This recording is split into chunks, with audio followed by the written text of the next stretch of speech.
केवलं ज्ञानमूर्तिं द्वन्द्वातीतं गगनसदृशं तत्त्वमस्यादिलक्ष्यम् एकं नित्यं विमलम् अचलं सर्वदी साक्षिभूतं भावातीतं त्रिगुणरहितं सद्गुरुं तं Namami.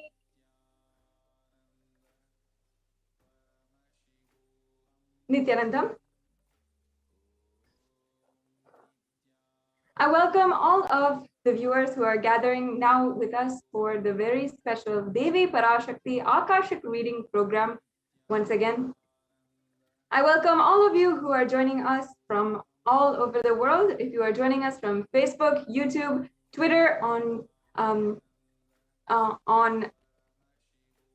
Instagram, in any social media platform, and also if you are joining us from the two-way video conferencing, I welcome all the viewers who are also joining us from all these satsang centers, devalayas, annalayas, goshalas, e-gurukuls, and gurukuls all over the world in different time zones and in different cities, joining us for this Devi Parashakti Akashic reading program.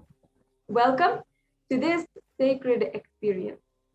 Now, if you are here, and this may be what you think as one of the first times that you are coming here and joining us. However, you have to understand that you are not an incident. You are not an accident. You are an incident. You are a conscious miracle of existence. And existence is trying to express itself through you. Welcome each and every one of you to this sacred experience, your digital experience with the divine.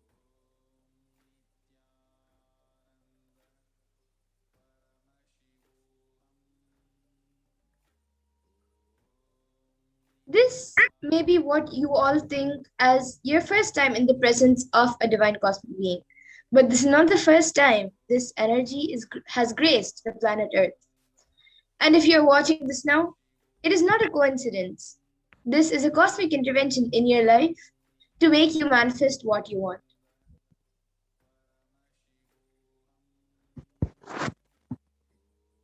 How is this possible? How has this worked before in different scenarios for different people? Experience these answers through the powerful cognitions as referenced from the ancient texts of Hinduism and revived by the supreme concept of Hinduism. Now let us understand a little bit about the Devi Parashakti Akashic reading. First of all, Devi is the divine feminine consciousness. She is the cosmic mother. And from her, billions and billions of universes go in and come out. And all of Devi Parashakti is the source Shakti, the source energy from which all of us come from. All of the big bangs and all the black holes go on. Parashakti is the main deity of the sacred feminine and the divine consort of Bhagavan Paramashiva, who is the primordial divinity in Hinduism.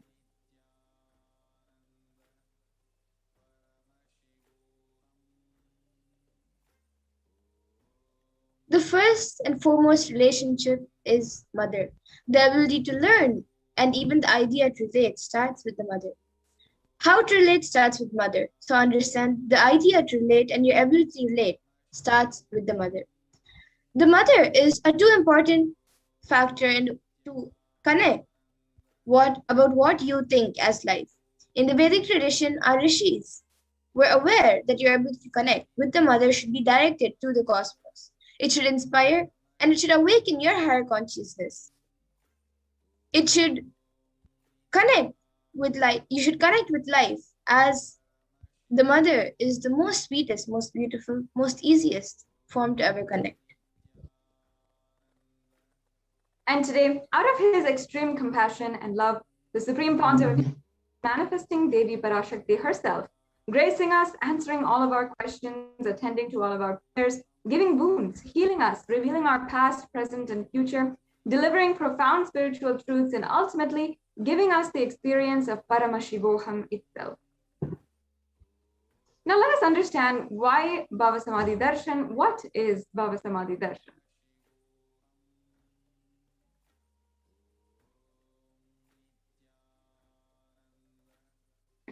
Now, Sama is oneness and Adi means source. So Samadhi means one with the source. And also Bhava means the attitude or aspect. So together, Bhava Samadhi means being one with the source through a certain aspect. So when we say Devi Bhava Samadhi Darshan, we are experiencing oneness with the source through the aspect of Devi Parashakti, the emotion and bhava of Devi Parashakti. Yes. And darshan means to have a glimpse of. In the Vedic tradition, it is used to describe a moment when we behold a deity, an avatar or a saint, or an enlightened being. Because just seeing such a being can cleanse the karmas of lifetimes and create a deep, lasting transformation in all of us. So darshan is a powerful superconscious vibration that is present around an avatar at all times. He simply radiates darshan, just as the sun continuously radiates light. The auspicious moment when the receiver, when all of us are able to catch it, that becomes the moment of darshan for all of us. So raising you to the next level of superconscious breakthrough is like hitting the reset button on your being. Yes, and the fundamental points about Bhava Samadhi Darshan. First, you have to understand that divine cosmic beings are real, and they manifest from Kailasa, the enlightened time-space zone, through deities and incarnations. And divine cosmic beings manifest through the Archavatara, the deities in the temples, and through the Bhava Samadhi Darshans of the Nijavataras, the incarnations.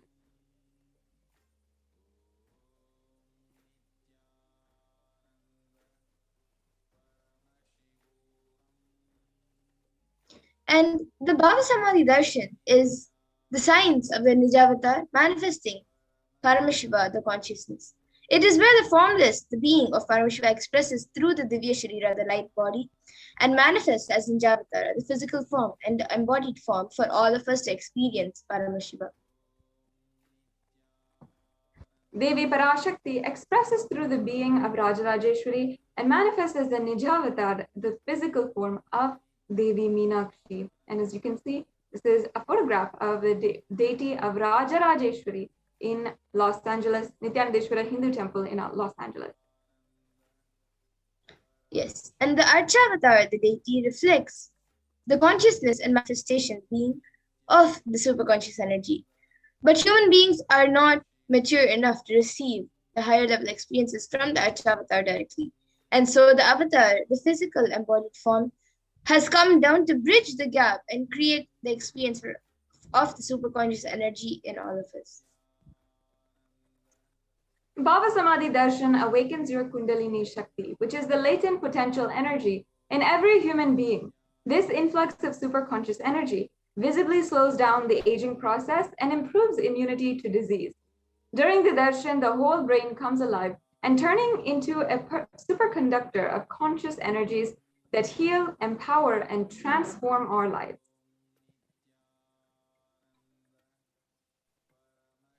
And during the Bhava Samadhi Darshan, our neurons mirror that of the avatar. Mirroring neurons activate the process of all the observed movements or information of the avatar just by seeing. That is, the entire body can silently and without moving receive what is happening somewhere else. Through the process of direct observation, experiencing superconscious energy radiated by the avatar. Now, a glimpse of what are Akashic readings. Akashic readings, as you might have guessed, is not a prediction. It is a reading from cosmic archives. Beyond space, creation and destruction happen simultaneously. And in the dimension of time starts the past, present, and future. Because Akashic records are stored in Akasha, the space dimension, there is no past, no present, and there is no future. That is why what you call as happened, happening, yet to happen, are all clearly recorded. Now, let us be introduced to the very being who has made all of this great science of superconsciousness available for us, the Supreme Pontiff of Hinduism. Yes, Mamadura, please go ahead. Yes, so the Supreme Pontiff of Hinduism, Jagat Guru Mahasannidhanam, His Divine Holiness, Bhagavan Nithyananda Paramashivam, is the reviver of the macrocosmic, ancient, enlightened Hindu civilization of nation. The Supreme Pontiff of Hinduism is the 1000th incarnation of Paramashiva, as per Hinduism, recognized by his predecessors, who are enlightened masters and adepts. The Supreme Pontiff of Hinduism has made the science of power manifestation, yoga, and temple-based activities a lifestyle for humanity.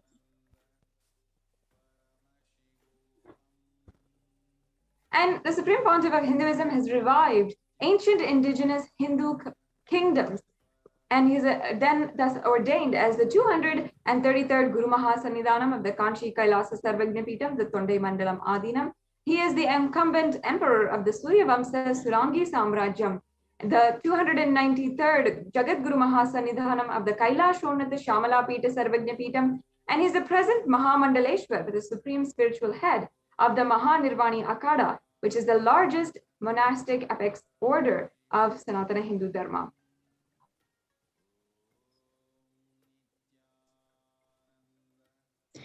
And the Supreme Pontiff of Hinduism is also the 1008th Acharya Mahamandaleshwar, the head of all spiritual leaders of the Atla Akada, the ancient apex body of Hinduism, and is also the present 23rd Guru Mahasannidhanam of Dharmamukti Swargapuram Adinam, and is elected as the Supreme Pontiff of Hinduism by a congregation of over 1,000 Hindu leaders. Yes, and the Supreme Pontiff of Hinduism is revered as a teacher of Hinduism, most prolific, most viewed and read and watched, authored over 300 books and 10,000 articles in 3 main languages, English, Tamil, and Sanskrit, which is then further translated into 50 languages with over 1,000 titles. Over 20 million copies of books and articles have been sold, read, and downloaded.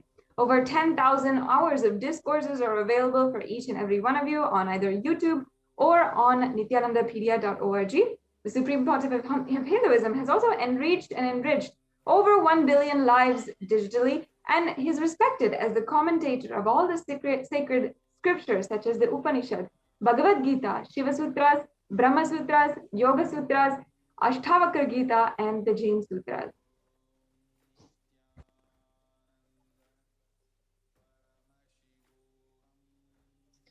The Supreme Pontiff of Hinduism is also honored as the leader of Hinduism, the most awarded, internationally recognized leader.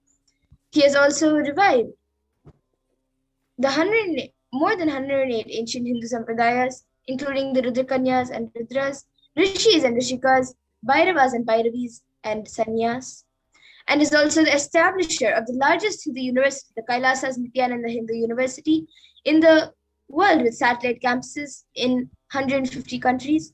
The Supreme Pontiff of Hinduism is also the establisher of 1,000+ Kailasa enlightened ecosystems, and the founder and reviver of over 100 Sarvagnapitas, and the collector of the largest Hindu library with over 1 million books, 1 million Pamli scriptures, and 20 million digital books. Yes, so this brings us to a conclusion for the introduction of today's program. And next we have one of the most exciting segments of today's program, the power demonstration, which Ma Madhura will be leading after a very quick break.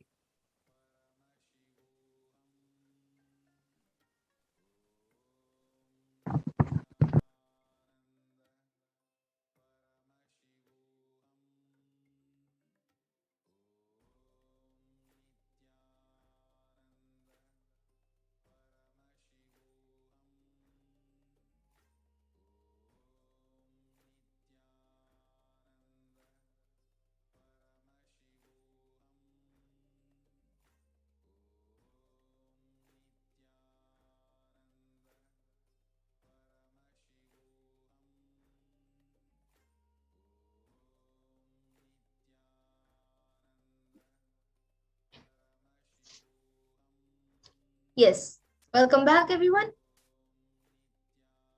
And now we all just saw who is the Supreme Pontiff of Hinduism, what is the Bhava Samadhi Darshan, and what benefits we're going to get from this program. So now we will be moving on to the next segment, an exciting segment which we will be seeing the live demonstration of the extraordinary powers of Paramashiva.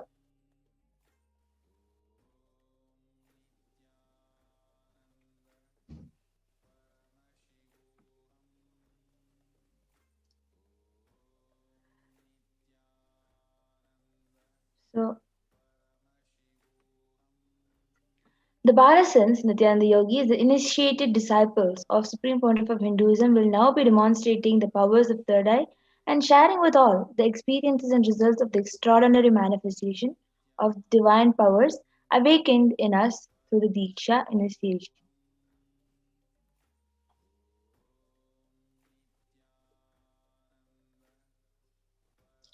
And in today's Bhava Samadhi Darshan, all of us will be receiving the initiations into the third eye awakening and various other powers, the blessings and grace of the Supreme Pontiff of Hinduism. We will be manifesting the following powers of third eye, which is seeing with the eyes blindfolded. And for all of you who have the question about where the third eye is located, then the answer is for all of you that the third eye is the cosmic browsing center, which is located between the brows, which upon initiation, one can effortlessly express powers and see through the third eye, just as you would with your two eyes.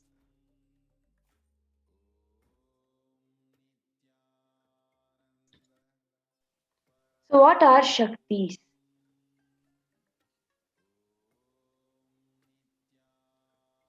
In the Vedagamas, the source scriptures of Hinduism, Paramashiva reveals in elaborate detail that every human being is hardwired to be able to manifest 463 plus extraordinary Shaktis, the divine powers. Manifesting powers are described as a system, method, and science for human beings to explore the various possibilities and powers and have access to various states of consciousness. Shaktis manifest from the fundamental cognition that you are the divine and you need to manifest the divine, not that you are a man and you need to reach the divine.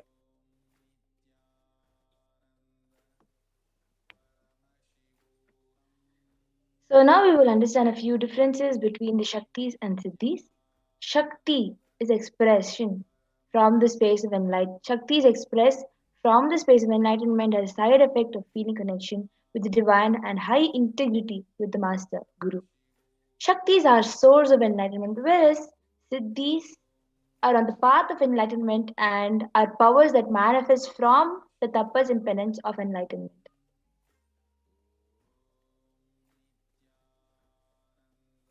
And a few more differences between Shaktis and Siddhis is that Shaktis of Paramashiva manifest through ordinary human beings in an extraordinary way after the initiation by the avatar and are permanent, whereas Siddhis are not permanent and may divert you from your enlightenment.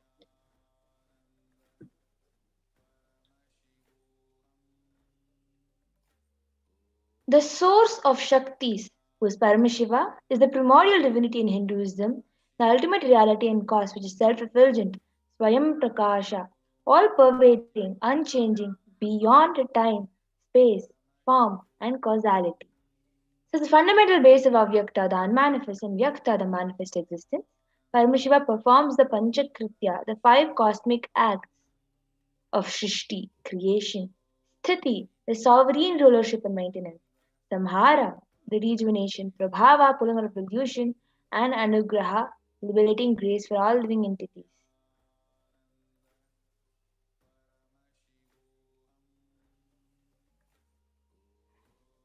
And now the avatar of Paramashiva, the supreme point of Hinduism, Jagadguru Mahasannidhanam, His Divine Holiness, Bhagavan Nithyananda Paramashivam, as the thousand-eighth living incarnation and representative of Paramashiva, and the reviver of Kailasa, the ancient enlightened Hindu civilizational nation, and the great cosmic borderless Hindu nation.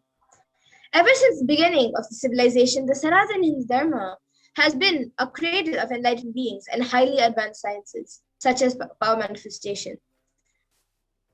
And it was lived and taught as a lifestyle. And for the first time in the modern day, the supreme point of Hinduism is reviving and these sciences and transmitting it to the world at a record-breaking pace, which is not accomplished before.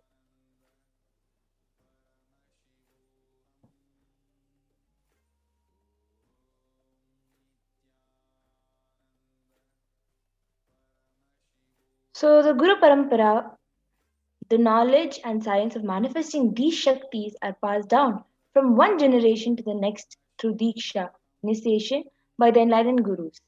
The Supreme Pontiff of Hinduism, being recognized as an incarnation at a very young age, was trained and taught these sciences to revive the initiation and knowledge repositories for billions to manifest science of power manifestation from disciplines of Vedanta, Tantra, Sri Vidya, and the yogic powers, Mantra, Shastra, Siddha Vidya, science of Aushadha, Advaita, and Bhakti Yoga, Paramashiva Jnana, and Paramashiva Vijnana. The great rishis, munis, siddhas, the superconscious mutants who know the science of incarnation as per Hinduism have predicted and recognized the Supreme Pontiff of Hinduism, Jagadguru Mahasannidhanam, His Divine Holiness Bhagavan Sri Nithyananda Paramashivam, as an incarnation of Paramashiva and Parashakti. So here you can see the pictures of all the masters that have recognized, the great rishis and munis that have recognized the Supreme Pontiff of Hinduism as an incarnation of Paramashiva and Parashakti.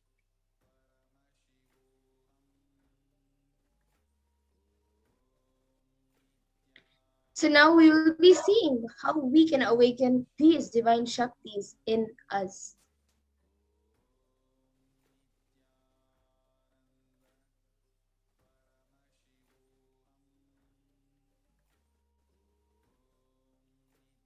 Manifesting Shaktis. Every jnana, the ultimate truth, mapped into your consciousness, prajna manifests this prajnana, possibility and power of every being.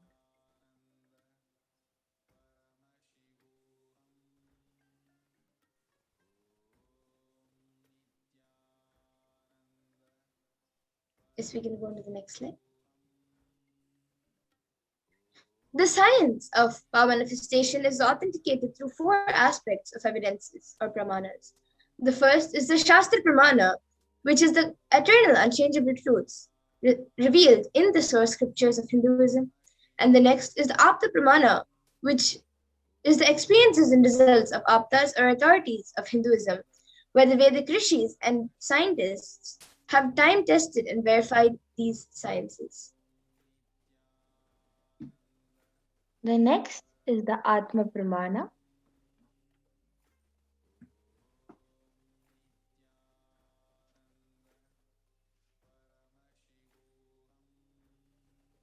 Or the account of Supreme Pontiff of Hinduism, Bhagavan Nithyananda Paramashivam, this millennium's avatar's personal experience of our manifestation.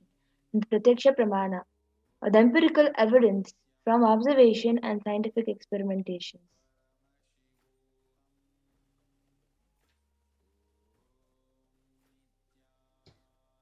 And the Vedagamas, which is a living applied science, are the Vedas are the ultimate superior authority for Hindus and are pure science where the ultimate truths are explained.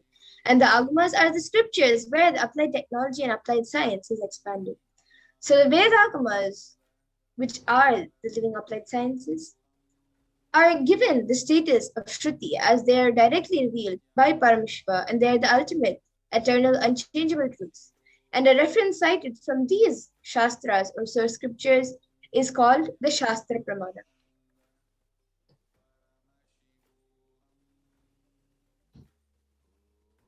Let us get ready to witness a very unique and exciting demonstration of the power of third eye after knowing the pramanas for the power.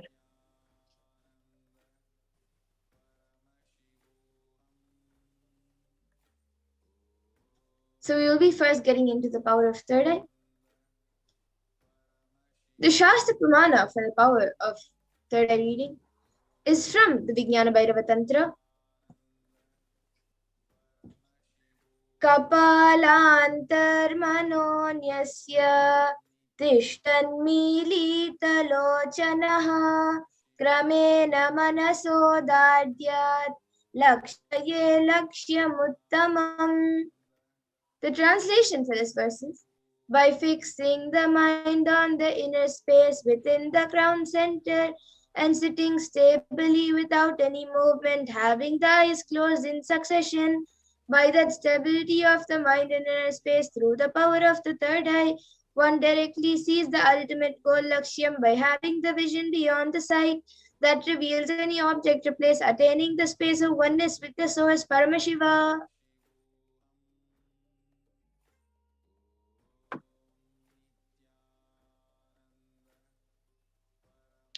Apta Pramana. The Apta Pramana where Krishna initiates Arjuna into the power of third eye. न तु मां शक्यसे द्रष्टुं मनेनैव स्वचक्षुषा दिव्यं ददामि ते चक्षुः पश्य मे योगमैश्वरम्. Bhagavan Krishna says to Arjuna, but you cannot see my cosmic form with these physical eyes of yours. Therefore I grant you divine third eye vision. Behold my cosmic opulence. In the Hindu Purana Bhagavad Gita, Bhagavan Krishna initiates Arjuna into the power of third eye to behold Krishna's Vishwarupa Darshan, the vision of his cosmic form. The 11th chapter of Bhagavad Gita, which contains the description of Bhagavan Krishna's cosmic form, is completely narrated by Arjuna as he sees Bhagavan Krishna through the third eye.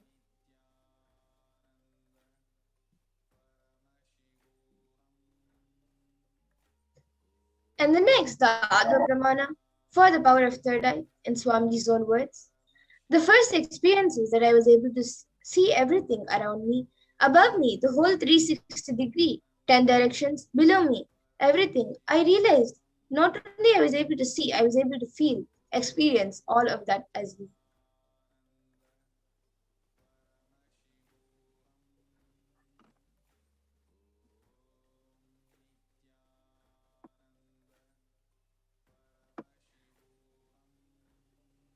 Pratyaksha Pramana, the empirical evidence from observation and scientific experimentation.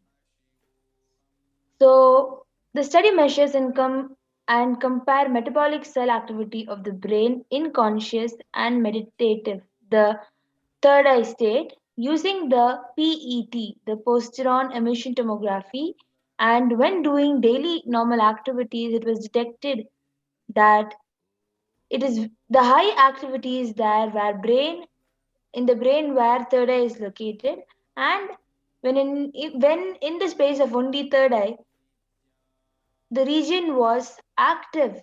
Almost 90% of the rest body was in peace.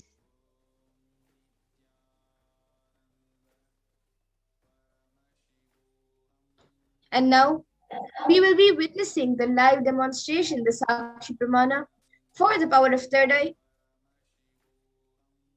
We will be back for the Sakshi Pramana, which is live demonstration, in just a few minutes. So please stay tuned to witness the live demonstration of the extraordinary powers of Paramashivoham.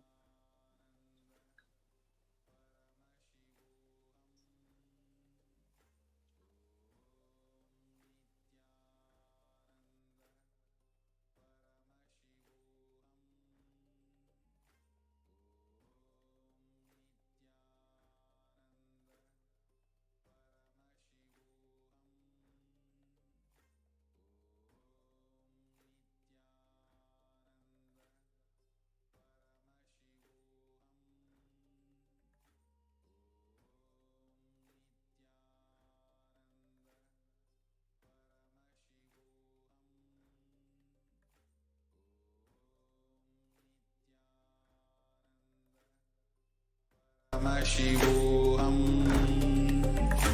Om Nithyananda Paramashivoham. Om Nithyananda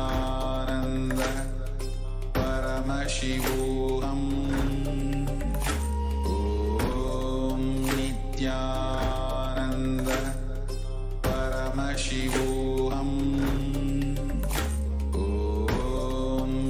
Nithyananda Paramashivoham. Om Nithyananda Paramashivoham. Om Nithyananda Paramashivoham.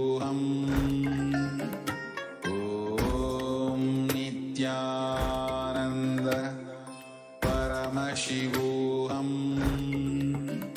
Om Nithyananda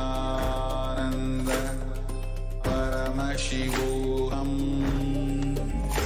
Om Nithyananda Paramashivoham. Om Nithyananda Paramashivoham. Om Nithyananda Paramashivoham.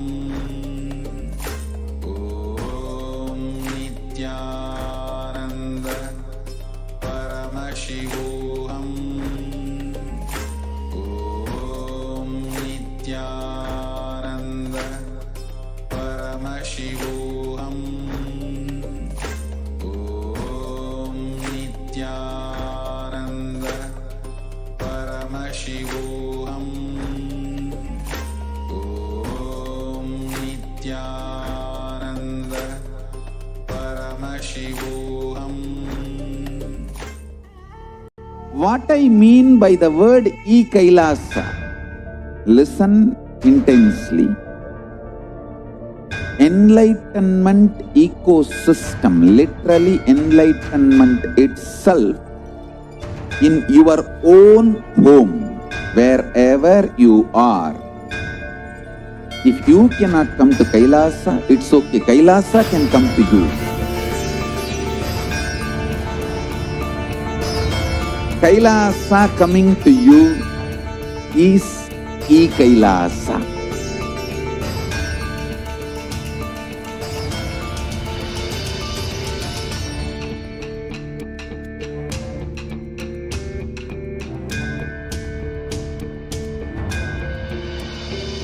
I will revive Hinduism.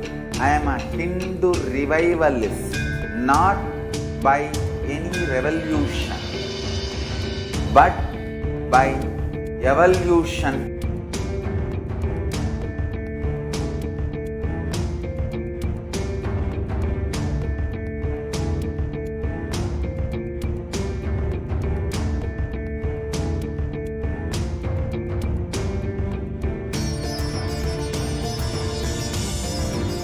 And setting model communities.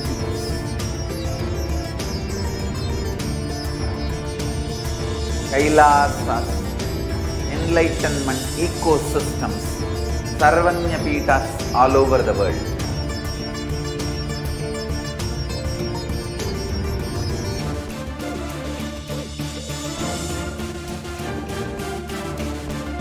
All powerful cognition, knowledge, only when you live, power manifestation and possibilities manifestation happens. It's a fundamental truth.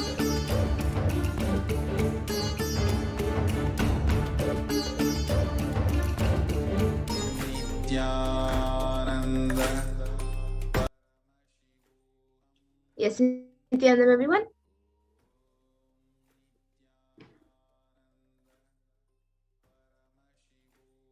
So now I have with me Nithyananda and myself, Manitya Madhurananda. And today I will be doing the Power of Third Eye reading. So I will be using this eye band, which is certified by ophthalmologists. So this is a thick black plastic sheet in the front, opaque plastic sheet in the front. And behind that we have thick black sponge, which will not let any light enter anywhere around. And in these two holes, my eyes will be going into. So now Ma Amrita will be putting on this eye band for me.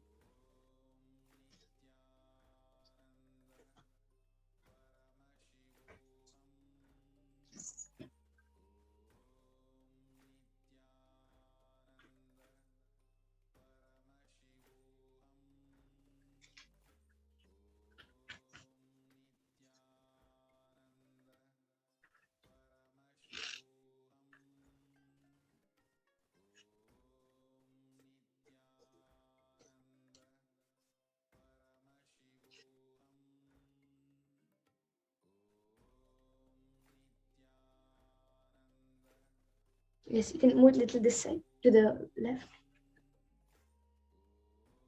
And can you just adjust it near the ear? Yes. So now the has been put on me, and I will be turning to my right, my left, up and down. So all of you can see that there is no gaps anywhere around my eyes. And now today I have with me this Guaranteed Solutions book. All of you can see. And Ma Amrita now will be opening a random page from this book, and I will be reading out the page number and also the contents of the page. So Ma Amrita, you can open a random page. You can show it to the camera and open a page. Yes. Okay. So just randomly opening this page. If anybody has this book, you can see the page number. Yes. So now I will take the book and I will be reading it. So I will be reading this page, maybe. So yeah, the page number is 316, and the first para says, "But what do we do?" Question mark. We exploit each other and play a cunning and vengeful game. We add to each other's karmas and get further caught in the cycle of life and death. Still worse, we blame each other for it. If you watch the drama of marriage from outside, you will understand how each one creates karmas for themselves and end up blaming the whole world for it. So this is the first para of this. I'll be showing it to the camera. Yes. So as you can see, this first para which I read, and it is page number 316. Yes. And I will be doing one more round of this. So Ma Amrita, you can open another random page.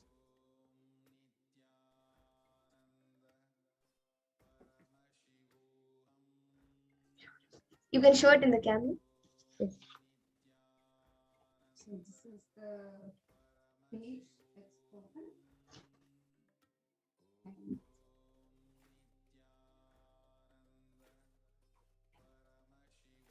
Okay, now I will be reading it. So I will be reading maybe this page now. So it is page 137, and it says, "A small story. In a certain kingdom, it came to the king's notice that everybody in his kingdom was depressed because each person felt that they had the maximum worries and no one else had any worries.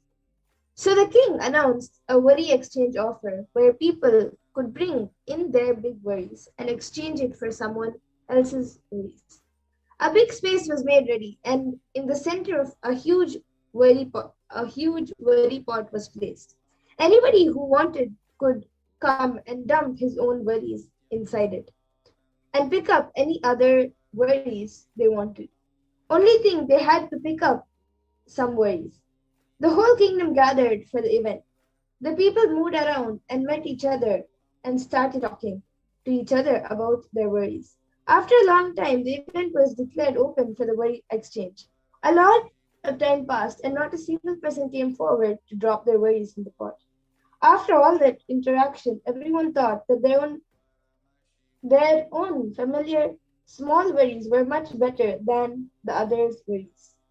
I tell you, most of the time we talk in the air without getting down to the actual facts. If we get down to the bottom of our, so this is page 137 over here.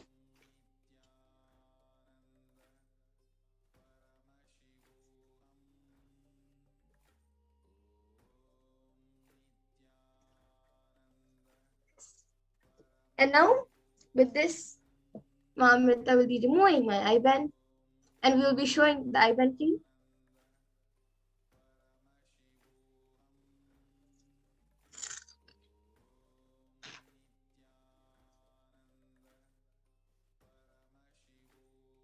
Yes, so as you can see, The eye band, it is just as it was before.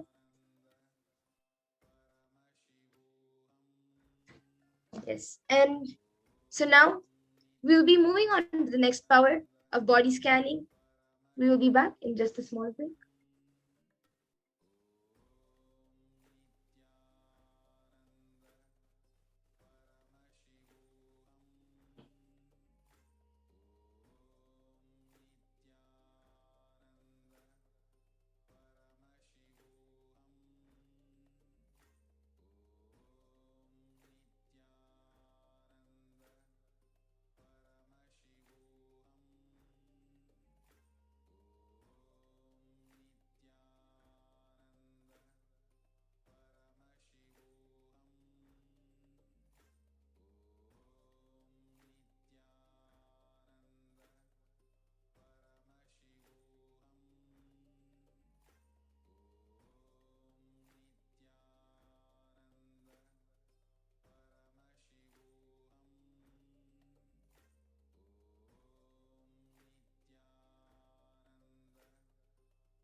ॐ नित्यानन्द परमशिवोऽहम् ॐ नित्यानन्द परमशिवोऽहम् ॐ नित्यानन्द परमशिवोऽहम् ॐ नित्यानन्द परमशिवोऽहम् ॐ नित्यानन्द परमशिवोऽहम् ॐ नित्यानन्द परमशिवोऽहम् ॐ Nityanand Yes, now we will be getting into the power of body scanning.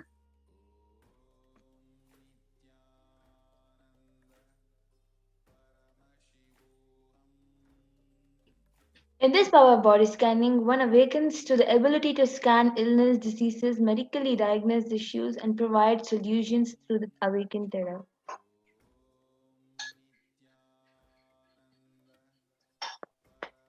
So the Shastra Pramana for the power of body scanning is from the Vijnana Bhairava Tantra.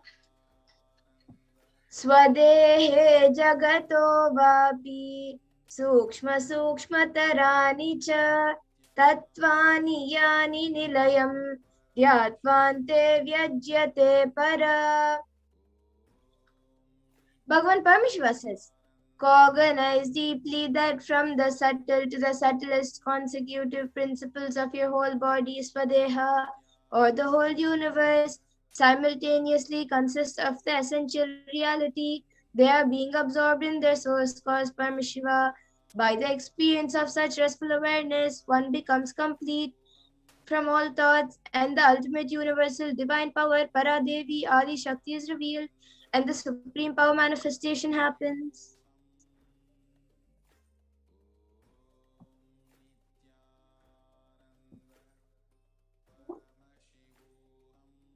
So the Apta Pramana, the reference of power of body scanning from the life of Siddha.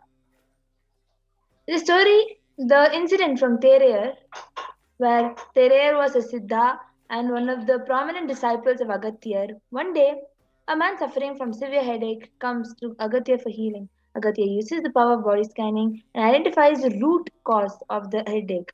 He reveals that there is a small terai, a type of frog, sitting in the person's brain. Agathya immediately instructs Terayar, his disciple, to perform an open head surgery and remove the frog. After the surgery is completed successfully, the person is healed and cured of the headache. So thus he got the name Terayar. And the next, the Atma Pramana for the power of body scanning, which is the accounts from the supreme point of Hinduism's personal experience. On the 22nd of December 2019, the Supreme Point of Hinduism revealed how he uses the power of body scanning, paraphrasing his words. Only when I had the multiple compound hand fracture, I was forced to go for surgery and therefore for medical checkups related to that. At that time, they detected heavy metal in my different organs. It was revealed that I had been poisoned without our knowledge. I immediately used diagnostic methods instead of medical facilities to study the body condition due to the poisoning.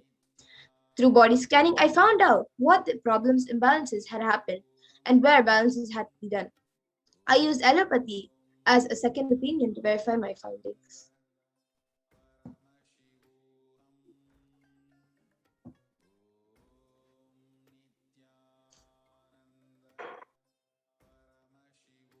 So here is the screenshots of the Sakshi Pramana, where various devotees from the Paramashivoham program have shared their experiences, and in other times also have shared their experiences of manifesting the power of body scanning. And now you will even be witnessing the Sakshi Pramana, where we will ourselves be demonstrating. So now we will be getting into the power of body scanning, and whoever would like body scan can put your comments in the YouTube comment section. So we already have Ma Deborah Anderson, who has put a comment is requesting for a body scanning, and for her head and continued throat pain. So Ma Pragnana, you can maybe start scanning for Ma Deborah Anderson. And anyone else who would like a body scanning can put your comments in the YouTube comment section, and we will be doing a body scanning for you.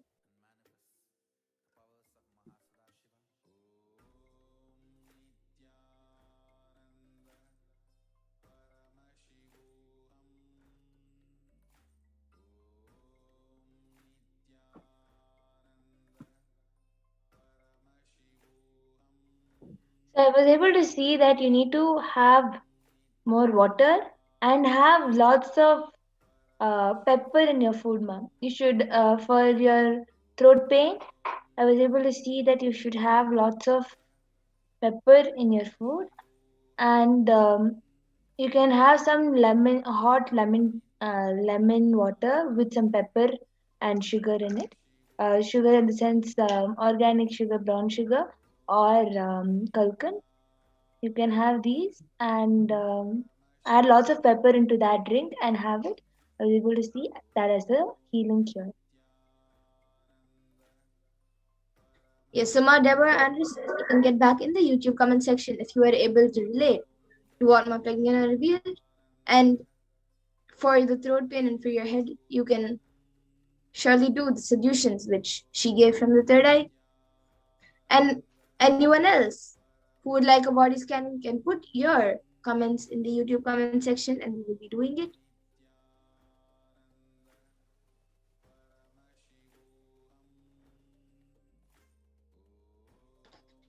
And in the meantime, Ma Pragnana, maybe you can share how you are able to see when you do the body scanning. How does the manifestation appear to you? How does it come to you? So just like how we do the power of body scanning, where we will be able to see. Sometimes we will just be able to see the exact problem. Sometimes we will be able to feel the problem itself that the person is going through. As that person is going through, you'll be able to see that problem. And the minute you connect with Parameshwara, the joy that comes in manifests as healing, and the problem is just healed. Most of the times, just with the power of body scanning.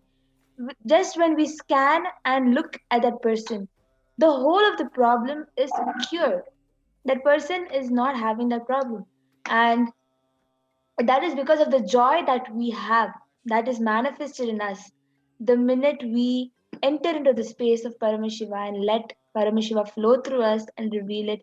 That Paramashiva's energy is manifested as healing, and most of us are healed from whoever is getting the scanning done is healed, and moreover the person who is doing the scanning is completely healed because Paramashiva is going manifesting into them and revealing through them. So the healing process, even if the problem is not not really revealed, the healing of the problem is 100% assured. That problem will be completely healed. And how we are able to see it is either we will be able to see that place highlighted, that place will be shown in red color or sometimes blue color. It'll be like highlighted. If, for example, if I'm able to see that person is having throat pain, either I see the throat as it is, or I see the the place in red color. So now somebody has asked for body scanning. Yes, so we have Ma Vannaran who has asked for body scanning. And Ma Deborah Anderson has also said thank you. Yes, thank you, Ma, for us getting back. And Ma Vannaran, now I will be scanning your body, Ma.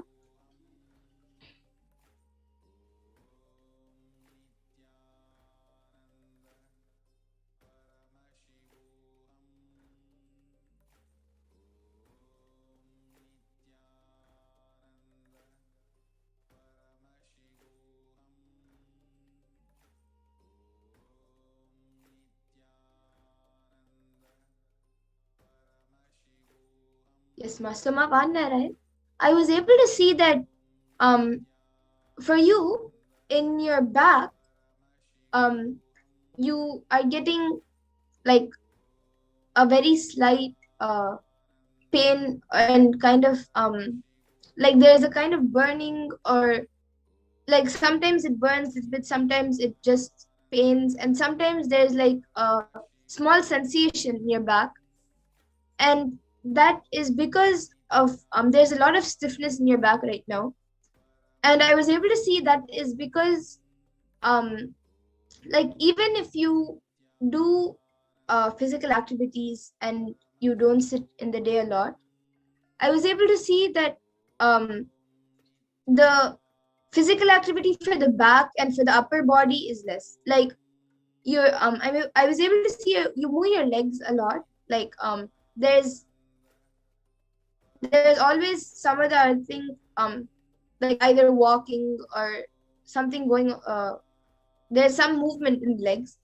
But then I was able to see the upper body, it's there's not much of flexibility, and there's not much of movement happening for the upper body. So I was able to see that the back has become quite stiff, and because of that the bones is creating like that stiffness in the bones is creating like a small little bit pain and some sensations, and sometimes even a little bit burning.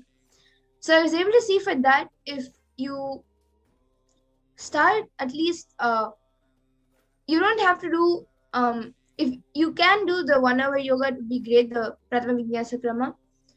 But if you just do maybe 5 minutes of stretch your entire body for 5 to 10 minutes every day, this will help loosen up your body and also heal your back. And one more thing I was able to see is in your throat, there's a lot of dryness. Not because you're not drinking water or your body is dehydrated.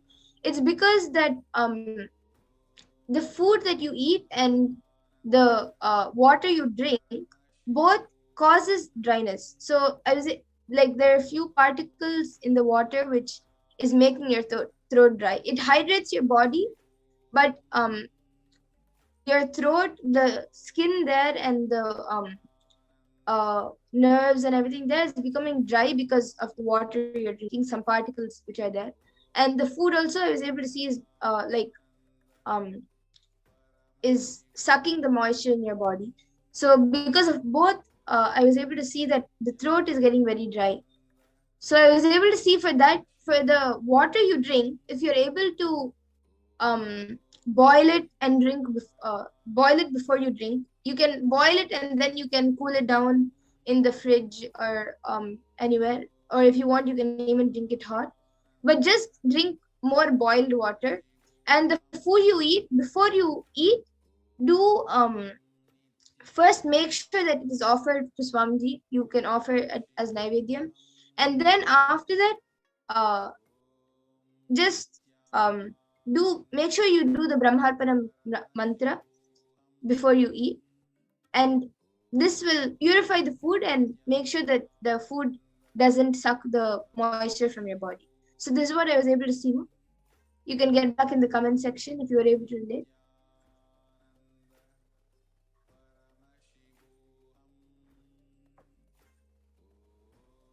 Yes, and now I also see GB, who has asked for a body scanning. Her Jayendra Baral. Okay, so Ma Pragnana, you can maybe do a quick body scanning for Jayendra Baral before we conclude the power manifestation segment. Yes. And as Ma Pragnana was sharing before about how we see when we scan for the body scanning, as she said, sometimes we feel the problem, or sometimes it's like a body and we see a light, or that of that area, or we see just that organ and we see the exact problem. And also another great thing about the body scanning is that we go all the way to the root of the problem. Usually if you go to some doctor, then of course they will do the x-rays, they will do the scannings, and they will give you a medicine. And but that might be just for that specific problem, not for the root of the problem. Maybe if you, like how we saw in the Apta Pramana, the headache was because there was a small frog in the head. So the frog was the root. And so in the power of body scanning, we can go to that level to find the root. But maybe for that, if you had gone to the doctor, they would have just given a medicine for the headache or medicine for the stomach ache, which would of course heal the problem at that point of time, but not permanently. So yes, Ma Vannarayan has got back saying that is exactly correct, Ma. I have other health issues, but recently I'm having increased back pain and also dehydration is a problem for me. Thank you. Yes, thank you, Ma, for getting back. And yes, Ma Pragnana, you can share for Jayendra Baralaya. Yes, ma'am. So I was able to see that you're facing stones being formed in kidney. I was able to see something being formed in your kidneys, which you have to take care immediately, ma'am. So, and also I was able to see you need to consume lots of water and hydrate yourself. Yes, so Jnanendra Baralaya, you can get back in the comment section if you were able to relate. And with this, we come to the conclusion of today's power manifestation segment. So for everyone else who would like a body scanning, all of you are always welcome to come again at 2 a.m. IST and 4 p.m. IST, where we will again be having this power manifestation segment and the Parashakti Akashic readings.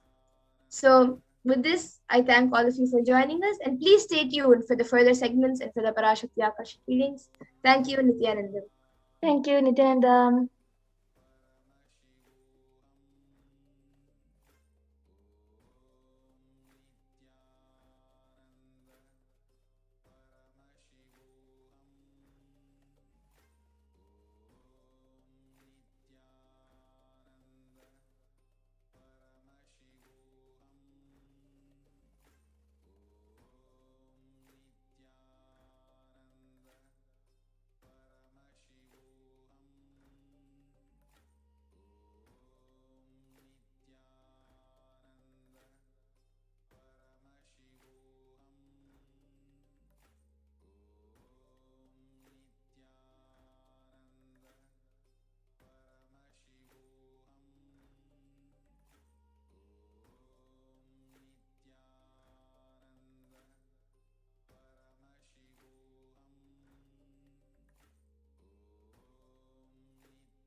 I request the NTV operator to put fallback, and we will be back in a small break for the next segment.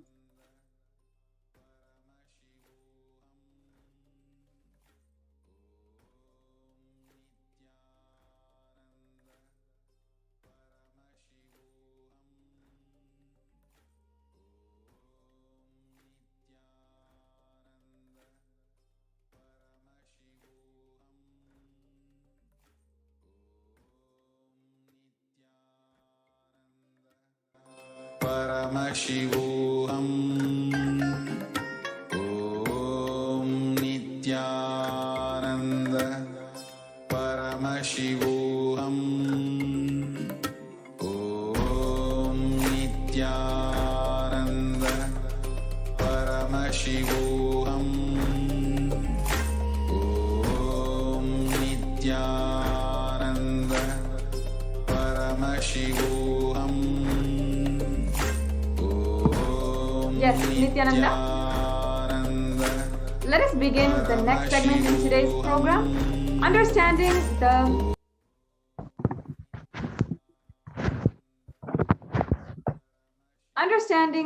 the introduction to who is Devi Parashakti, and also the introduction to the Akashic reading. And what is Akashic reading? What is in store for you today? So let us now begin with first invoking the divine presence of Devi Parashakti. We'll now chant the Shastra Pramana or the Dhyana Shloka for Devi Parashakti. So this is from the Lalita Sahasranama, the Dhyana Shloka from the Lalita Sahasranama. Sindhuraruna vigraham trinayanam manikya mauli spurat taranayaka shekharam smitamukhi mapina vakshoruham panibhyam alipurna ratna chashakam raktotpalam bhibratim saumyam ratna gatasta rakta charanam dhyayet paramambikam. Yes, and the English translation. The Divine Mother is to be meditated upon with shining in vermilion, red body with triple eyes sparkling, sporting a crown of rubies, studded with gemstones, with a crescent moon and a face all smiles, a splendid bust and over, and one hand holding the jewel cup brimming with mead, and the other twirling a red lotus.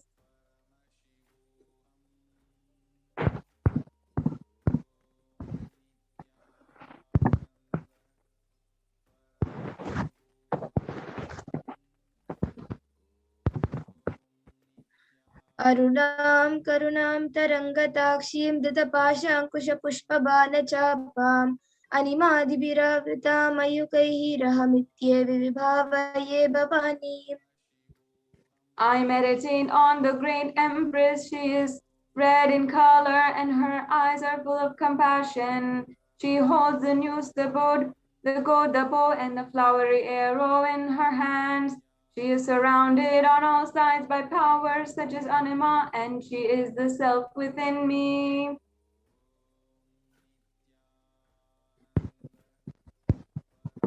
Devi Parashakti is the ultimate pure feminine consciousness. Parashakti is the cosmic mother.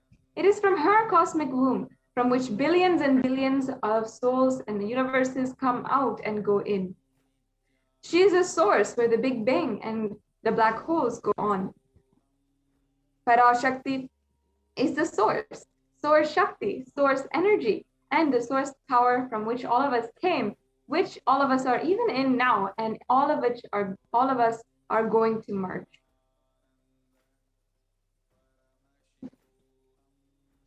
And out of her extreme love and compassion, Parashakti herself is manifesting through the embodied form as the Nijavatara of the Supreme Pontiff of Hinduism, Jagat Guru Mahasanidanam, His Divine Holiness, Bhagavan Nithyananda Paramashivam, gracing us, answering all our questions, attending to our prayers, giving boons, healing us, revealing our past, present, and future, and delivering profound spiritual truths, and ultimately giving us the experience of Paramashivoham itself.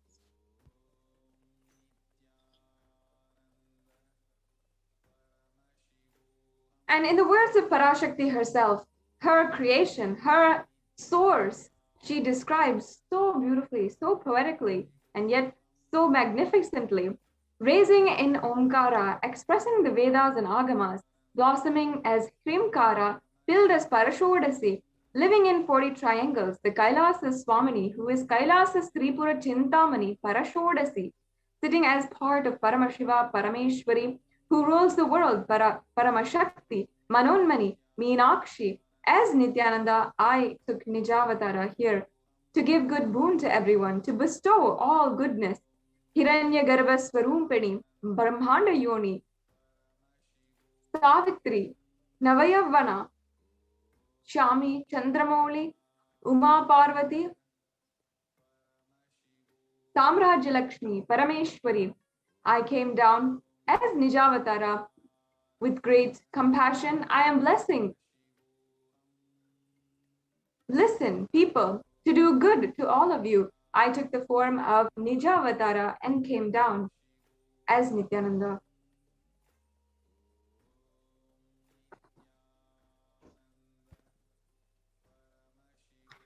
Raising in Omkara, blossoming as Shiva, Shiva manifesting as source of existence, powers of existence, expression of existence, from the oneness of Om, blossoming into two as Prakriti and Purusha, blossoming as three Shaktis, Icha, Kriya, Jnana, growing as four Vedas, expanding as five Panchabhutas, beyond six chakras, filled as Gotras of seven rishis, expanding as eight directions, existing as nine grahas, blossoming as 10 Indriyas, being as 11 Rudras, creating all the worlds, bringing life, to tell and make truth blossom, and to do good. Parashodasi Meenakshi in the form of Nithyananda, I came to bless every one of you. Now let us understand how to receive Devi Parashakti. Understand that once Devi Parashakti appears and the curtain opens for the darshan of Devi Parashakti, literally you are seeing Paramashiva and Parashakti at that moment. The Supreme Pontiff of Hinduism says, she is there in your screen. So always receive her very traditionally. And in the Hindu tradition, there's a very special offering that we do. It's very special, but at the same time, very simple. It's called the Dakshina. And it is just an offering of 2 betel leaf, 1 banana leaf, 1 betel nut, and a coin. And the coin can be any currency and any rate. It can be just 1 cent or 1 penny. And after 100 days, you'll have $1 to offer to Devi's Parashakti. No matter what, it is okay. And you just have to start the offering, start the process of this very simple yet extremely valuable offering to Devi Parashakti. The next slide, please. And you can offer that to Devi after the darshan is over. You can do namaskar and eat the bananas, the betel leaf, and the betel nut, and take it as prasadam immediately. And the coins, you can collect it and send it to the LA temple. And this betel leaf, the betel nut, may look too small, but in a few days, all of you will see how much it adds to your sentiment that really she is there. You will not take the Devi darshan for granted. Rituals will break your monotonous, unconscious mentality and lifestyle and remind you and raise you to the powerful cognition. It will break your unconscious behavior. And so here we have a couple of examples of what you can offer for the tambulam.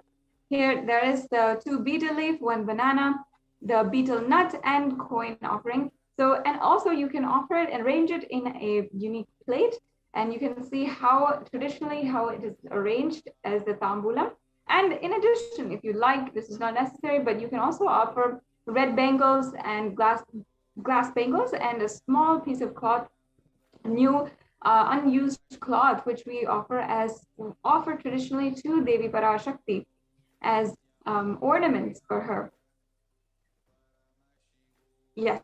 So this brings us to a conclusion of this short segment on how to receive Devi Parashakti and who Devi Parashakti is, the cosmic mother. Now we will understand the Akashic record, how they are, what breakthrough you can have today just through the Akashic records. We'll be right back with you after a very short break. Yes, so we will be seeing now what are the Akashic records. The Akashic records are created in space, and whatever has happened is in the time is there as a file. Nothing can be destroyed. So please understand, none of Your actions, thoughts, plans, emotions, words, nothing can be destroyed. The Akashic records are the cosmic archives of everything happening, and will happen.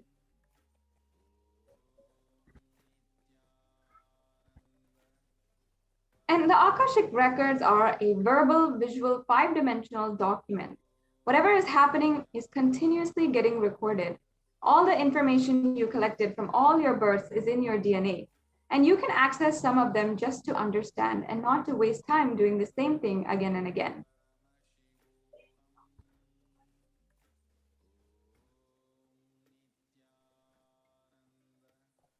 And the Akashic readings is not a prediction.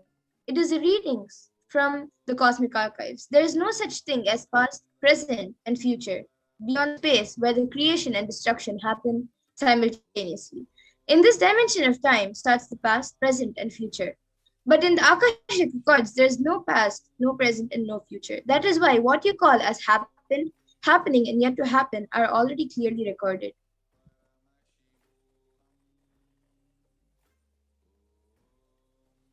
And in Swamiji's own words, he tells us that nobody has the right to comment on the Akashic readings.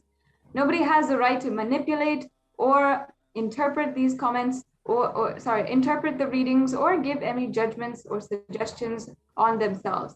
The Akashic readings are complete onto themselves, and they're for anyone who wants to live the truths of Sanatana Hindu Dharma, live the cosmic truth, and live in a space of Jivan Mukti, living enlightenment. And it does not need any other spiritual process or special practice other than listening to the great readings again and again. When you listen to these great readings, naturally your negative logic is penetrated and these great truths settle into you and you live the space of enlightenment.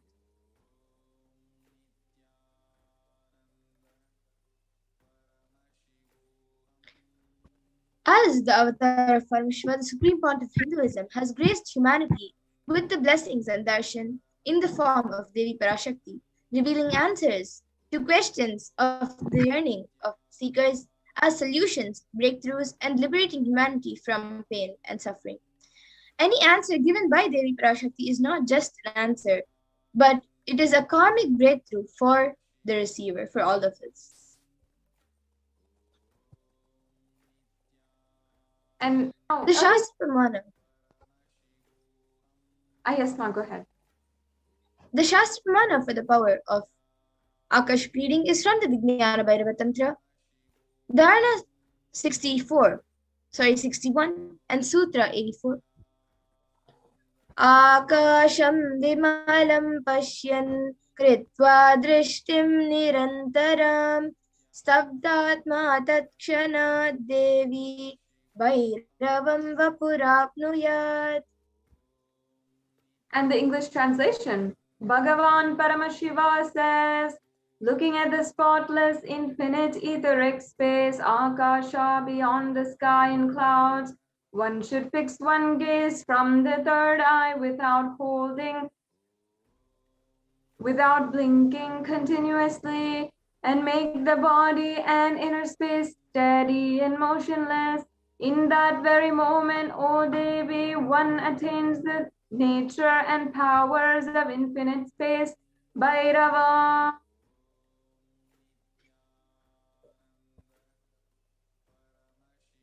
And the Apta Pramana narrates the story of the great sage Maitreya, who reveals the secrets to Vidura, the story of his birth in the human form, and the reason for all of his suffering. Sage Maitreya accessed the Akashic records and told Vidura that actually he was a birth of none other than the Lord of Death, Yamaraj. And he was to play the part of a so-called Shudra for 100 years because he was cursed by Manduka Muni.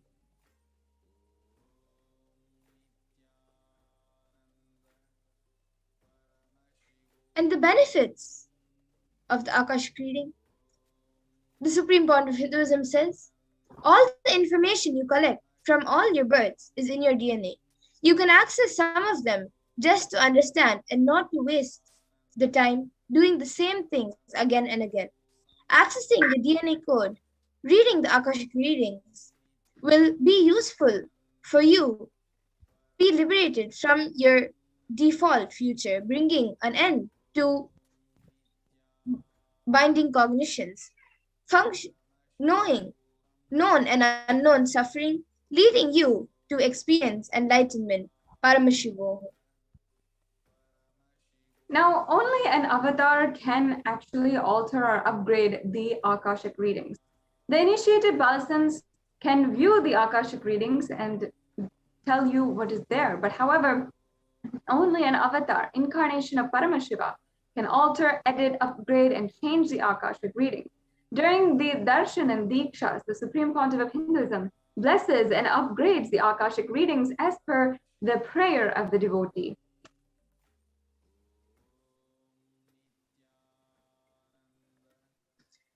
So, what can you ask in the Akashic readings? The most accurate and unbiased answers to any question about your life, destiny, purpose, or any everyday part of your life, or be spiritually healed of physical and emotional problems with just a look or a word. Understand the reasons behind your life's happenings, receive blessings to fulfill your right desires, and get the clarity to redesign your future. So these are the few things which you can ask in the Akashic readings. Yes, so now this brings us to a conclusion to this segment for today on the Akashic reading and what they really are, what you'll be able to benefit and transform during these Akashic readings that will be happening. Now we'll be taking a very quick break and then moving on to the next segment of today's program.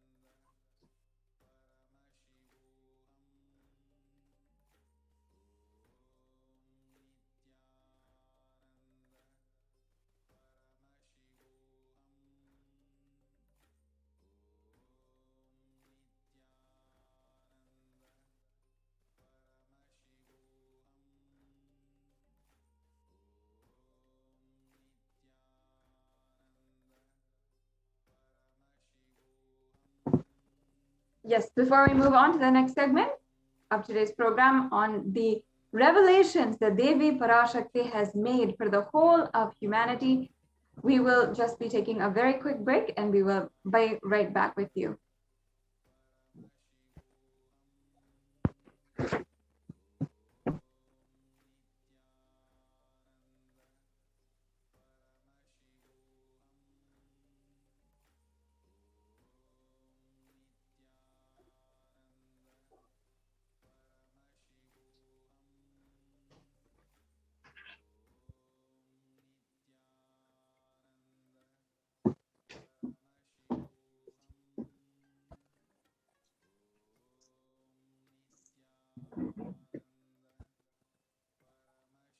Yes, I request the NTV operator to project the fallback.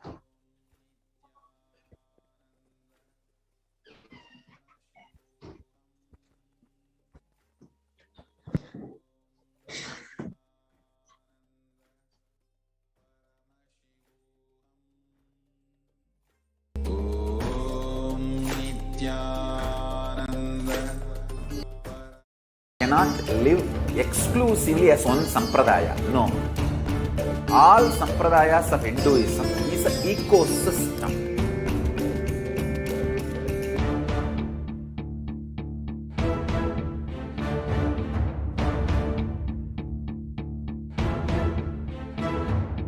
So don't keep quiet thinking that if one sampradaya is attacked, only that sampradaya is going to be affected. All of us are ecosystem.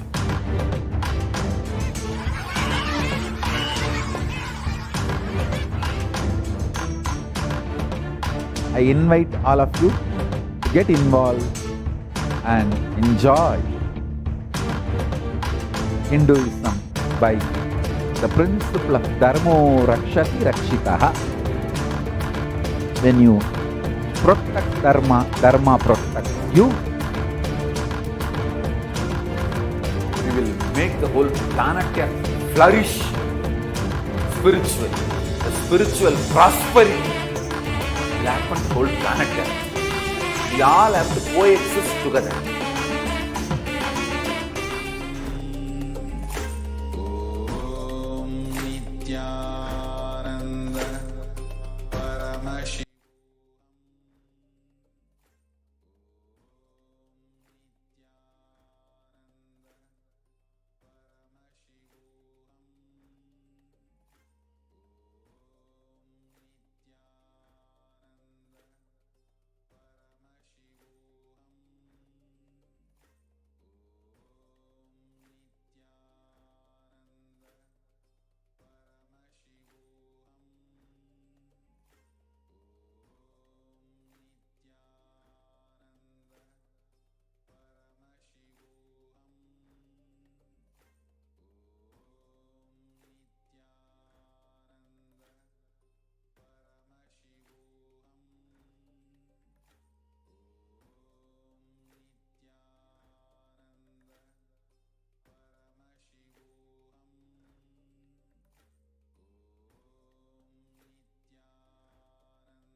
How you can ask your question on social media. So first, I request the volunteers to help in projecting the slides for the social media question. Om Nithyananda Paramashivoham. Om Nithyananda Paramashivoham. Om Nithyananda Paramashivoham. Om Nithyananda Paramashivoham. Om Nithyananda Paramashivoham. Om Nithyananda Paramashivoham. Om Nithyananda Paramashivoham. Om Nithyananda Paramashivoham. Om Nithyananda Paramashivoham. Om Nithyananda Paramashivoham. Om Nithyananda Paramashivoham.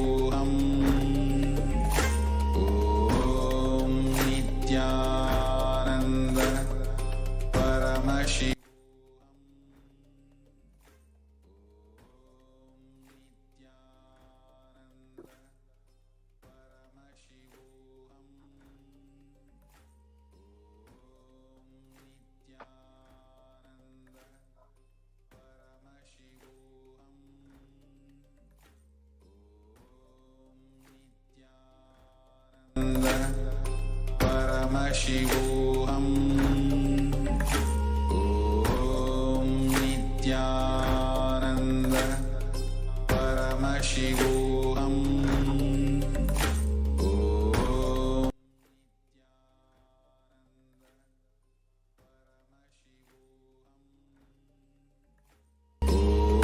Om Nithyananda Paramashivoham. Om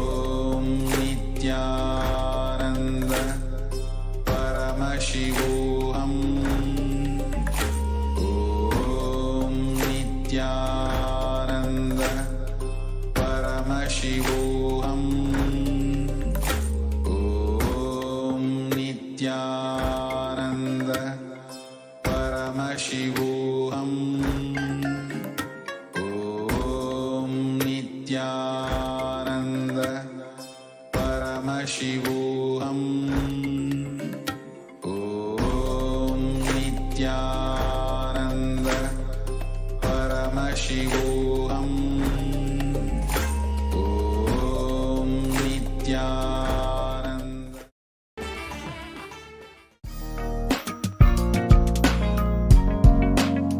We get you health. We get you ability to build beautiful relationships in your life. We get you direct spiritual support, and we make sure you become wealthy.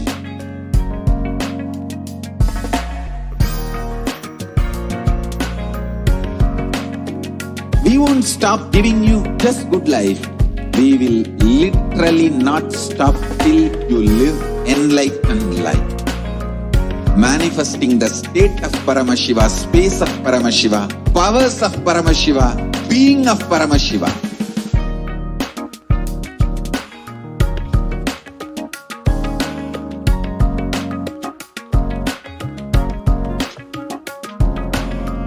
Whole world should become Kailasians. I want the whole world to know Hindus have something great to contribute to the world.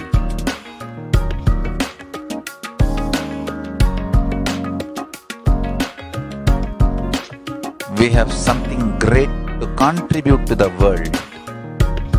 Let us do that.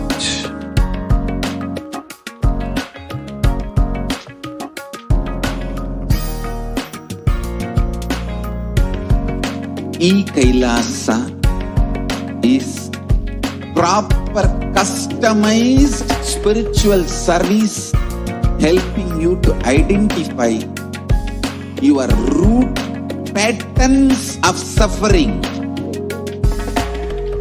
We have perfected the science of helping every individual from every cultural, religious, nationality background.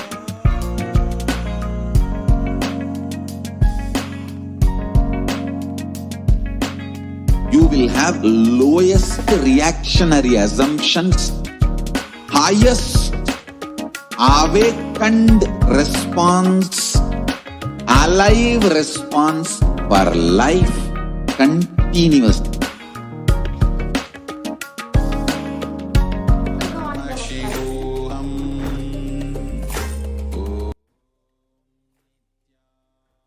Yeah, we can go on to the next slide. Yes. So now today we're going to be understanding the revelations from Devi Parashakti on the neem leaf. So first, listen intensely. You have to apply turmeric in your forehead, intake flowers of neem in your inner tongue, be in the unclutched state in your heart, have anthil soil in your lower abdomen, onion in your heels as a protection, and go to sleep every day. You will be established in the Nirvikalpa state and be in the state of Turiya.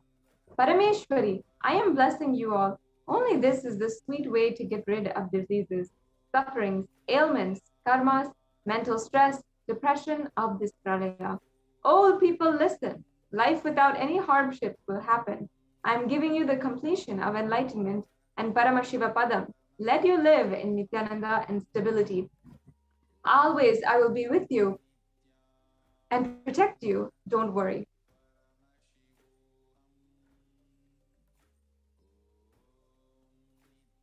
Now let's watch a brief video of the revelation of how to sit in Padmasana by Devi Parashakti.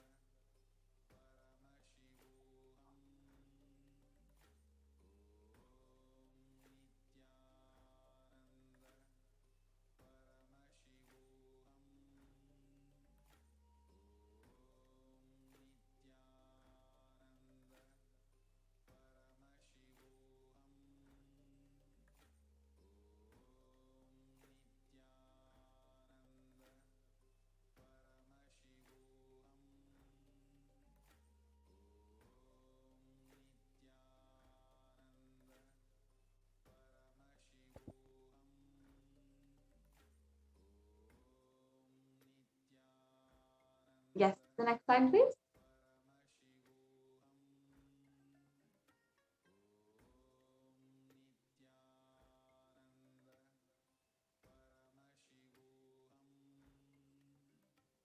Devi Parashakti reveals, you will be able to sit in Padmasana like me. Eat the rice with neem flour. This is the instruction for all the humanity. Neem flour and rice will heal the body and remove all the pains, induce flexibility, samana, prana, detox your body and clear apana. Now here, neem tree offers several benefits, and all part of the tree are actually known and useful for their parts and their uses. The flowers, just as the leaves, have plenty of therapeutic benefits, which explains its many uses in Ayurvedic medicines since ages.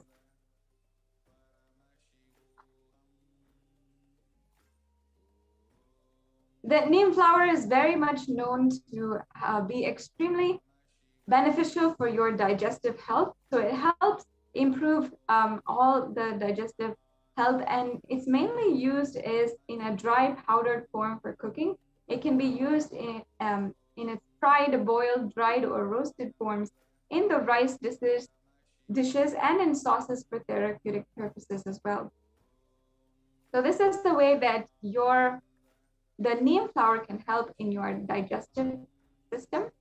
And the neem flower is also helpful in weight loss. Neem flowers are extremely effective in losing fat, mostly from the belly area. And the flower is known for its potent properties, which help in fat breakdown.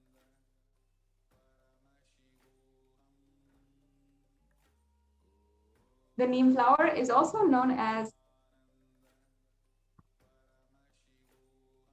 also known for helping the liver health. Dried flowers can be powdered and consumed, and every morning mixed in a glass of warm water. It helps in cleansing the liver and removes unwanted toxins from the body. It is good for your liver health as it acts as a purifier.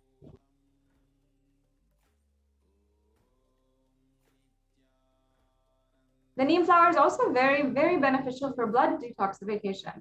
Dried neem flowers are in their powdered form and can be consumed every morning with a glass of water. This helps the blood detoxification and purifies the body internally. So this actually means also clearer and glowing complexion.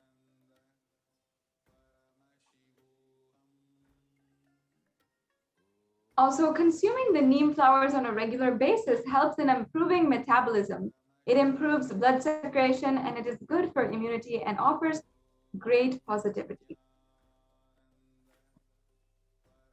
Neem flowers are also used in treatment of belching, nausea, anorexia, and intestinal worms. Ayurveda says that its leaves are magical for the eyes and beneficial for treating headaches and skin.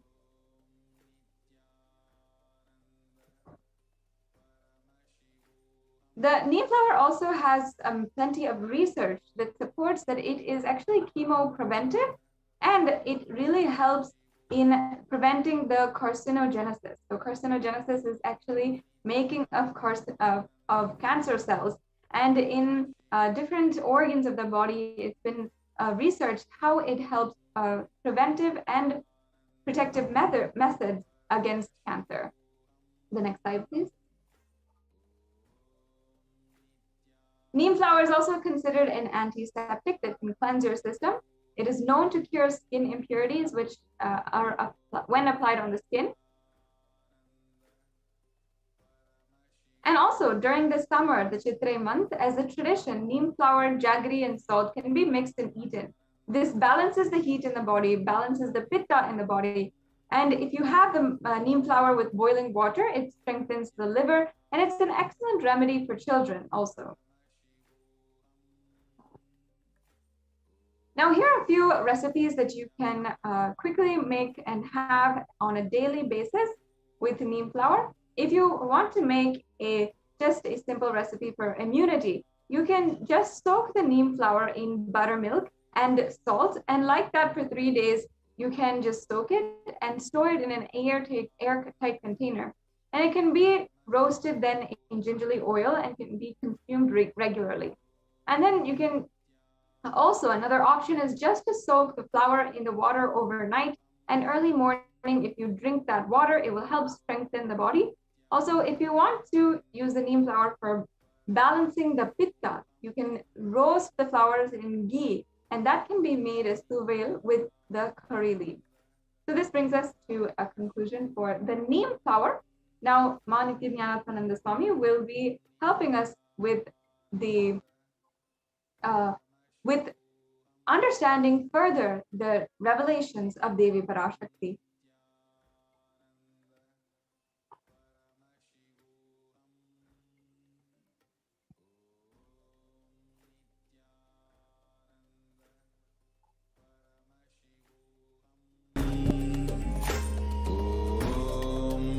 Nithyananda Paramashivoham. Om Nithyananda Paramashivoham. Om Nithyananda Paramashivoham. Om Nithyanandam, and welcome back everyone.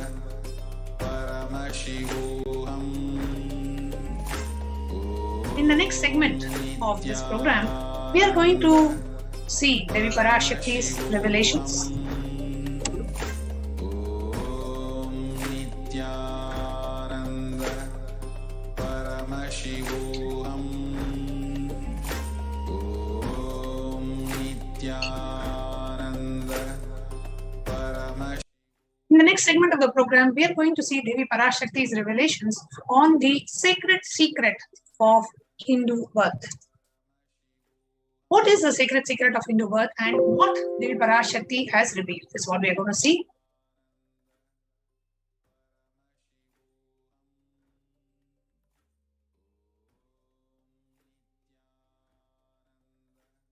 உலகம் நன்றாய் கேட்டுக்கொள், உன் கேள்விக்கு உன்மூலமாய் உலகெங்கும் இருக்கும் இந்துக்கள் எல்லோர்க்கும் அளிக்கின்றேன் உத்திரம்.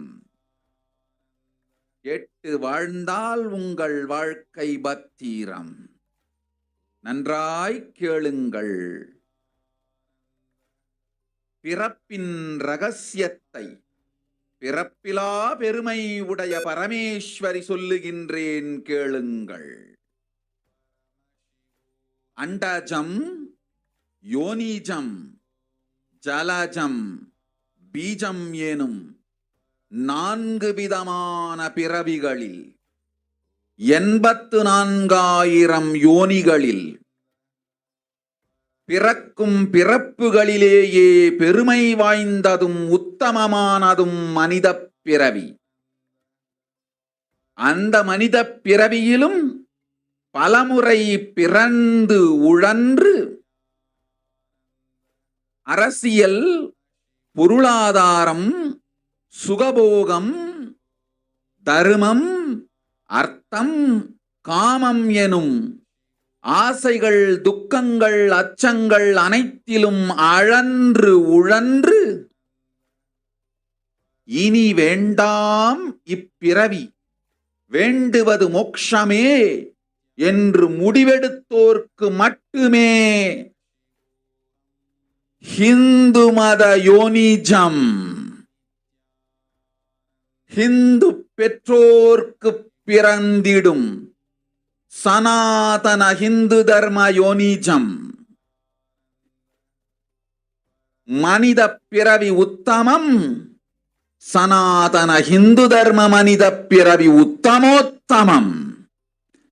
இந்த உத்தமோத்தம பிறவி எடுத்த எல்லோருக்கும் ஜீவன் முக்த விஞ்ஞானத்தையும் சனாதன தர்மத்தையும் காக்கின்ற கடமையும் உண்டு. அதனால் வருகின்ற நன்மையெல்லாம் அனுபவிக்கும் உரிமையும் உண்டு. இந்த கடமையை செய்வோம் என்று சத்தியம் செய்ததனால்தான் அந்த உரிமை அளிக்கப்பட்டது. பூமிக்கு வந்தபின் மனம் மயங்கி மதிமயங்கி சனாதன தர்மம் காக்க மறந்ததனால் மாயை அவர்கள் உயிரை பறிக்கின்றாள். நன்றாய் புரிந்து கொள்ளுங்கள். உயிரை கொடுத்தாலும் தர்மத்தை காப்போம் என்று உறுதி எடுத்தவர்க்கே சனாதன இந்து தர்ம யோனிஜம் அளிக்கின்றேன் யான். உடல் பெற்ற பிறகு ஊழிப் பெருவலியால் ஆசை அச்சங்களை உதறவிடாது, உதறியும் விடாது சனாதன இந்து தர்மம் காக்க மறந்தோரை உயிர் வாழத் தகுதியில்லாதவர் பட்டியலில் உடனடியாய் மாயை சேர்க்கின்றாள். அதனால் ராட்சசர்களும் அசுரர்களும் தானாகவே இவர்கள் உயிரை எடுக்கின்றார். நன்றாய் புரிந்து கொள்ளுங்கள். உயிரை கொடுத்தாலும் தர்மம் காப்போம் என்று நிற்பவர்க்கு நிலைத்திடும் வீரஸ்வர்க்கமும் கைலாச பதவியும், எக்காரணம் கொண்டும் தர்மம் காக்க மறந்த உத்தமோத்தம ஜனனமான சனாதன இந்து ஜனனம் பெற்ற மக்களுக்கு இல்லை வேறு கதி. சனாதன இந்து தர்ம மனித ஜனனம் உத்தமோத்தம மனித ஜனனம். உங்கள் உரிமை உலகில் அதிகம், உங்களுக்கு கடமையும் உலகில் பெரிது. தர்மம் காத்தாலே கடமை, தர்மம் காக்காதார்க்கு உயிர் வாழும் உரிமை இல்லை.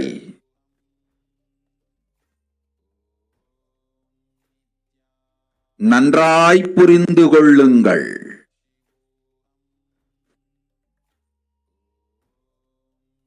உத்தமோத்தம பிறவியான சனாதன இந்து தர்ம பிறவி எடுத்த எல்லோரும் புரிந்து கொள்ளுங்கள். உங்கள் வாழ்வின் முதற்கடமை தர்மம் காத்தல். தர்மம் காக்க தர்மம் உங்களை காக்கும். சனாதன இந்து தர்மம் காக்க மறந்திட்டால் வாழும் உரிமையை நீங்கள் இழந்து விடுகின்றீர்கள். அதற்கு மேல் வாழ்ந்தென்ன அழிந்தென்ன? பூமிக்கு பாரம் குறையட்டும் என்று அசுரர்களும் ராட்சசர்களும் உங்களை உண்டு தீர்க்கின்றார்கள். அதையும் மாயை கண்டு சும்மாவிருப்பாள். பிரபஞ்ச ரகசியத்தை, பிறவியின் ரகசியத்தை உலகிற்கெல்லாம் உத்தரமாய்ச் சொல்லிவிட்டேன். புரிந்து வாழ்வில் நடந்து உயிரை பத்திரமாய் பார்த்துக் கொள்ளுங்கள். அன்னை சொல்லும் அருள் சத்தியம் இது. ஓம் ஓம் ஓம்.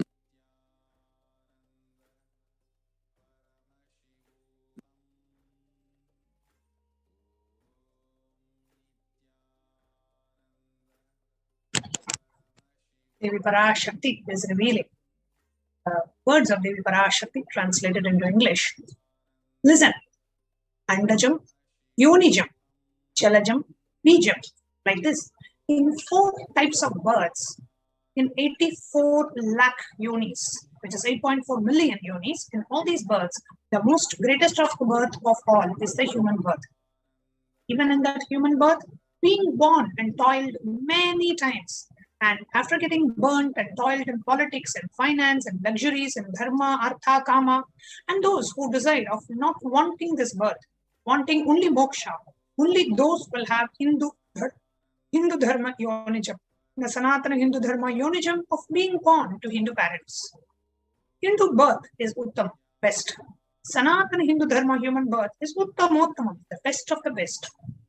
Everyone who took this Uttamottama birth has the responsibility of protecting the signs of living enlightenment and Sanatana Hindu Dharma.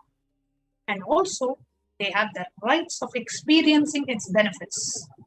The right was given to them because of the commitment given by them to do this responsibility. After coming to Bhuloka, by getting mentally deluded and forgetting the dharma of protecting Sanatana Hindu Dharma, Maya, she is taking away all their soul. Understand carefully. I am giving the Sanatana Hindu Dharma Yonijam only for those who gave the commitment of protecting Sanatana Dharma even by giving their life. After getting the body, because of the painful deluge, not dropping fear and greed, for those who forget to protect Sanatana Hindu Dharma, Maya, she will immediately add them all to the list of those who are not worthy of living. Therefore, Rakshasas and Asuras are automatically taking away their life. Understand properly. For those who stand that even by giving their life, they will protect Dharma, will permanently have Veera Swarga and Kailasa Padavi. For any reason, people forget to protect Dharma, having the Uttamottama birth of Sanatana Hindu birth. There is no other way for them. Sanatana Hindu Dharma human birth is Uttamottama human birth. The rights in this world are immense, and also your responsibility in this world is large. Protecting Dharma is a responsibility. Those who do not protect Dharma, they do not have the right to live. Understand properly. All those who took this Uttamottama birth, which is Sanatana Hindu Dharma birth, all of you understand. The first responsibility of your life is protecting Dharma. If you protect Dharma, Dharma will protect you. If you forget to protect Sanatana Hindu Dharma, you lose the right of living. After that, what bother is whether you live or get destroyed. Asuras and Rakshasas will eat you so that the burden on earth is reduced. Seeing that, Maya, she will keep quiet. So now let us understand what is really the responsibility of Hindus. Hinduism represents the world's most ancient yet progressive indigenous spiritual tradition.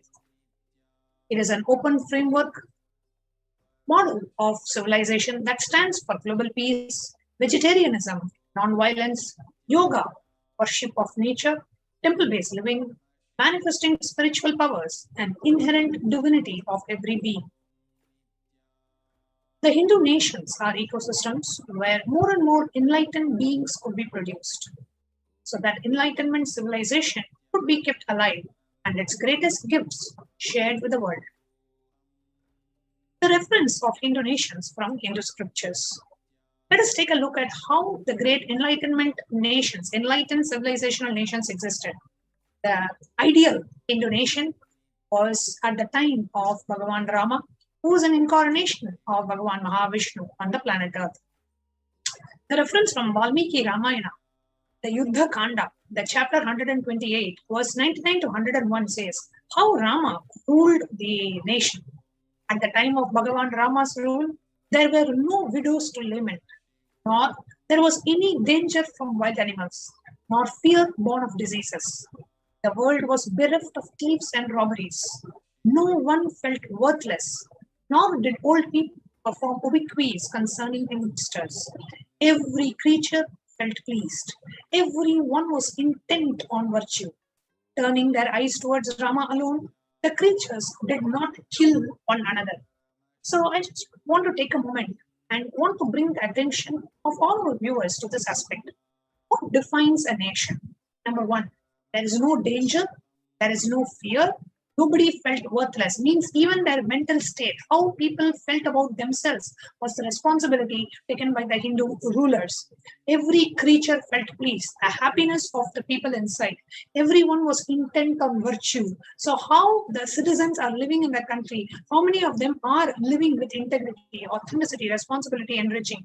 And finally, no creature, there was absolutely non-violence. The creatures did not kill one another. Those are the beautiful aspects of the enlightened civilizational nation. And Rama's rule, also at that time, people survived for thousands of years with thousands of progeny, all free of illnesses and grief. The trees that were bearing flowers and fruits, the trees there were bearing flowers and fruits regularly. without any injury by pests and insects.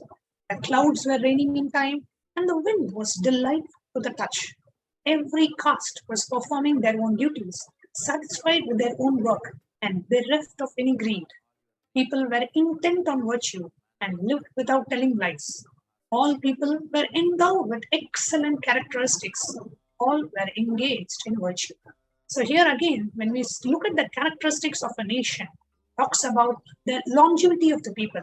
It talks about how people lived with their progeny. It talks about people living free of illnesses and grief.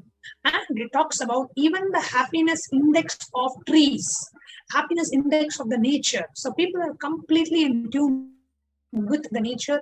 The trees were bearing flowers and the wind was delightful to the touch. And everybody doing their own assigned duties without any greed and without any jealousy. All these are traits of a great Hindu nation. Today, unfortunately, the world is running behind money. And the country is, the superpowers today are measured by their purchasing power parity, are measured by their currency value, not based on the happiness index of the people, not based on how much the people and the country is in tune with nature, not based on the mental health of people.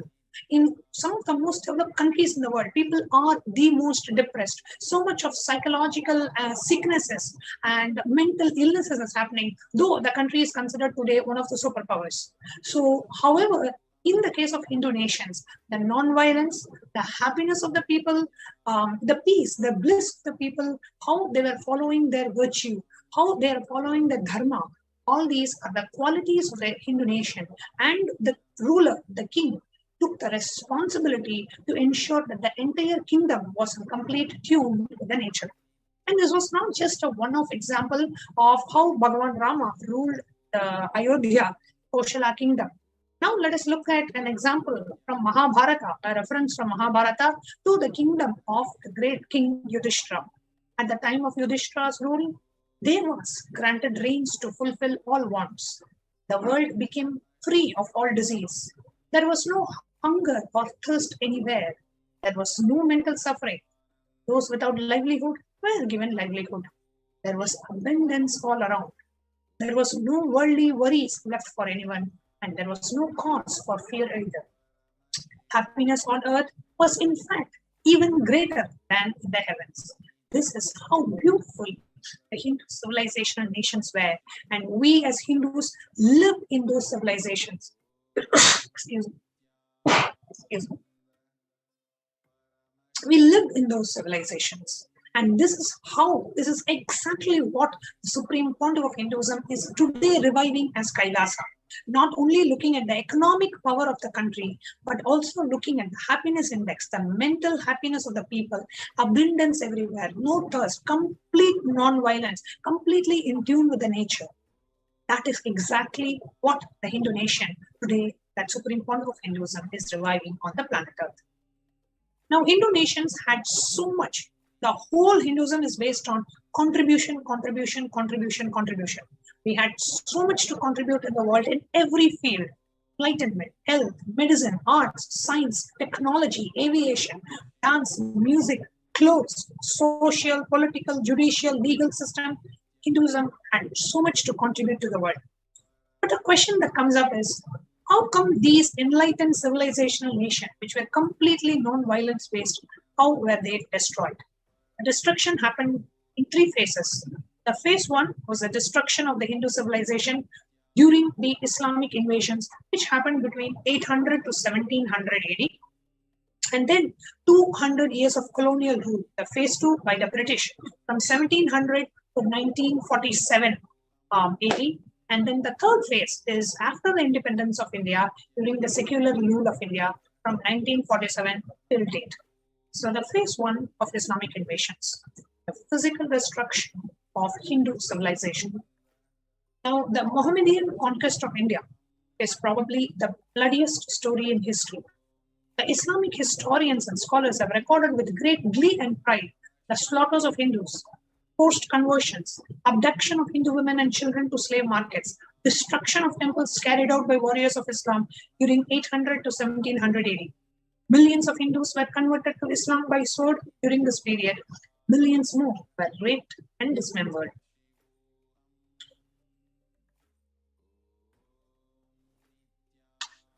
During the Islamic invasion, 200 million Hindus slaughtered by Muslim invaders, 100,000, not 100, 100,000 temples destroyed, 1 million deities and sculptures were destroyed. And just describing how the Islamic brutal attacks were, in the words of Kanhadade Prabhanda in 1456 AD, he says, the conquering armies burnt villages, devastated the land, plundered people's wealth, took Brahmins and children and women of all classes captive, flagged with thongs of rawhide, carrying them in prison with them, and converted the prisoners into bequesters. As we move on to the second phase of the destruction of the Hindu civilization, the first was physical destruction by the Islam. The second phase was economic and psychological destruction of the Hindu civilization by the British. In the words of Bill Durrett, who was the celebrated historian commenting on the British rule in India, he says, I have seen great people starving to death before my eyes. I am convinced that this exhaustion and starvation are due, not as their beneficiaries claim, to overpopulation and superstition, but to the social and criminal exploitation of one nation by another in all of recorded history. The British Empire used all possible means to destroy the Hindu civil and cultural institutions in order to delegitimize and demoralize the indigenous people of India so that they would become slaves in their own homeland. The strategies used by the British: number one, discriminatory laws to instill feelings of racial inferiority. Number two, engineered famines to starve natives into submission. Number three, annexed Hindu kingdoms to undermine the native. Number four, mistranslated Hindu scriptures to instill anti-Hindu narratives. Number five, destroyed indigenous group education system. Number six, destroyed local industries and forced importation of British goods. And number seven, banned Indians from owning or producing firearms. In the words of Shashi Tharoor, the member of the Parliament, Indian Parliament, he says, the British came to one of the richest countries of the world, and over 200 years of exploitation, looting and destruction reduced it to a poster child of a third world poverty. And they call India as a poor nation today after looting $45 trillion from the Vedic civilization. Over 200 years, 45 million Hindus dead due to famines and poverty imposed by British policies and reprisal killings, and 680 Hindu kingdoms served by the British Raj. And it didn't stop just with the independence of India. Even after the independence of India, Hinduism continued to be destroyed. From 1947 till present, the Crown faces British attitudes and policies towards Hindus. In the words of the first Prime Minister of India, what a disgusting and savage people we are. Politics, progress, socialism, communism, science, what are they before this?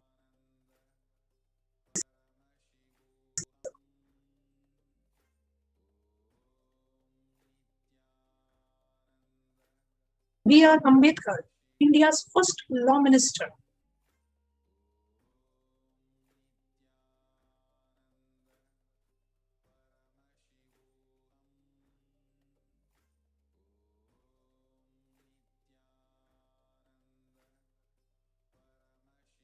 In the words of Ambedkar, India's first law minister and principal architect of the Indian Constitution, if Hindu Raj means a Hindu nation does become a fact, it will no doubt be the greatest calamity for this country. No matter what the Hindus say, Hinduism is a menace to liberty, equality, and fraternity. It is incompatible with democracy.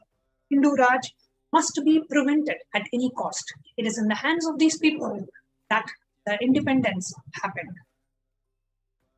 Not just that, under the name of secular India, the modern Indian legal system, academia, and media all systematically undermine, suppress, and delegitimize Hindu institutions and culture. India's constitution established government controls and taxations of Hindu temples, schools, while other religions are free from interference. Article 26 to 30 of the Indian Constitution discriminate openly against Hindus by giving special rights and benefits to non-Hindus. Hindu kingdoms and self-governance was abolished. Anti-superstition laws were passed just to criminalize Hindu practices. The mainstream Indian academics describe Hindus as sexist, racist, backwards, and oppression. And the negative media portrayals of Hindus in Bollywood and in TV. Not just that, the media narratives, whether it is in Bollywood or in mainstream media or in newspapers, articles, TVs, movies, everywhere, Hinduism is being portrayed, and such anti-Hindu narratives are spread through every possible means, leading to the psychological warfare where, without even we realizing, we are being inserted ideas, anti-Hindu narratives are being inserted into us. So really, how do we revive these Hindu nations?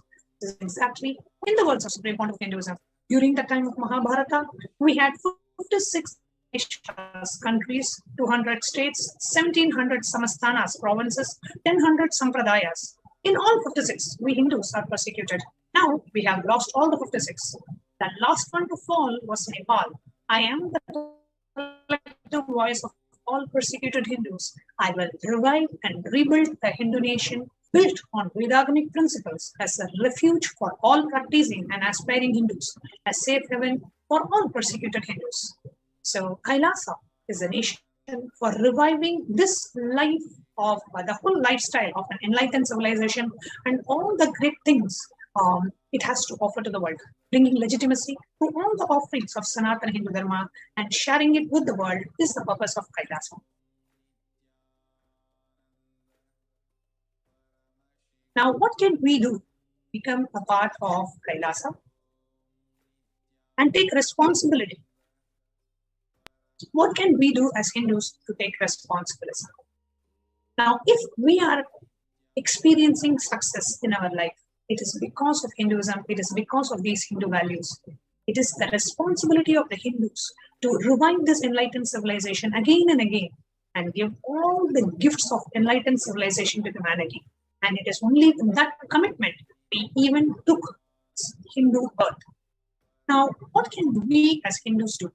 We invite all the Hindus, born, living, practicing, those sympathetic towards Hinduism, curious towards Hinduism, come and join Kailasa. Be a part of this great grand revival of Sanatana Hindu Dharma. So we invite each and every one of you to be a part of this great revival. Join Kailasa. If you are not yet a part, or if you are not yet an e-citizen of Kailasa, you can go to join.kailasa.org to become a part of this great revival. Let us get back to the responsibilism and the commitment we gave before just with Hindu birth as revealed by Devi Parashakti herself. So we invite each and every one of you to come, please come and be a part of this huge, great, grand revival of the enlightened civilization by the Supreme Pontiff of Hinduism, Jagadguru Mahasannidhanam, His Divine Holiness, Bhagavan Nithyananda Paramashivam. We'll now be playing a short video on how you can become part of Kailasa before we move on to the next segment.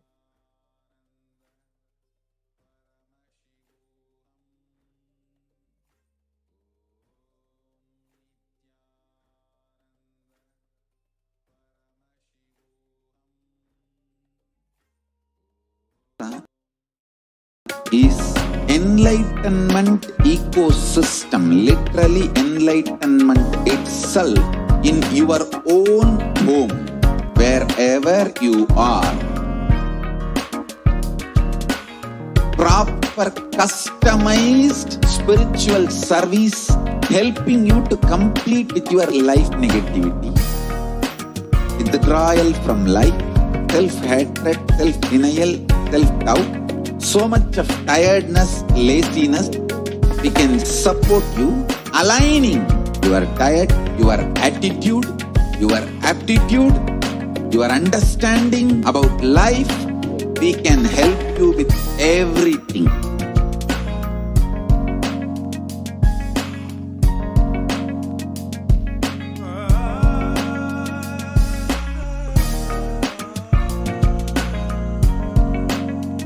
If you are interested in enlightenment, we will immediately bring this to you.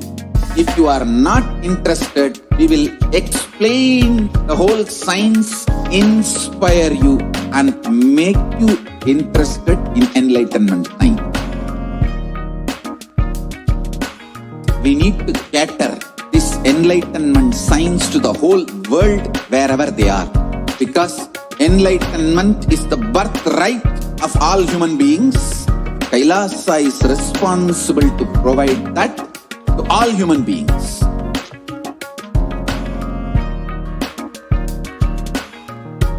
Kailasa is the totality of the knowledge I received from my gurus and practice manifested in my life, perfected by teaching millions of people from all cultures, time zones, backgrounds, genders, nationality, race, from every creed.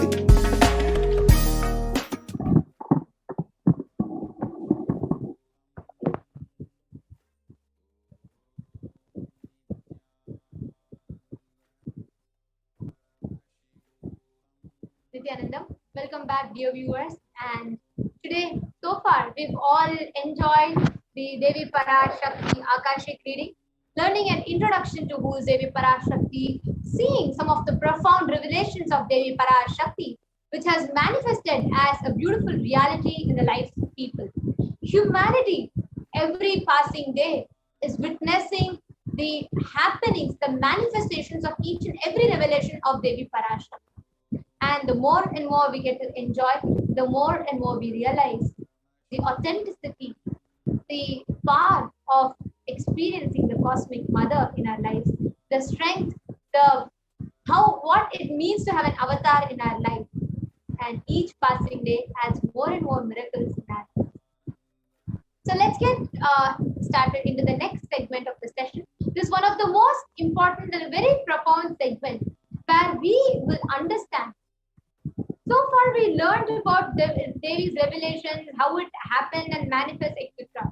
But this is a segment where we actually see how can you benefit the most when Devi Parashakti is manifested. When the Supreme Pontiff is giving the darshan, how can you connect to Devi Parashakti?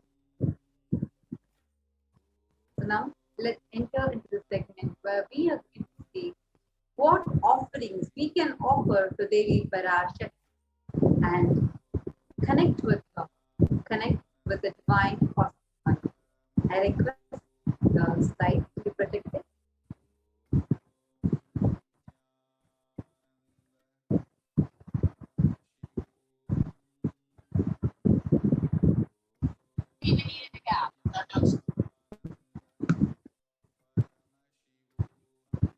Sorry for the technical glitch, we're just having the slides projected. In the meanwhile, rituals and offerings in Sanatana Hindu Dharma is one of the most powerful way of connecting. If you see in Hinduism, right from the time you are born and how you are brought up, the very lifestyle and culture teaches us to always offer something. Whether you go to a temple and your mother just puts 1 rupee coin in your hand and she makes you offer it in the gundi. Or maybe you go and you give some annadan to people. The very lifestyle in Sanatana Hindu Dharma is offering. Whether it's a Pongal, some celebrations, you go and share the gifts and sweets with people on Diwali, Navratri. The lifestyle in Sanatana Hindu Dharma is in such a way, it is designed to enhance, to awaken one person's capability of receiving the divine. And we are going to be seeing into the different offerings that you can offer, and most of these are made of gold. Now, gold by itself is a very significant element, highly positive, like anybody who wears gold will radiate positivity, and that itself will radiate positivity by also for many fatal diseases. We use gold. We actually give gold as medicine instead. Like this, the benefits of gold is just enormous. Because the further slides we protected. You can go to the further slide now.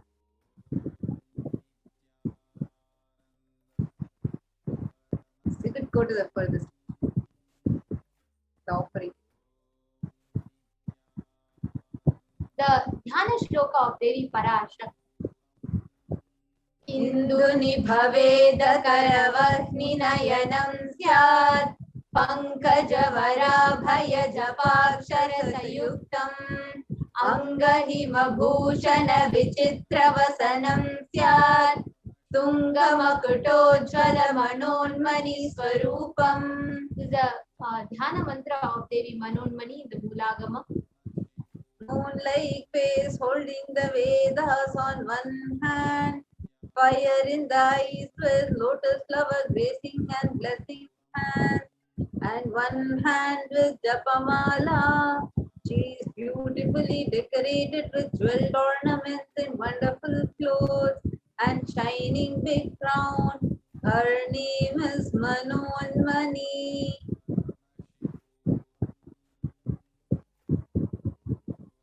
There is another beautiful chant, Devi Parashakti, the Dhyana mantra again in Moolagama. ध्याये देवीं त्रिनेत्रां शशिनिभवदनां वेदहस्तां दधानां सव्ये पद्मं वरदमपरे चाभयं चाक्षमालां दिव्यैराभरणैः विभूषिततनुं ब्रह्मादिभिः पूजितां देवीमेव मनोन्मनी प्रतिदिनं कामर्थदत्रीं शुभाम्.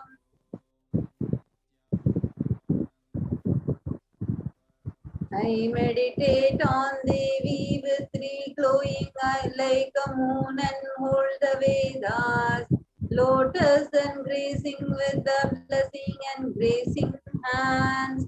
He is wearing beautiful ornaments and is worshipped by Brahma and many other gods. She showers auspicious boons for all of us every day.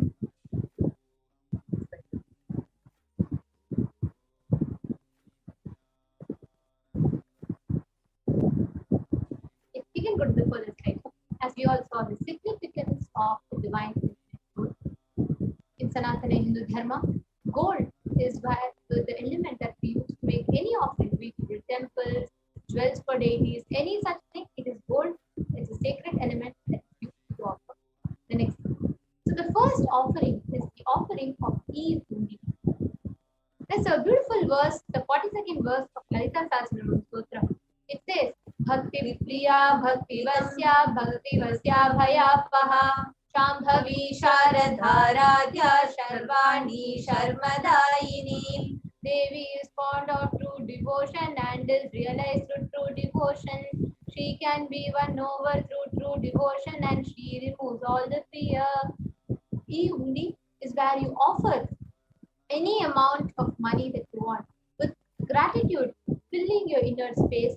Devi seek to receive the great blessings of Devi Parashakti.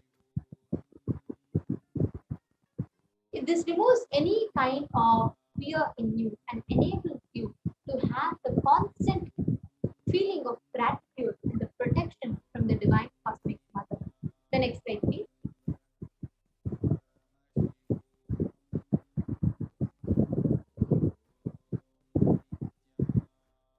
The next is the Sankalpa chanting. The Sankalpa chanting is a very beautiful offering where Sankalpa by itself means conscious resolution. Many of us might want, you might want to offer for your, you may want, one resolution is to, have a proper business. You want your business to grow. You want your health to have a breakthrough. You want to get out of your addictions. You want to get married by some time. You want to have a child by some time. Each of us might have different prayer that you want to manifest. Now, when that prayer is chanted within a particular process in front of the deity, it becomes a resolution, a conscious resolution. When that same prayer is chanted with deity directly, which is energized by a Nicha Avatara, the incarnation himself, that becomes a conscious resolution. Your resolution is added, infused conscious. The Sankalpa chanting is where for any benefit, any desire or a boon or reality you want to manifest, the Sankalpa is being chanted, the resolution is taken. The next is Sahasranama, Swarna Saratnama. Sahasranama Smaranam. Let us now. It's a beautiful day. Nama Parayana Pita, literally the one who enjoys her different dimensions being celebrated. In each of these gold coins, a unique dimension of Devi Parashakti is inscribed. Such that when you offer these gold coins to Devi, you are celebrating, worshipping that dimension of Parashakti. Understand? When you are cherishing them, that becomes more and more reality. So whatever dimension of Parashakti you worship and cherish, you will start manifesting that as a reality.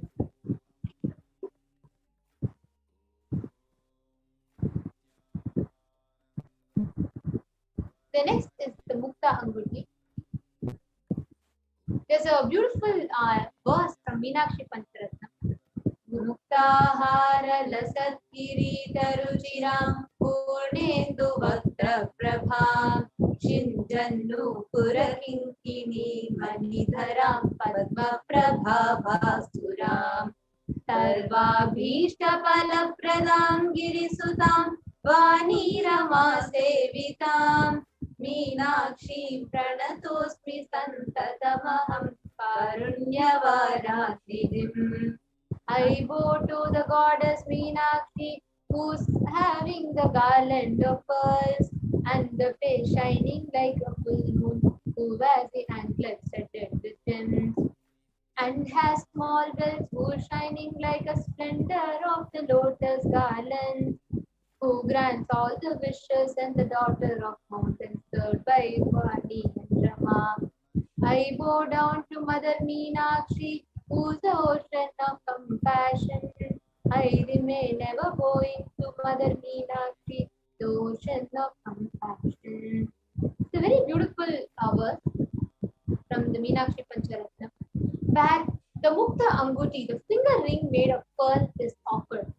When you offer the finger ring that is made of pearl, especially for any business endeavors or any fear that you have in business endeavors, success, Devi showers her love, compassion to you so that you can experience success in your business endeavors.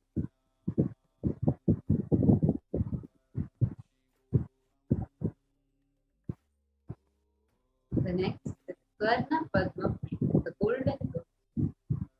Very auspicious element along with a very auspicious flower. If you all know, lotus, the moment I say lotus, every god literally can picture them.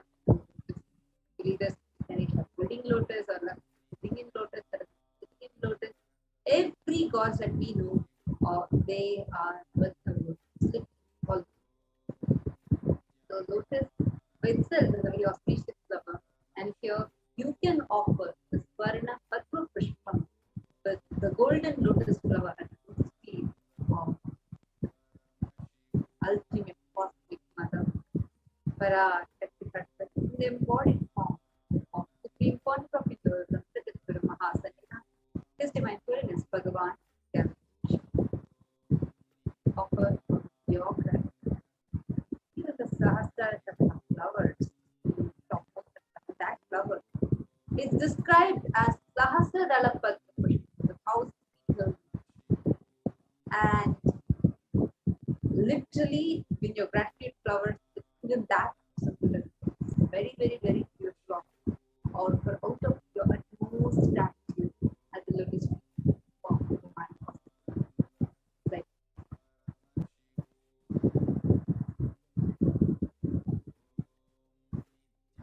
Nakaditi Sanchanna Nama Jannatamo Guna Padadvaya Prabhajana Parasaluruha. You whose brightness from the toenail destroys the darkness of ignorance. From the minds of devotees, prostrate at your feet.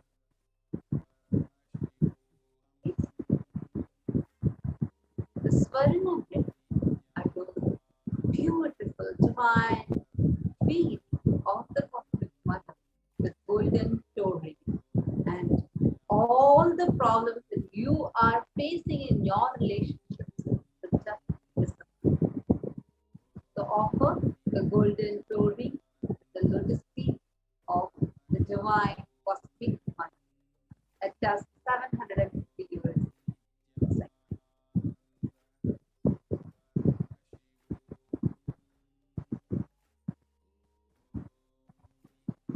The next is a Swarna Mang Tika. Actually, Mang Tika is the hairline jewelry.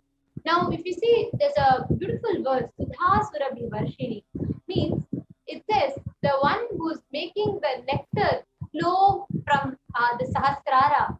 Actually, if you see the Sahasrara, it's called the 1,000-petal lotus, which when blossoms, the nectar overflows in that. The Mang Tika represents the nectar flowing from Sahasrara chakra, which is fully open. And like a disciple of Paramashiva is said to be like, when a disciple attains enlightenment, it is said that the full Sahasrara chakra opens and the nectar overflows. Devi Parashakti, offering of this Swarna Mang Tika, actually it expresses, it enables you to receive the blessings of achieving the blissful state of overflowing gratitude in the space of complete completion. Any kind of unfulfillment in your life, it can even be your relationships, your health, education, career, any kind of unfulfillment you have, even the minutest of it, offer the Swarna Mang Tika. So just like how Devi is overflowing with joy, bliss and love and compassion, in your life too, that same dimension is awakened. The next slide. The next is the Pratyaksha Pada Puja. There's a very beautiful verse from the Guru Ashtakam, which says, Shariram Surupam Tatava Kalatram Yasascharu Chitram Dhanam Merutulyam Manaste Nalagnam Guru Rangri Padme Tatakim Tatakim Tatakim Tatakim. It says that you can have good, handsome body, you can have a beautiful wife, you can have wisdom, knowledge, name, fame, you can have wealth as strong and as much as big as Mount Meru. But if you do not have the space to be able to sit at the feet of the Guru and experience gratitude, what use is all this? What use? What use? Bhagavan Adi Shankaracharya, a great enlightened master and an avatar, beautifully sings us about it. Offering, in Sanatana Dharma, one of the most profound thing a being can experience is to be able to sit at the Guru's feet, just sitting in Upanishad, experiencing the master, experiencing gratitude, overflowing and just enjoying. Because master is only God, only scripture which is alive, which you can see, walk and talk. Sitting at the feet of the master and offering the Pratyaksha Pada Puja is one of the most profound experience you can earn for yourself in your life. Because that enables you to taste what it means to have costless gratitude, what it means to have reasonless bliss, what it means to have ultimate joy and fulfillment happening without any reason, just by itself, your own existence just oozing out of you. This is one of the most profound and most beautiful offering, the Pratyaksha Pada Puja. This enables the Ejaman to be able to receive the blessings from the Supreme Pontiff of Hinduism and offer their gratitude, express their gratitude to the SPH, directly offering, by offering the Pratyaksha Pada Puja at the lotus feet of the Supreme Pontiff of Hinduism.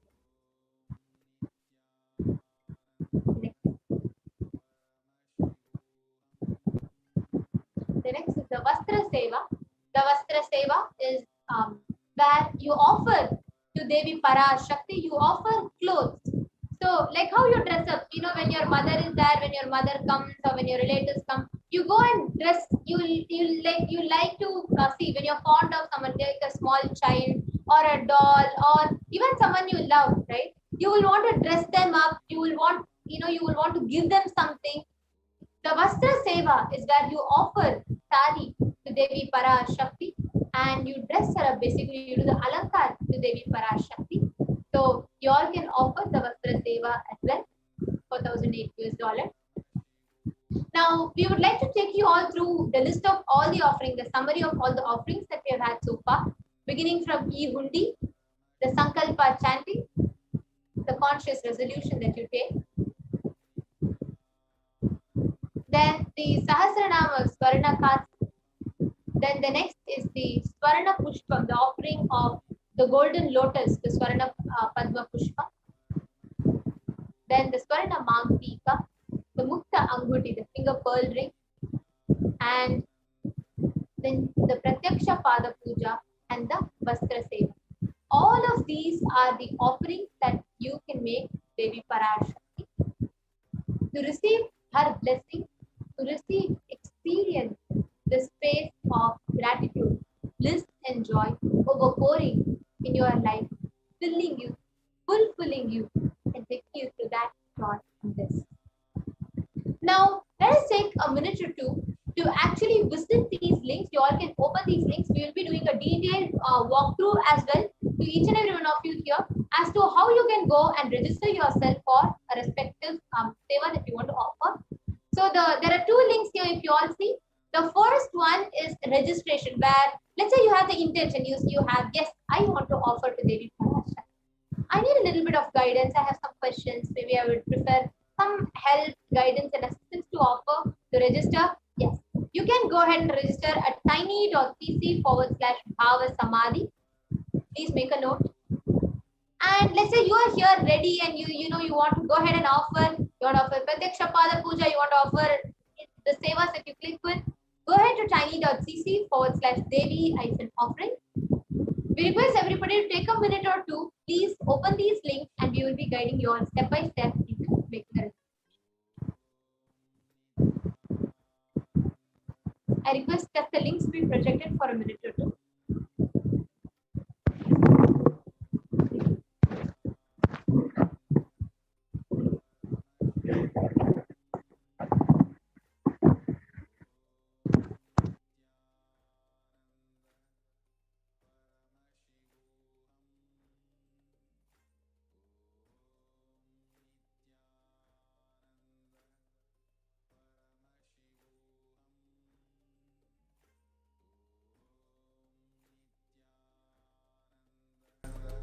Paramashivoham.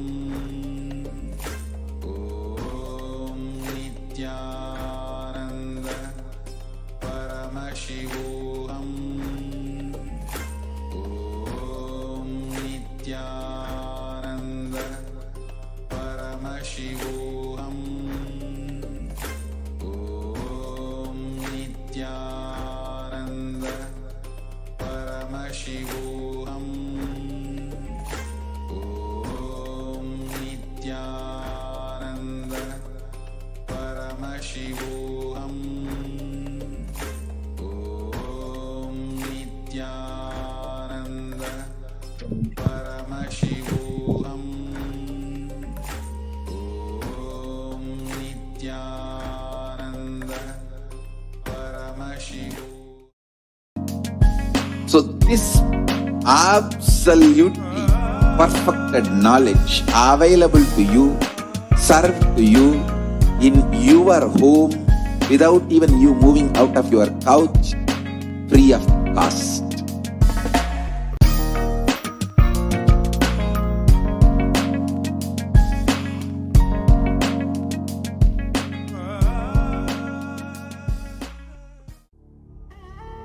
What I mean by the word Kailasa, listen intensely. Enlightenment ecosystem, literally enlightenment itself, in your own home, wherever you are.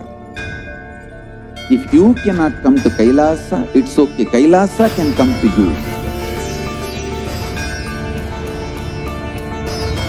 Kailasa coming to you is Kailasa.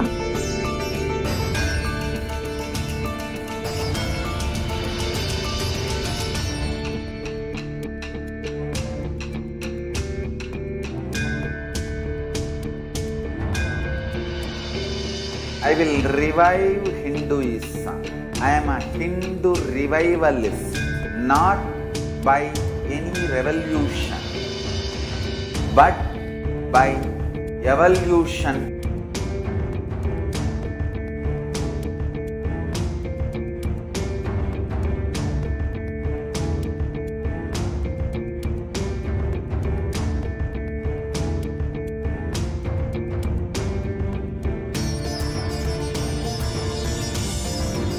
and setting model community.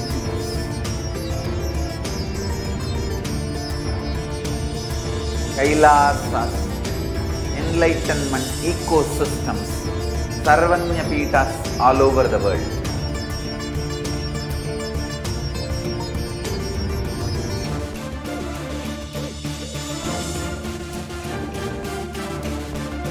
All powerful cognition, knowledge, only when you live, power manifestation and possibilities manifestation happens. This is a fundamental truth.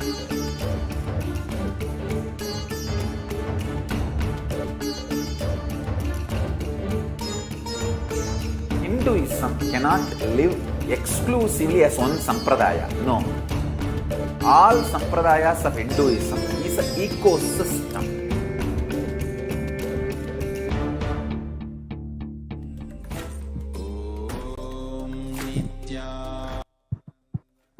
Welcome back, dear viewers, and sorry for the technical glitch. Now, let's all go through a step-by-step walkthrough. We'll be taking you all through a step-by-step walkthrough of how you can make the registration, how you can register for you to make an offering. So here is the first link, tiny.cc/Devi-offering. The moment you go to this, you can choose any sevas. Click on that button. You will be shown a drop-down list of the sevas that are there. So let's say you choose Pratyaksha Pada Puja as a seva that you want to offer. So you click and choose that. And you can offer, there's also an option for how many ever you want to offer. So you can click that number. Let's say you want to offer 2 people, you can put that there. And then you can click add to cart. And once you click the add to cart button, it will next lead you to the next section. Here it takes you to the bill. So it will show you the sum total. It will show you the, this is basically taking you to your cart. It shows all your purchases. If you have added multiple items to your cart, it will show all of them to you and the total bill. And once you are clear and you're sure, you can go ahead and hit the proceed to checkout button. So you can see the sum total price and everything. And once it's clear, you can go and hit the proceed to checkout button and you can proceed to the checkout.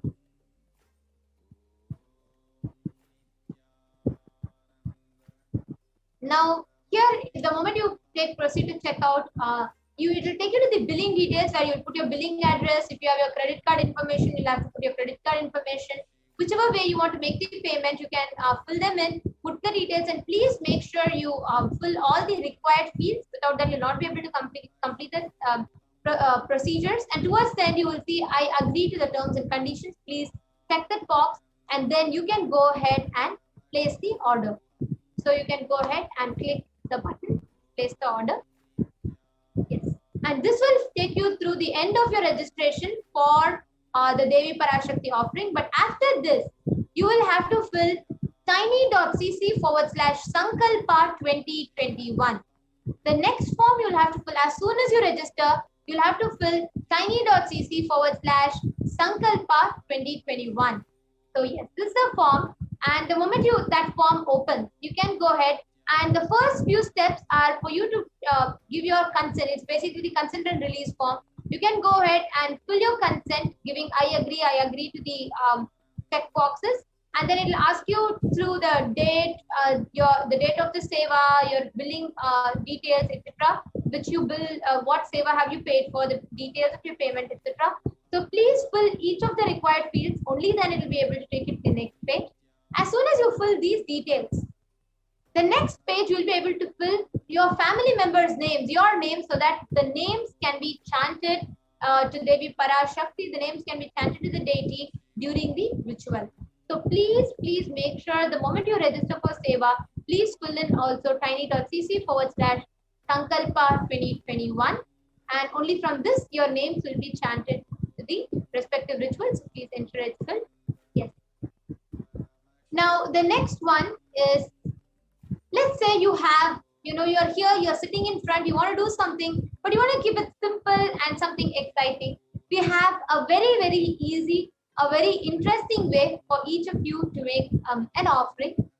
So here we have YouTube. So all the viewers that are watching us on YouTube, in 2 simple steps, you can express your gratitude.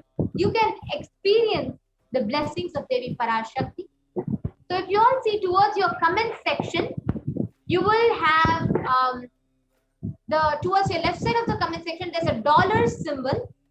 So once you click the dollar symbol there, yes, it takes you up on a pop-up window where you will be able to see 3 options: join, super chat, and super sticker. So let's start with the first one, join. So the join option enables you to join as a member of this channel, where you will be able to avail our premium courses, you will be able to avail our premium programs, and this will make all of them available to you, and all those who are becoming a member, who are joining these channels. So you can have various options. So basically you're switching to a monthly subscription. So we have e-Kailashan bronze, e-Kailashan silver, e-Kailashan gold, e-Kailashan platinum, etc. So you can choose, as per your choice, you can choose for a monthly subscription. And based on whatever is your subscription, you can go ahead and click join. Now this will take you to another pop-up window where you will have to, this is a one-time entrance. So one time you have to just put the one-time entry of your credit card details. You have 2 options. You can choose PayPal or you can choose credit or debit card. Let's say you choose credit card. So then what you do is go ahead and fill the details of your card.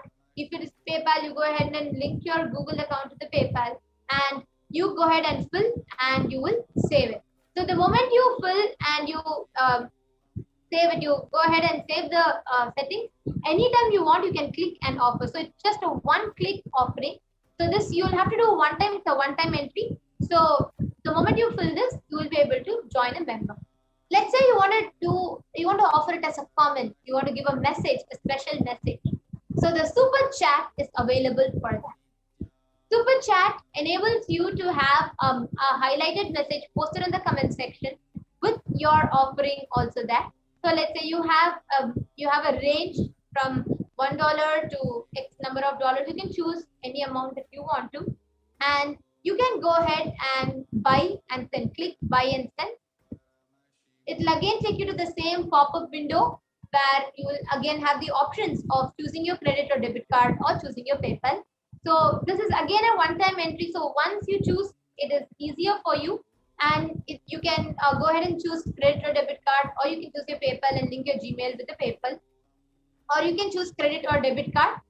And here, if you choose credit debit card, it takes you to the next pop-up window where you will have to fill your billing address, your card details, etc., and you will have to save it. So this is the super chat. The next one, let's say now, you want to do it, but you want to do it a little creatively and a little bit more special way. So here's another option, super sticker. The super sticker is where we have many stickers which comes with a certain price tag, and you can choose what you want to offer, and you can express your gratitude by offering your gratitude in the form of a cute little sticker. So let's say we have multiple stickers here. We can choose any sticker. Yes. So let's say you're choosing this little cute sticker. You can go ahead and you can buy the sticker for the rate it is, and yes, you can go ahead and buy. Here, if you see, it will take you to the same pop-up window again. It will give you the same options. You can choose your credit or debit card, or you can choose your PayPal, and you can link. If it's PayPal, you'll have to link your Gmail account to the PayPal, or if it's a credit or debit card, you'll have to enter the card details. Again, this is a one-time entry too. So the moment you choose, it will take you to that, and once you fill the details, that remains as fixed. Yes. Yes. So now, for each and every one of us that are viewing this, let's all take a few minutes to go ahead and fill. I actually request the links to be projected, the registration link. And now each and every one of you, whether you want to offer the seva or whether you want to offer super chat or super sticker, take a minute or two to go ahead and register yourself and make these offerings. These are one of the most powerful ways for us to experience the blessings and grace of Devi Parashakti. Yes. Let's take a minute or two to go ahead and register for the sevas. I request the link, the slide to be projected, just a slide to be projected for a few minutes.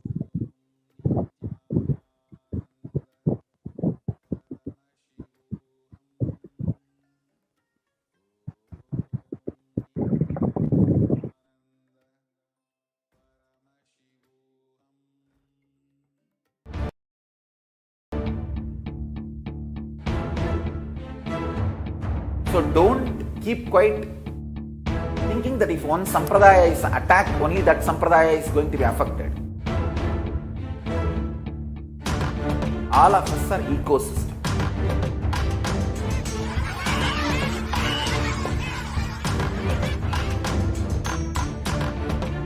I invite all of you to get involved and enjoy Hinduism by the principle of Dharmo Rakshati Rakshitaha. When you protect Dharma, Dharma protects you. We will make the whole planet flourish spiritually. The spiritual prosperity will happen to the whole planet. We all have to coexist together.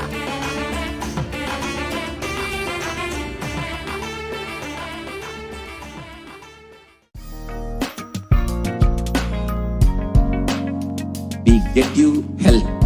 We get you ability to build beautiful relationships in your life. We get you direct spiritual support, and we make sure you become wealthy.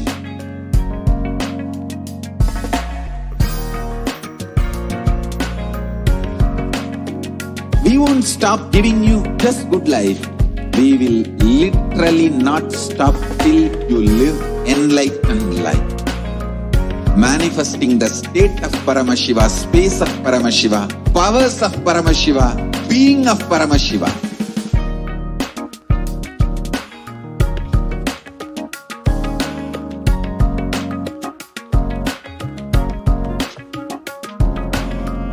Whole world should become Kailasians. I want the whole world to know Hindus have something great to contribute to the world.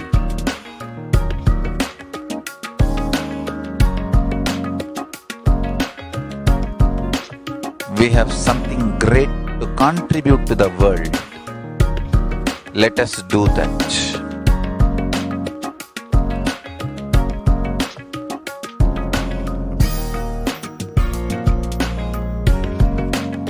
Kailasa is proper customized spiritual service helping you to identify your root patterns of suffering.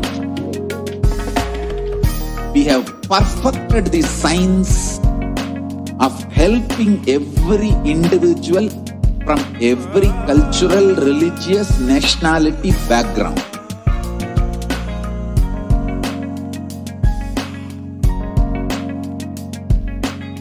You will have lowest reactionary assumptions, highest awakened response, alive response for life continuously.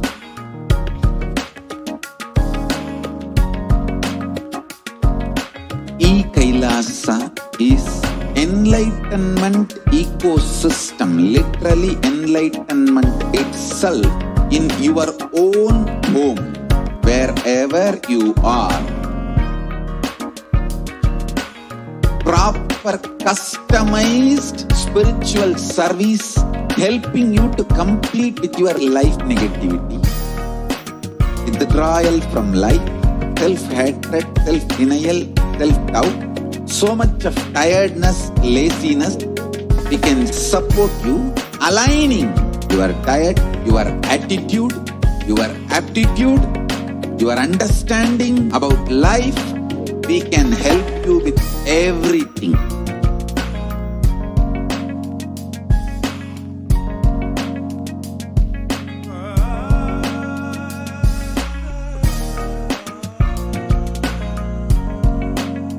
If you are interested in enlightenment, we will immediately bring this to you.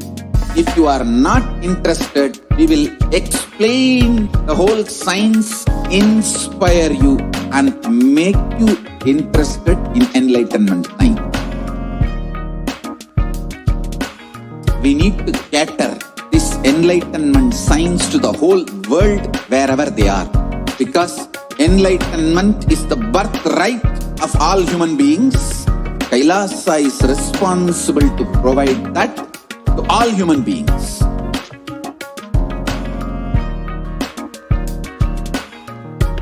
Kailasa is the totality of the knowledge I received from my gurus and practice manifested in my life, perfected by teaching millions of people from all cultures, time zones, backgrounds, genders, nationality, race, from every creed.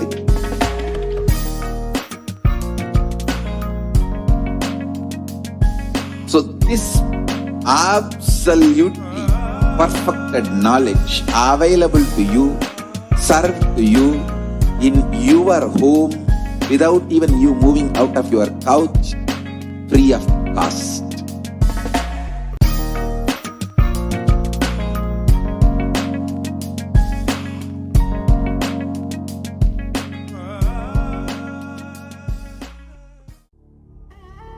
What I mean by the word Kailasa, listen intensely.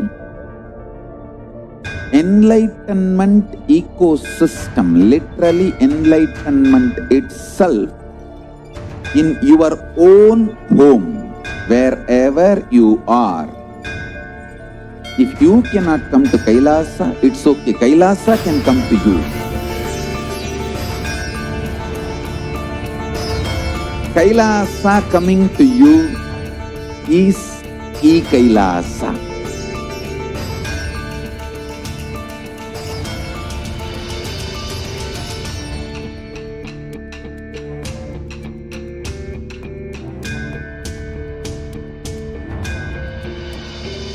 I will revive Hinduism. I am a Hindu revivalist, not by any revolution, but by evolution.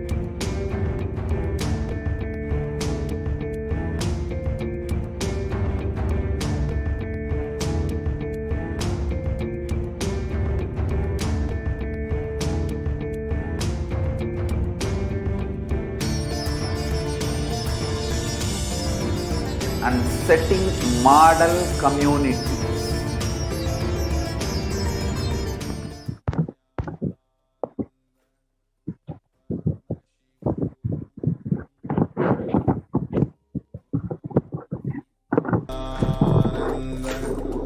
Paramashivoham.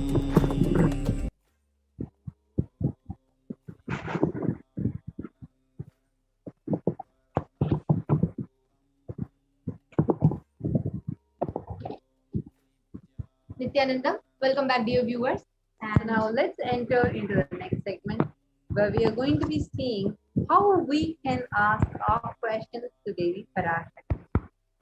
So as all of you might be knowing, we are one most blessed people who can literally not just see Devi Parashakti but interact with her, and that too on social media through the Supreme Pontiff of Hinduism, Jagat Guru Mahasannidhanam, His Divine Holiness Bhagavan Shri Nithyananda Paramashivam, whom we lovingly call as Swamiji. So now let's see how exactly we are going to be able to ask our questions, get our prayers answered, and experience the karmic breakthrough directly by Devi Parashakti herself in the social life. So let's now start off with the YouTube. As all the viewers are watching us live right now on YouTube, there is an option to become a member. This is available in most of the countries, not all. So you have a button called Join. So you will be finding this if you are using this on a laptop or desktop or computer. You will be finding this right next to the name of the YouTube channel. Even otherwise, just in the comment section, you will see a dollar symbol. If you hit that button, it will show you the options, and you can choose the join option. And so once either way you become a member, you can ask your question in the comment section, soon as Devi Darshan starts. So as soon as the curtains open, you can post in the comment section and ask a question. Next slide. The next step, the next platform is the Facebook page, Kailasa's HDH Nithyananda Paramashivam Facebook page. So in this Facebook page, all you need to do is start following the page and click the bell icon so that you do not miss any important notification. And go to the live video where you will be seeing this exact live video happening. And right in the comment sections, you can post your comments. Once again, as soon as the curtains open, like once you start having the darshan of Devi Parashakti through the Supreme Pontifical Level. The next slide, please.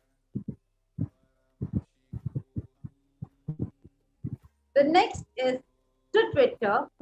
Go to the topmost tweet, not the pinned tweet, but right below that is the topmost tweet. Go to the topmost tweet and retweet that. If you're still not following, make sure you hit the follow button and the bell icon and retweet the tweet and post your question as a quote tweet along with hashtag ask the avatar and tag Swamiji's official Twitter handle, which is at Sri Nithyananda. That's the username. So go ahead and tag Swamiji. You'll see Kailasa's HDH Nithyananda Paramashivam, the Twitter account. The next is through Instagram. Go to the topmost Instagram post and make sure you follow the Instagram account and you'll find it as Sri Nithyananda, that's the username. So go ahead, search for it, you'll find it. Click the bell icon and once you follow it, go to the topmost post, go to the comment section and type your question, your prayer, and whatever you want to have a karmic breakthrough in.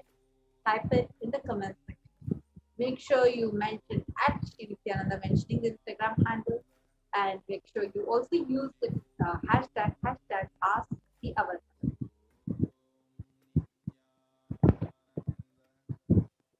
And last but not the least is WhatsApp. Yes, Devi is also available to all of us on WhatsApp. So here it's very simple. You all can go to kailasa.org and just there, right there, you will be able to have you will have a pop-up button towards the left bottom of the screen of WhatsApp, the WhatsApp icon. So you can just click the WhatsApp icon and it will take you to the WhatsApp chat. You can post your questions there as well. So dear viewers, get ready. When Devi is live, interact with Devi Parashakti. 1,000 years before, people had to do meditation work, hundreds of hours and hundreds of years to receive Devi Parashakti. But now all we need to do is just go ahead, leave a comment on Twitter or YouTube or Instagram or Facebook or WhatsApp. And Devi is here answering each and every one of us. So go ahead, experience Devi Parashakti. Now, it's time for all of us to move to the next segment. And this is a very important segment where especially for the world today, where the entire world is facing the pandemic, where the whole world is experiencing the effects and side effects and after effects of the pandemic. And a lot of Delta variants is coming, and not just the virus itself, but also the other effects that are happening. Now, how to handle all these? Is there a solution? What is the solution Devi has revealed? And how is it being executed? Stay tuned and watch as the admins of Adi Kailasa are coming and sharing with us the one and only solution for the entire world as unraveled by Parashakti. So stay tuned and you will be listening from them and you will also get to know how you can be a part. Thank you so much. Now let's move to the next segment after a short. Om Nithyananda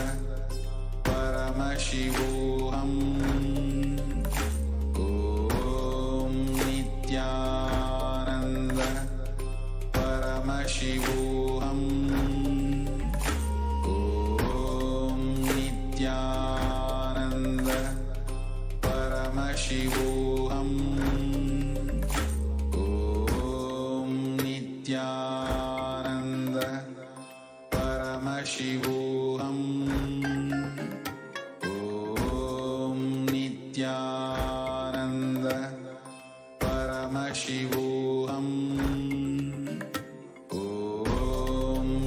Nithyananda Paramashivoham.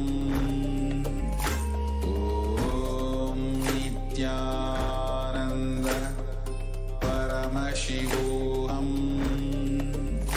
Om Nithyananda Paramashivoham.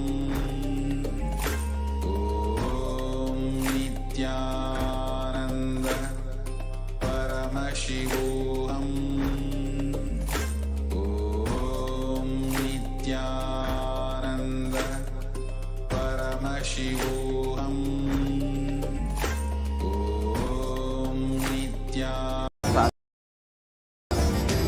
Enlightenment ecosystems, Sarvanya Peethas all over the world.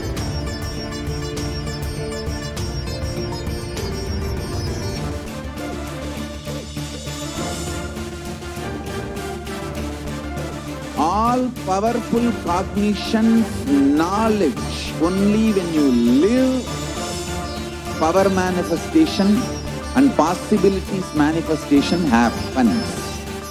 This is a fundamental truth.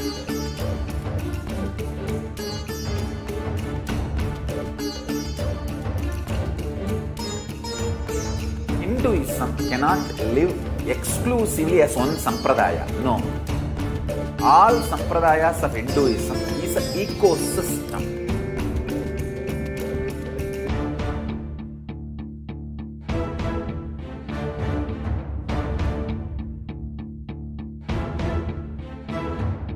So don't keep quiet thinking that if one sampradaya is attacked, only that sampradaya is going to be affected. All of us are ecosystem.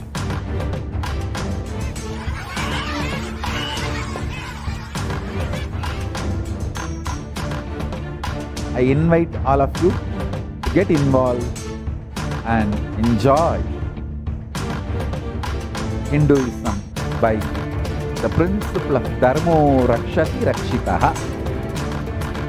When you protect Dharma, Dharma protects you. We will make the whole planet flourish spiritually. The spiritual prosperity will happen to the whole planet. We all have to coexist together.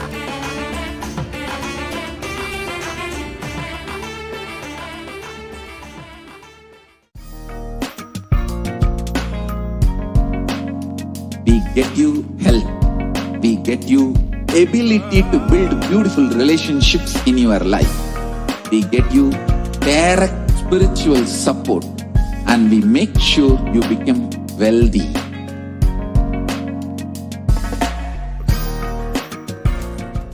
Paramashivoham. Om Nithyananda Paramashivoham. Om Nithyananda Paramashivoham. Om Nithyananda Paramashivoham. Om Nithyananda Paramashivoham. Om Nithyananda Paramashivoham. Om Nithyananda Paramashivoham. Om Nithyananda Paramashivoham. We won't stop giving you just good life. We will literally not stop till you live enlightened life. Manifesting the state of Paramashiva, space of Paramashiva, powers of Paramashiva, being of Paramashiva.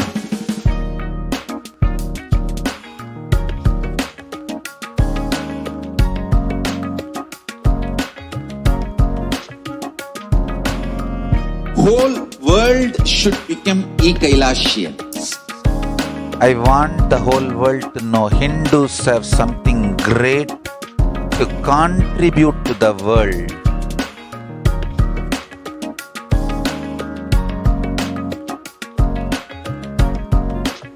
We have something great to contribute to the world. Let us do that.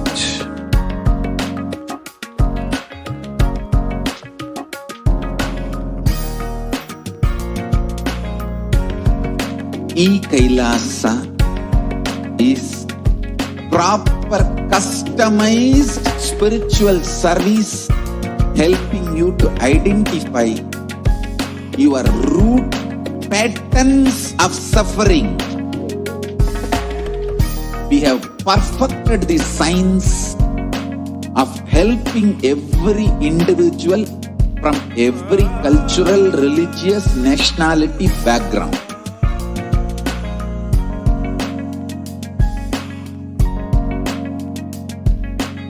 You will have lowest reactionary assumptions, highest awakened response, alive response for life continuously.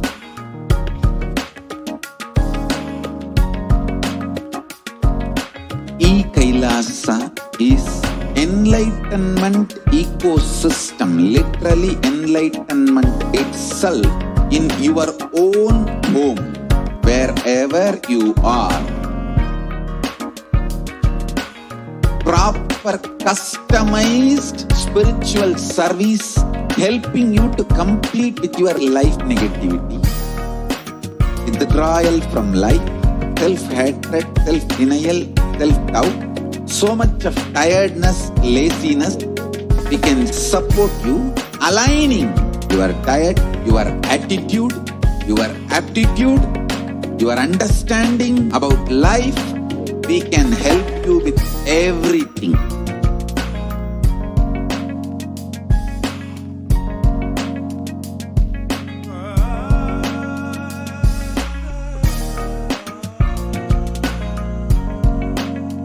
If you are interested in enlightenment, we will immediately bring this to you. If you are not interested, we will explain the whole science, inspire you and make you interested in enlightenment time. Om Nithyananda Paramashivoham. Om Nithyananda Paramashivoham.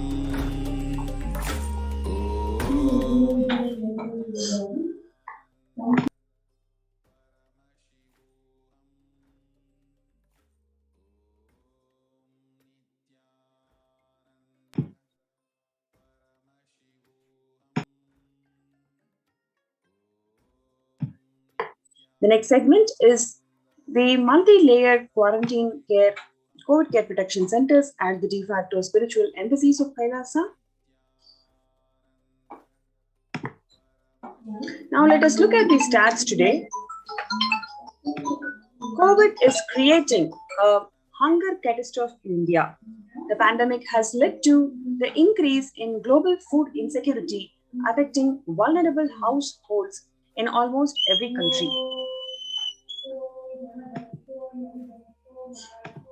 It has exacerbated existing inequalities, pushing millions of people into vicious cycles of economic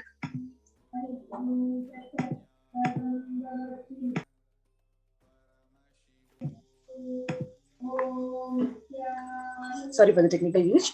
It has exacerbated existing inequalities, pushing millions of people into the vicious cycle of economic stagnation, loss of livelihood, and worsening the food insecurity. The World Bank estimates that 71 million people will be pushed into extreme poverty across the globe as a result of pandemic. The World Food Programme estimates that an additional 130 million people could fall into the category of food insecure over and about 820 million people who are classified as such by the 2019 State of Food Insecurity in the World Report. More than 50 million people have experienced food insecurity during the pandemic, up from 35 million people in 2019, according to Feeding America nonprofit, the nation's largest domestic hunger relief organization.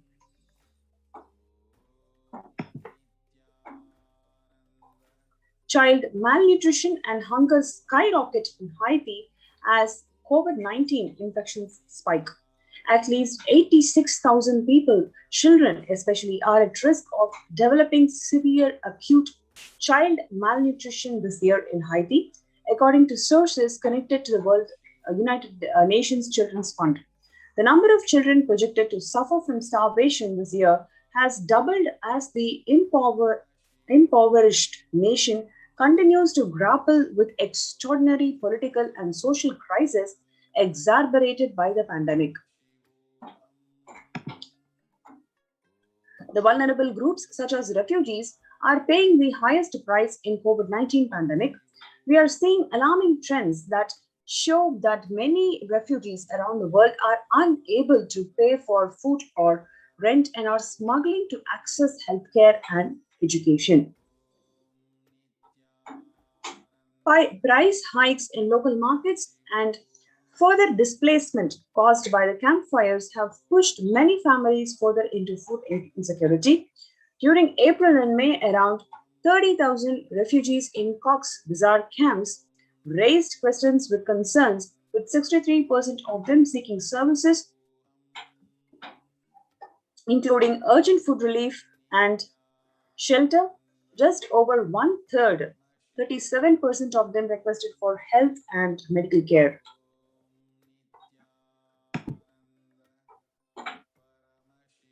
The number of people teetering on the brink of famine has risen from 34 million projected at the beginning of the year to 41 million projected as of June, he said. Without immediate emergency food assistance, they too face starvation, as the slightest shock will push them over the cliff into famine conditions.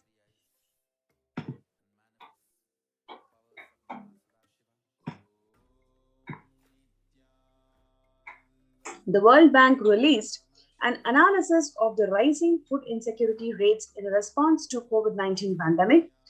The report, released on May 20th, 2021, stated that COVID-19 impacts have led to the severe and widespread increases in global food insecurity, affecting vulnerable households in almost every country, with the impacts expected to continue through 2021 and 2022. It also states that the global food prices increased significantly by 38% since January.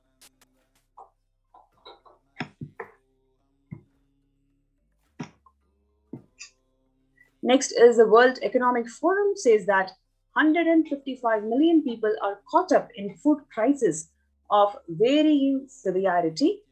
133,000 people in Burkina Faso, South Sudan, and Yemen are at most risk. 10 countries accounts to 2/3 of those facing acute hunger. The resilience of agri-food systems is being eroded by conflict, insecurity, and environmental trends. So what we have seen is the stark reality of the world, where you can literally see every section of the society is having the food insecurity issues. They're not able to cope up with the impact of COVID on the regular society life, and the governments are all struggling, and there is a huge need for somebody to take care of them, to ensure that their food insecurity issues are resolved. Now, this is what we are seeing in the world, but the Supreme Pontiff of Hinduism, Jagadguru Mahasannidhanam, His Divine Holiness Bhagavan Nithyananda Paramashivam, has foreseen this ahead of time. 2 years before, he has instructed the de facto spiritual embassies of Kailasa to procure food through food banks and ensure that the food insecurity issues are resolved. So to feel safe, you are welcome to join us in the COVID care protection centers. Register through the link below, which is kailasa.org/Kailasa care. KAILAASA.org/ KAILASACARE. So let's take a few minutes for registering ourselves in the kailasa.org/Kailasa Care before we go to the next segment.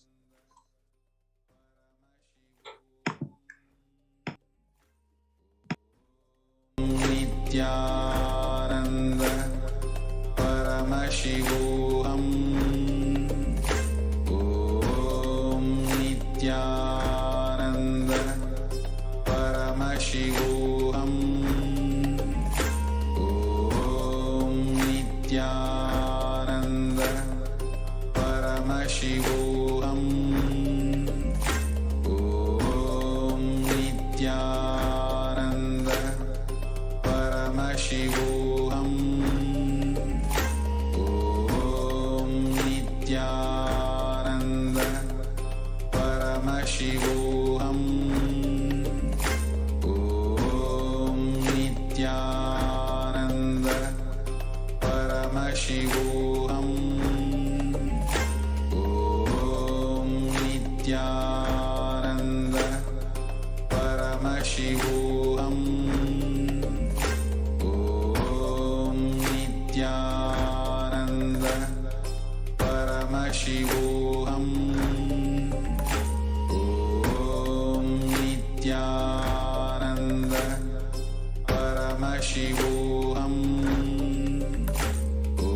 Om Nithyananda Paramashivoham.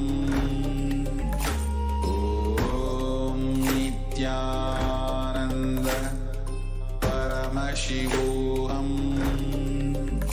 Om Nithyananda Paramashivoham.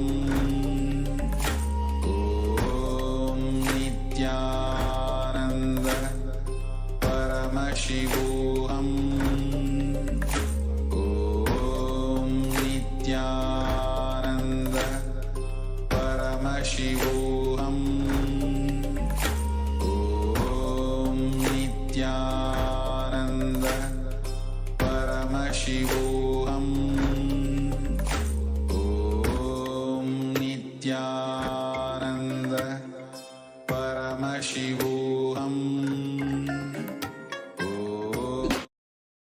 Scatter this enlightenment signs to the whole world wherever they are. Because enlightenment is the birthright of all human beings. Kailasa is responsible to provide that to all human beings.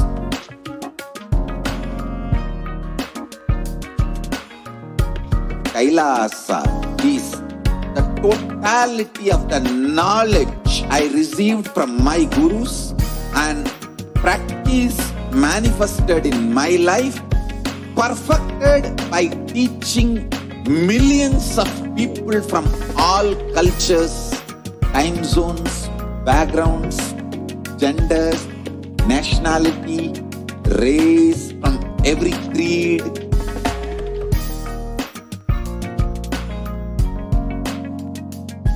So this absolutely perfected knowledge available to you, served to you in your home without even you moving out of your couch, free of cost. Nithyananda Paramashivoham. Om Nithyananda Paramashivoham.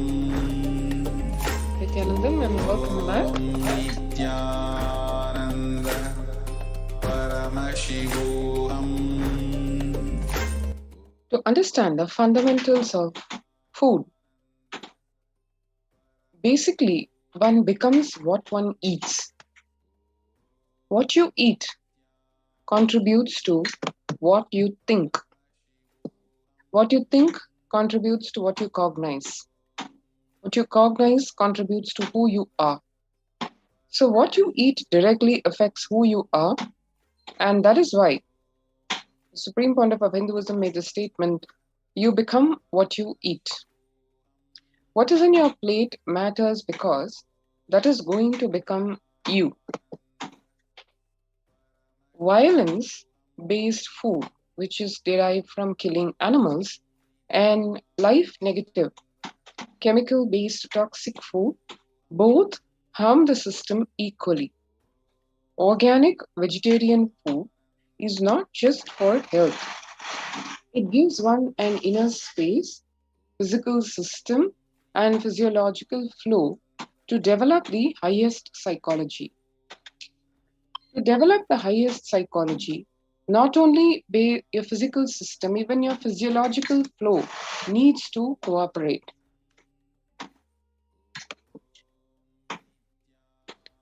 Your brain is constructed for all these higher things. When you don't explore the higher things, you are bound to feed the lower things and keep your brain engaged for survival. If you don't explore the higher dimensions of consciousness, you will force yourself into the drugs and try to explore the hallucination, imagination, illusory dimensions of the universe. Vegetarianism as a lifestyle.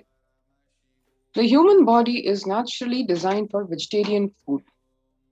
The inner mechanisms like feeling, thinking, words, everything is designed to function with vegetarian food. It is like having a generator which can handle only 220 volts electricity, or a UPS which can handle only 220 volts, but it is given 20,000 volts. What will happen? It will get fused. Same way, the food without anxiety, fear, depression, biomemories, if they are consumed by a person, the energy with which they think, the energy with which they utter words, the energy with which they act, the energy with which they feel, everything will be aligned to the natural source of energy. It will be aligned to nature, which is the inner potential energy. Based on these fundamental principles is what Kailasa's Annalayas provide organic vegetarian sattvic meal for all, with the aim of eliminating hunger from the face of this planet. Now, if we understand the picture of food and food distribution as it exists today, the developmental, social, economic, medical impacts of malnutrition and famine have a critical impact on the individual, familial, community, national, ultimately on the global level. With the ongoing COVID-19 pandemic triggering an alarming spike in food insecurity, the United Nations have given warnings of famines of biblical proportions. In 2020 alone, 690 million people were estimated to be pushed into food insecurity. The access and availability to organic food has become of utmost importance.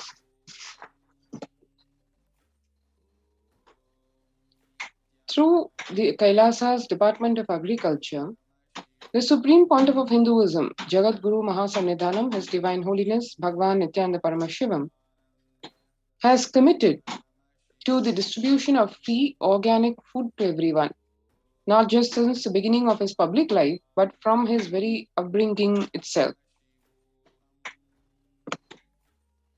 Kailasa's Annalayas, the food bank established all across the globe, distributes and serves free vegetarian organic food for people of all castes, creeds, religions, races, genders, social standings. In the global services under Kailasa's Department of State include the Red Zone, which is for providing relief work for natural and man-made calamities, working towards eliminating world hunger. One can see here the Supreme Pontiff of Hinduism personally organizing relief efforts and free organic food distribution for the Thane flood relief in Puducherry in India in 2012. We will revive the food supply system of Kailasa. Before you get hungry, food will be ready. Continuous Annadan. I'm not giving any fantasy, it has already become reality. This is what the Supreme Pontiff of Hinduism, Nithyananda Paramashivam, said on 17 July 2019. From the sincere beginnings way back in 2002 in Bhagwan's public life, here we see the early days of Kailasa's spiritual mission, where the Supreme Pontiff of Hinduism is himself offering Annadan, providing a free organic vegetarian meal on the occasion of Kartikai Deepam in Tiruvannamalai in India.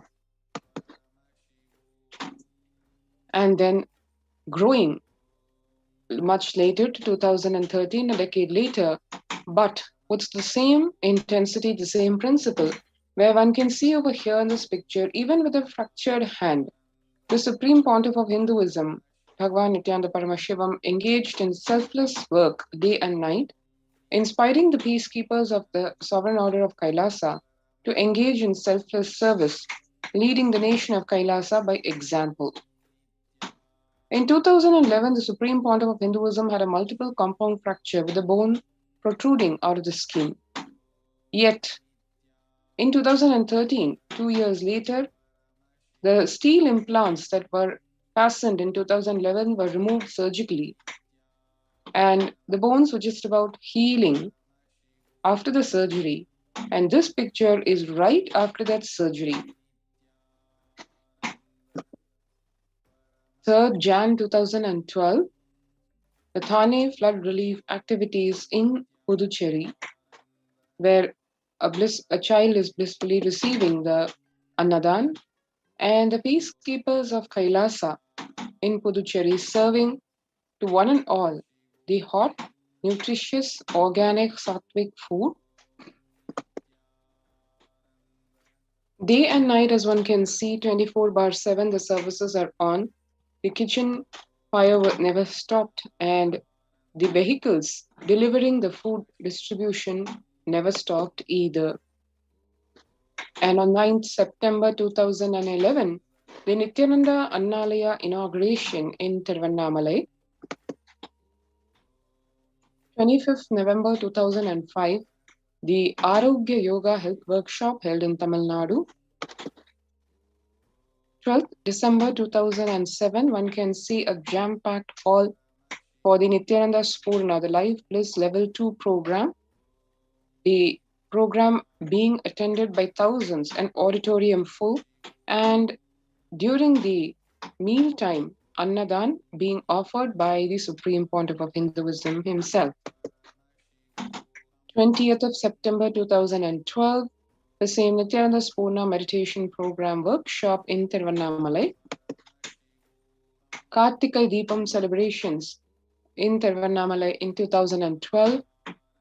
The lakhs of people who do the Girivalam, or the circumambulation of the sacred Arunachala hill, taking a stop and visiting the Kailasa in Tiruvannamalai, the Arunachala Sarvajna Peetham, and Annadan being offered to one and all. Since May 2017, the Inner Awakening Meditation Workshop in Tiruvannamalai, attended by people from all over the world, and the organic, sattvic, or vegetarian food being offered as part of the Annadan here. 10th April 2017, the Kalpataru Meditation Workshop in Tiruvannamalai. 5th May 2016, where one can see Bandara, or the spiritual feast for the respected spiritual leaders and the Hindu monks. 2016 April, Kalpataru Meditation Workshop.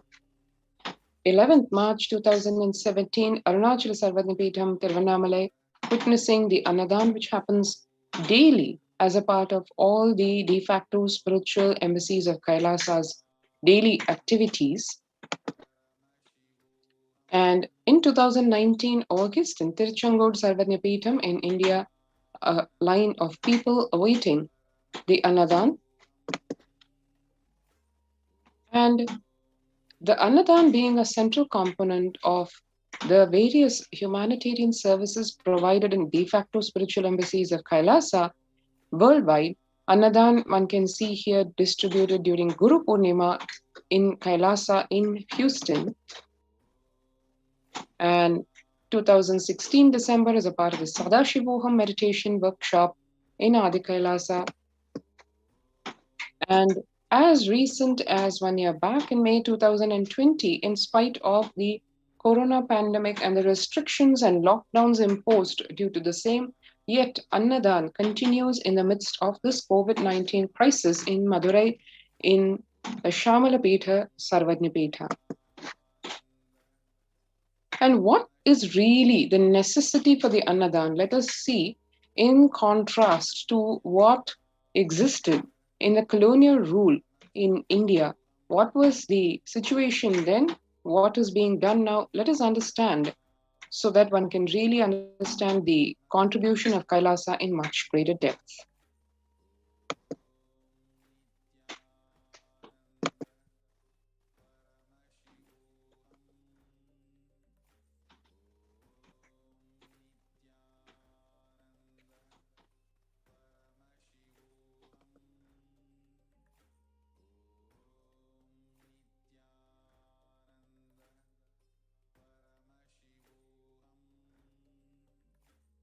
What I found in researching the Bengal famine was that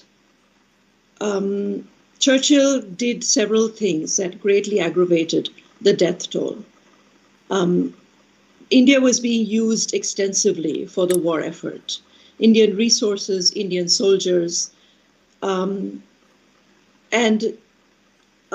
Churchill repeatedly refused to acknowledge the fact that the extent to which India was used could lead to famine. Viceroy to India, Archibald Wavell, called the Bengal famine one of the greatest disasters to have befallen people under British rule, and said the reputational damage was incalculable. During one government discussion about famine relief, Secretary of State for India Leopold Amery recorded Mr. Churchill saying that any aid sent would be insufficient because Indians bred like rabbits.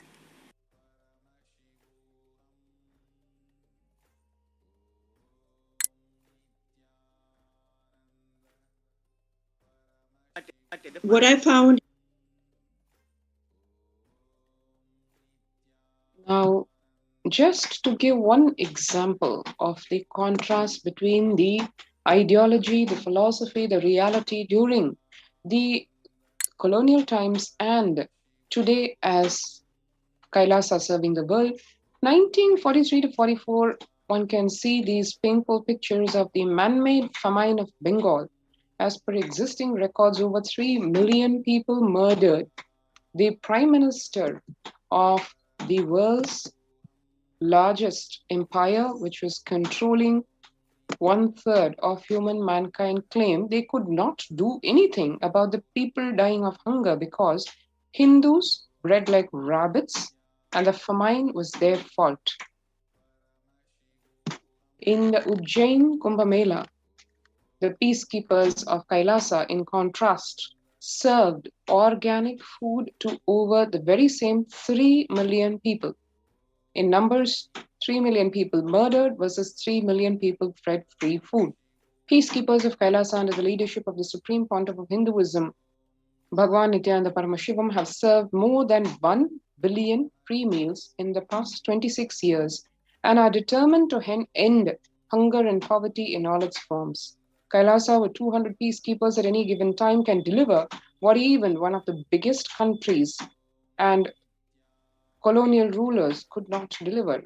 Kailasa is not driven by fear or greed. It is an enlightenment-based nation driven by selfless service.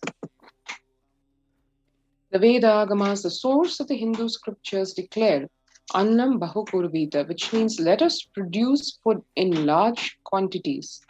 Through the widespread distribution and promotion of free, healthy, organic food, Kailasa's global peacekeepers led by the Supreme Pontiff of Hinduism serve such that we may achieve food security, improve nutrition, and promote sustainable agriculture globally.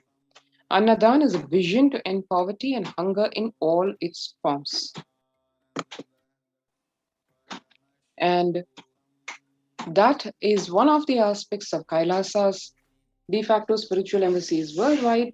To join the COVID Care Protection Center, register now through this link below, https://kailasa.org/Kailasa So if you've not already registered, take a few seconds now to register for the same.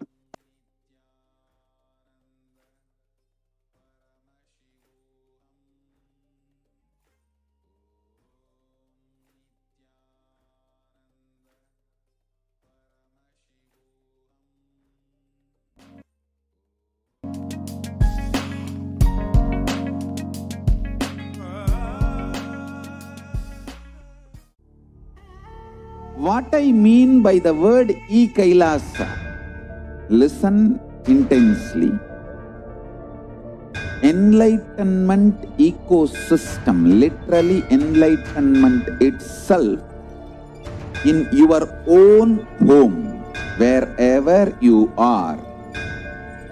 If you cannot come to Kailasa, it's okay. Kailasa can come to you. Kailasa coming to you is Kailasa.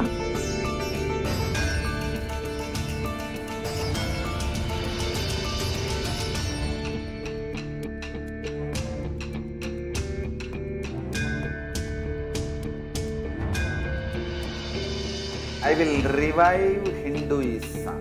I am a Hindu revivalist, not by any revolution, but by evolution.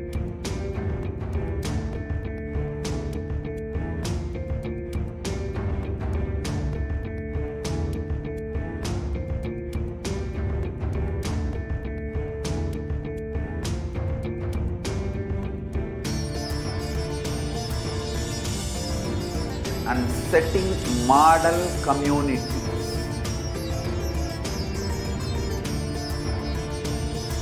Kailasas, enlightenment ecosystems, Sarvanya Pitas all over the world.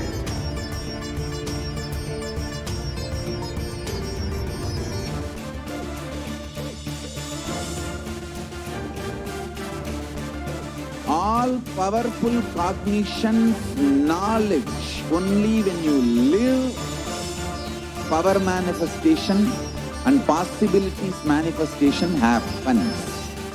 This is a fundamental truth.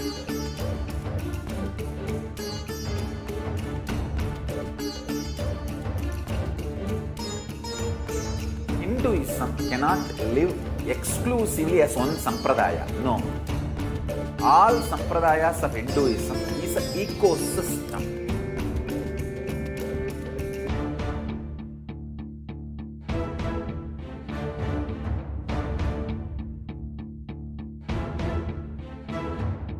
So don't keep quiet thinking that if one sampradaya is attacked, only that sampradaya is going to be affected. All of us are ecosystem.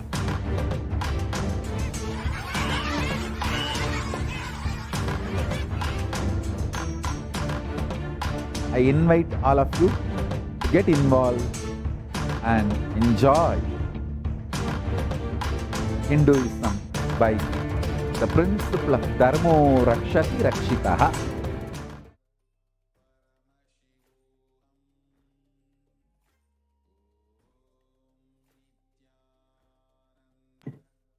The next segment, we're going to look at the revelations to the world by Devi Parashakti. The Supreme Pontiff of Hinduism, Jagadguru Mahasanidana, His Divine Holiness Swamiji, manifesting as Devi Parashakti, revealed that I came as Nijavatara. I am blessing you. Listen. People, listen. To do good to all of you, I have taken the form of Nithyananda and came down as Nijavatara. People of India, listen carefully. Time after time, Bharadam is Jnana Bhumi, where enlightened being comes. We cannot make Jnana Bhumi as infertile. Enlightened beings have to come. They have to live, it has to flower. Few hypocrites, because they are stuck in delusion, we cannot sacrifice the world. Cosmos cannot be destroyed. The ship I did to save the cosmos from being destroyed That is called Adi Kailasa. The ship I did to protect beings from Pralaya is Adi Kailasa. Because of the conspiracy of Drohis and enemies' rule, the captain has to leave the ship. Before 12 years, knowing the great deluge that is going to happen, all the Aushadas, by this Guru Purnima, that Jnana Rasavadam, Navabhashana is going to flower. Allow people to come and take dip in the Navabhashana flower. People, whoever comes and dips in Vaidya Sarovar, they will not have the death, they will not have corona. Crores and crores of people will come in line. Every day they will come and dip in Anandalingam.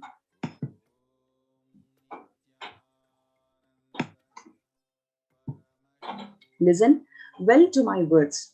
For India, I made the ship as protection. The Nithyananda Navapashana Lingam in Vaidya Sarovar.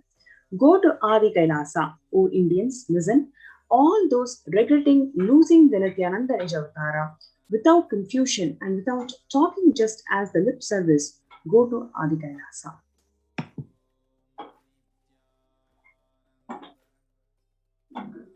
When the first world countries closed their borders during the massive global emergency, Kailasa has opened the doors to all without exception. The Supreme Pontiff of Hinduism, with his grace and compassion, opened his home to one and all unconditionally for us to get benefited and feel protected during this ongoing pandemic. A number of COVID care protection centers are opened across India, including Adi Kailasa in Vidadi, Salem Adinam, Thiruvannamalai Adinam, Rajapalayam Adinam, Puduvai Adinam, Pattanam Adinam, Siragapadi Adinam, Sripuram Adinam, Madurai Adinam, Avattipalayam Erode, Hosur Adinam, Baroda Adinam in Gujarat.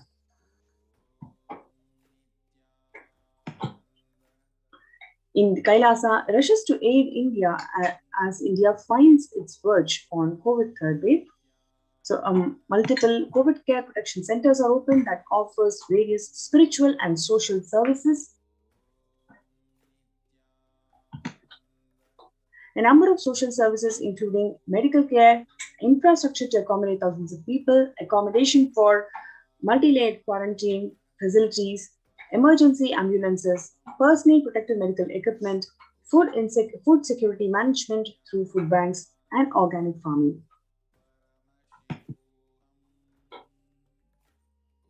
Join our COVID Care Protection Center with the link below, kailasa.org/Kailasa Care, KAILASA.org/KAILASACARE. Let's take a few minutes for registering ourselves in kailasa.org/Kailasa Care. And in the next segment, we have one of the COVID Care Protection Center's participant who's going to come and share his experiences of being in Adi Kailasa. Stay tuned and we'll be right back. Dharma protect you. We will make the whole planet flourish spiritually. The spiritual prosperity will happen to the whole planet. We all have to coexist together.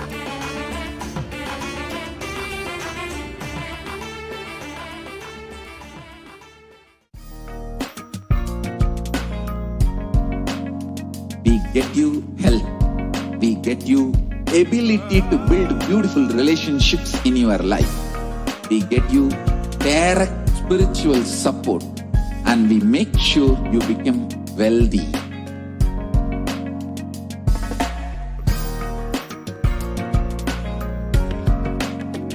We won't stop giving you just good life. We will literally not stop till you live enlightened life. Manifesting the state of Paramashiva, space of Paramashiva, powers of Paramashiva, being of Paramashiva.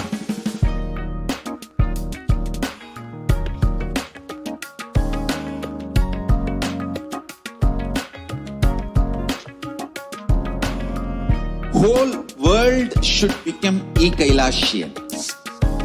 I want the whole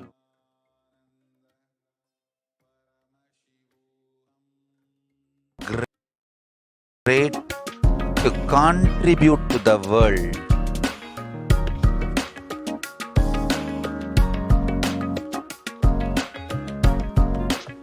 We have something great to contribute to the world. Let us do that.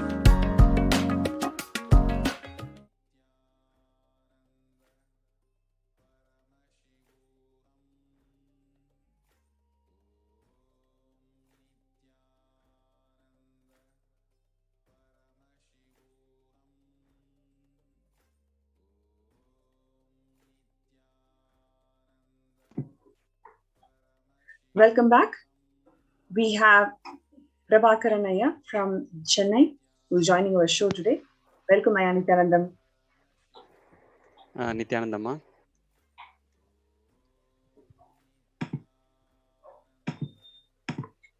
Yes, please share your experiences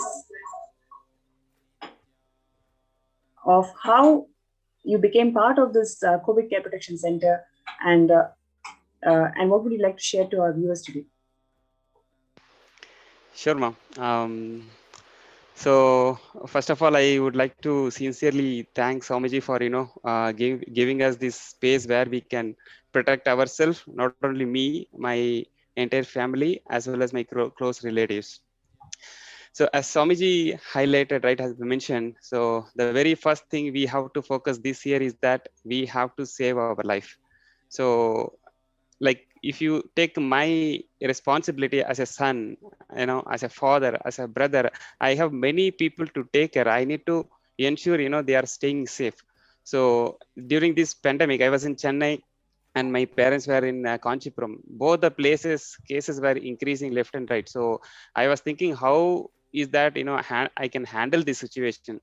So that is the exact time Swamiji announced this multi-level quarantine. So because of only multi-level quarantine, this is possible to save our life. So exactly Swamiji called out that time. So immediately we moved from Chennai and to Adi Kailash. So we are right now in Adi Kailash in multi-level quarantine, and we are staying extremely safe, ma. So that is the first thing I would like to tell everyone, that we are in Adi Kailash. It's been like more than 1.5 months now. We are completely staying safe, and people here, like they are just they did not even think about corona for last 1.5 months. They got into different activities. They are completely busy with other spiritual activities, completely away from corona, completely away from what's happening in the society. Even if you ask me what is the count in Chennai, I cannot answer, because I'm totally away from that corona and then that corona thinking. So that is the first one, ma. And then the stay here, right? I need to call that out, right? The stay is so amazing, and we have along with me multiple families are here, and we live as a joint family, and we get up in the morning, and everybody started aligning to the spiritual routine, right? It never happened in the outside Adinam. Whenever we come to Adinam, whenever into that spiritual routine, whereas once we move out, right, we will try our maximum to follow that spiritual routine. We do that for maybe for 1 week or 2 weeks. Definitely after that we will be dropping from that spiritual routine for sure. So I have been missing that spiritual routine after my IA, and once I'm back in Adinam now in Adi Kailash, I feel extremely happy that I'm enjoying my IA days again, because literally I started following the spiritual routine, doing yoga along with the group, doing puja along with the group, and then all the whatever service we do happily. So it's so amazing, so beautiful, ma. So it's living as a family, as a joint family. It's too extremely happy. I'm so again, thank you so much for Swamiji for giving this opportunity. So we are all here staying safe and then enjoying. We are not at all thinking about corona. Wonderful, Laya. Wonderful. Thank you so much for sharing. I just wanted to ask you, what is the situation outside, and do you see a stark difference in how your workmates are handling the situation there, as well compared to how safe you're feeling here in Adi Kailash? Okay, so even right now, because I am continuing to do my office work from Adi Kailash, so I'm interacting with my team members. So their outside still cases are there, ma. Their close relatives are, their dependents are actually getting impacted. Every day I'm hearing that news from my, of team members. So now people are actually focusing on, taking vaccines. So that is a, primary focus now in the society. See in Adi Kailash, right? So we are not even thinking about vaccine. We are not even thinking about corona exists in the world. So we are completely away from that thought process at all. So, but outside, well, still people are continuously thinking about corona, losing their close relatives and dependents, and then trying to hurry up in taking vaccines. So that is what is happening right now in the outside. Yeah, but like you rightly told, like when people are rushing towards vaccines, these vaccines are prone to secondary infections like white fungus, yellow fungus, and there are so Correct. many secondary infections that they are prone to. And unfortunately, the drugs that is required to treat these secondary infections are also not available. So that's the sad part of it, because on one hand you want to protect yourself and you go for vaccine. From that vaccine, it leads to more diseases instead of protecting you and making you feel safe. Exactly, ma'am. Yes. So that is happening right now. Even in my my boss also used to ask me like every time, like, when are you going to take a vaccine? I said I'm completely safe. I'm not planning to take a vaccine right now. So don't worry about me. I'm in a safer place. So don't worry about me. So he asked me a couple of times, and then I told where I'm staying and how Swamiji is protecting. After that, he did not follow up with me on vaccine, ma'am. It's wonderful. Yeah. Yes, ma'am. And then I would like to reiterate on this spiritual routine, right? So I started following the spiritual routine in Adi Kailash, and then slowly my wife also aligned now, and now recently kids also started aligning now. So just few minutes before I just finished my yoga, and then I'm just joining this shoma. So today I was actually teaching kids for one of the asana where they were not able to perform. I was actually doing that. People are saying, "Why are you going? Where we have to do this asana? Please wait." I said, "Wait, we'll do that asana tomorrow. Stay on here." So that's how kids are enjoying. So I never seen my son getting up at 3:30 and then starting yoga at 4 o'clock. It never happened in Chennai. So I'm seeing it is happening literally here, and along with other kids, people are really enjoying. Well, actually, it's a very interesting thing what you're sharing here, because I remember in the initial days with Deepa, my wife, she mentioned the kids are there. I don't know how to do 4 o'clock yoga, and then we shared, no, it is possible here, and you can try only here. It's not anywhere Exactly. else. And then now it has become a reality just in few days time. So it's very nice to hear. Exactly, ma. Yeah. Now my son, like when he goes to sleep, like, Papa, so don't forget to wake me up tomorrow. Even if I refuse, please pull me out of the bed and then take me to yoga. So that is the the experience we are getting it now. Wonderful. Yeah. So yeah.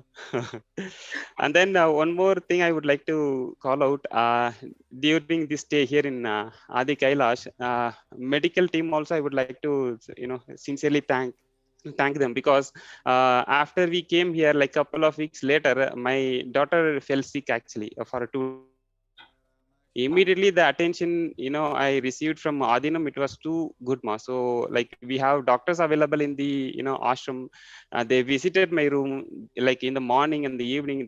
They took care of my kid like their own kid. Even I didn't give that much of attention when she fell sick. I was just focusing on my office work. But here doctors actually morning and then evening they visited. They took care of my daughter, and then they ensured she is getting all the necessary support to get out of that whatever the normal sickness. Yeah. So amazing, man. So all the facilities arrangements here, I'm completely free. I'm focusing on whatever next level of things I can do in my spiritual routine. So that is what I'm focusing. I'm not at all focusing on corona and I need to protect it. So that is completely gone, because we are in safer hands in Adi Kailash. Thank you so much, Ayada, for sharing. It was wonderful. Asha Swami, would you like to ask? You have anything to? Actually, I was listening to Aya.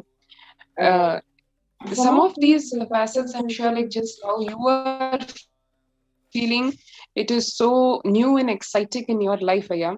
It is very interesting to hear from your side, from as somebody who has just about joined the Adinam, what impact the spiritual routine has on so many levels, because it is not just the health component, the physical health and the mental health component, but like exactly like you shared, the feeling of fulfillment on all levels. As a parent, what you're feeling, and I'm sure what your wife is feeling, and the excitement that your son is feeling, I'm sure once now, like you were sharing, he's able to do, and how you are interacting with the what you referred multiple times as rightly as a joint family, and how it becomes how you are so excited about teaching the kids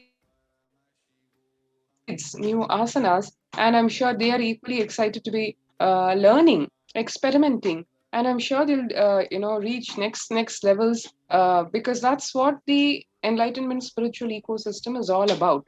So I feel the sharing has gone more from the level of just a COVID care protection center to how life is being transformed, lifestyle is being transformed, and how it is really what Swamiji always has been telling, the Hindu way of living, whether the yoga that you did now, or I'm sure you're waiting to rush for the puja.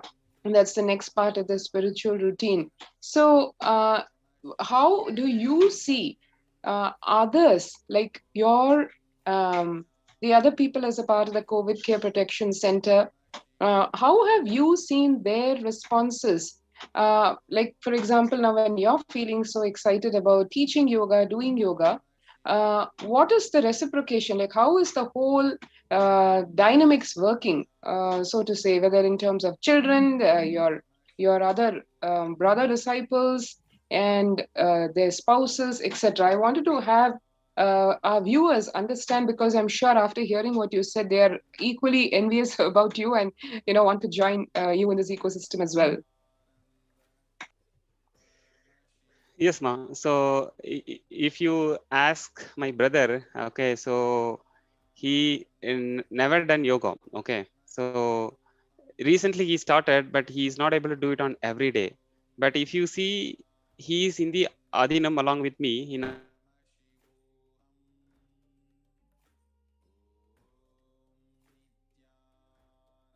8 o'clock, 9 o'clock. But now, if you see here, he is doing yoga at 4 o'clock. If so, some different reason he's not able to come to welcome center, he is just switching on Zoom and then doing it from room itself, and then showing is the integrity is totally changed. Not only my in my immediate family, even the close relatives and dependents, also that integrity has gone. Okay, so that has gone to next level actually. And I never seen my wife chanting mantra and all, ma. This is the very first time in Adi Kailash I'm seeing she's chanting mantra. Bhagavad Gita class she's attending. I never seen she's attending any of these classes, and she's chanting Bhagavad Gita mantra, always putting some mantra and then listening. Whenever I get into room, some mantra is listening, is going on. Yesterday when I got into room after my office work, some Swamiji's mantra is going on. Okay, I'm so amazed to see all these things happening here. I never thought about like these are all going to happen, but it is literally happening now.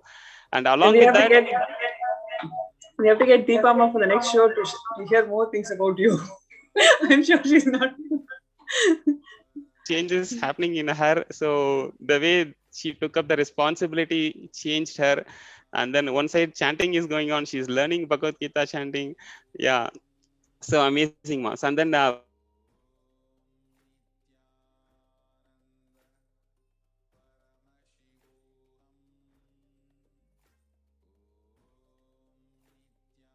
different lifestyle, they completely forget what is happening the outside, Mas. I'm so thankful for Swamiji for literally providing us this space, Ma. So beautiful, Aya. Actually, it's so nice. Just in few sentences, you conveyed the whole visualization. I'm sure your excitement is so infectious. All our viewers will be waiting, and I'm sure we're going to be seeing a lot more people joining you and us in this Adi Kailasa Sarvajna Peetham COVID Care Protection Centers, and Yes, more people adding to this joint family, making it more blissful, more collectively integrated. Such a beautiful example of collective integrity where what you really, like you said, never imagine can happen is happening, and because of no one individual's efforts, it's just pure power of collective integrity. It's so beautiful, Aya, you're sharing, and thank you so much for coming today to share with all of the viewers about what really Bhagwan's manifesting through this Adi Kailasa COVID Care Protection Center and how it is protecting all of us and in so many levels and taking us, like you said, to the next level. Thank you so much, Aya, and look forward to joining you and Deepama in the oncoming segments. Thank you. definitely, ma. Sure, ma. Nithyanandam. Nithyanandam.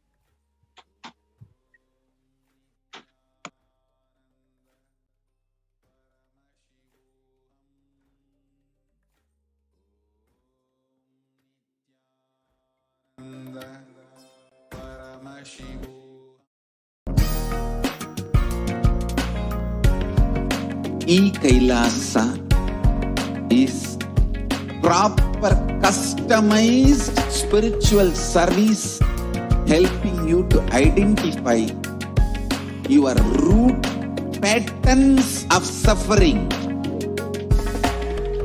We have perfected the science of helping every individual from every cultural, religious, nationality background.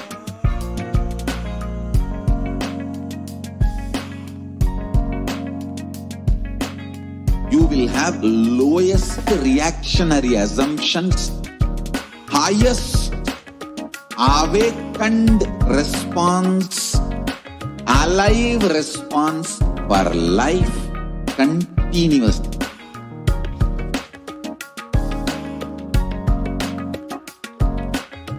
Kailasa is enlightenment ecosystem, literally enlightenment itself in your own home, wherever you are. Proper customized spiritual service helping you to complete with your life negativity, withdrawal from life, self-hatred, self-denial, self-doubt, so much of tiredness, laziness. We can support you aligning your diet, your attitude, your aptitude, your understanding about life. We can help you with everything.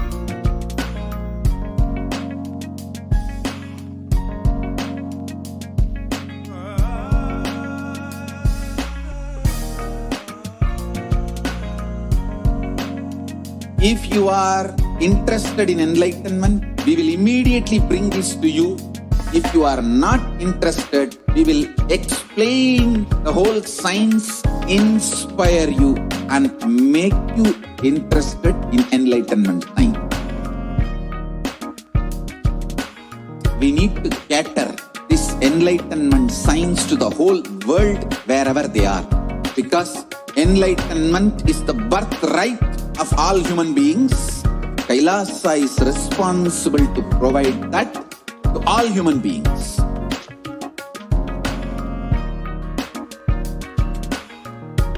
Kailasa is the totality of the knowledge I received from my gurus and practice manifested in my life, perfected by teaching millions of people from all cultures, time zones, backgrounds, genders, nationality, race, from every creed.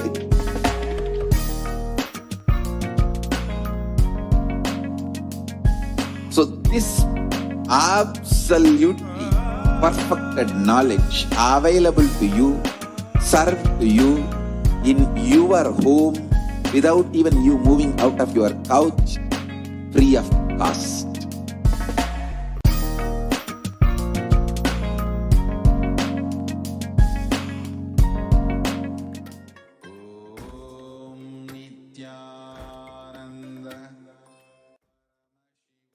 Nithyanandam, welcome back to all of the viewers who are joining us for today's Devi Parashakti Akashic reading program. And now we are continuing the series of segments where we are speaking on, presenting, elaborating, and hearing the heartfelt sharings of survivors of the persecution against the Supreme Pontiff of Hinduism and the whole persecution against Kailasa. Over 1,000 years, Hindus have seen one of the most brutal persecutions in all of history itself, where more than 100 million temples, Hindu temples, are now lost entirely, and 500 million people had lost their lives.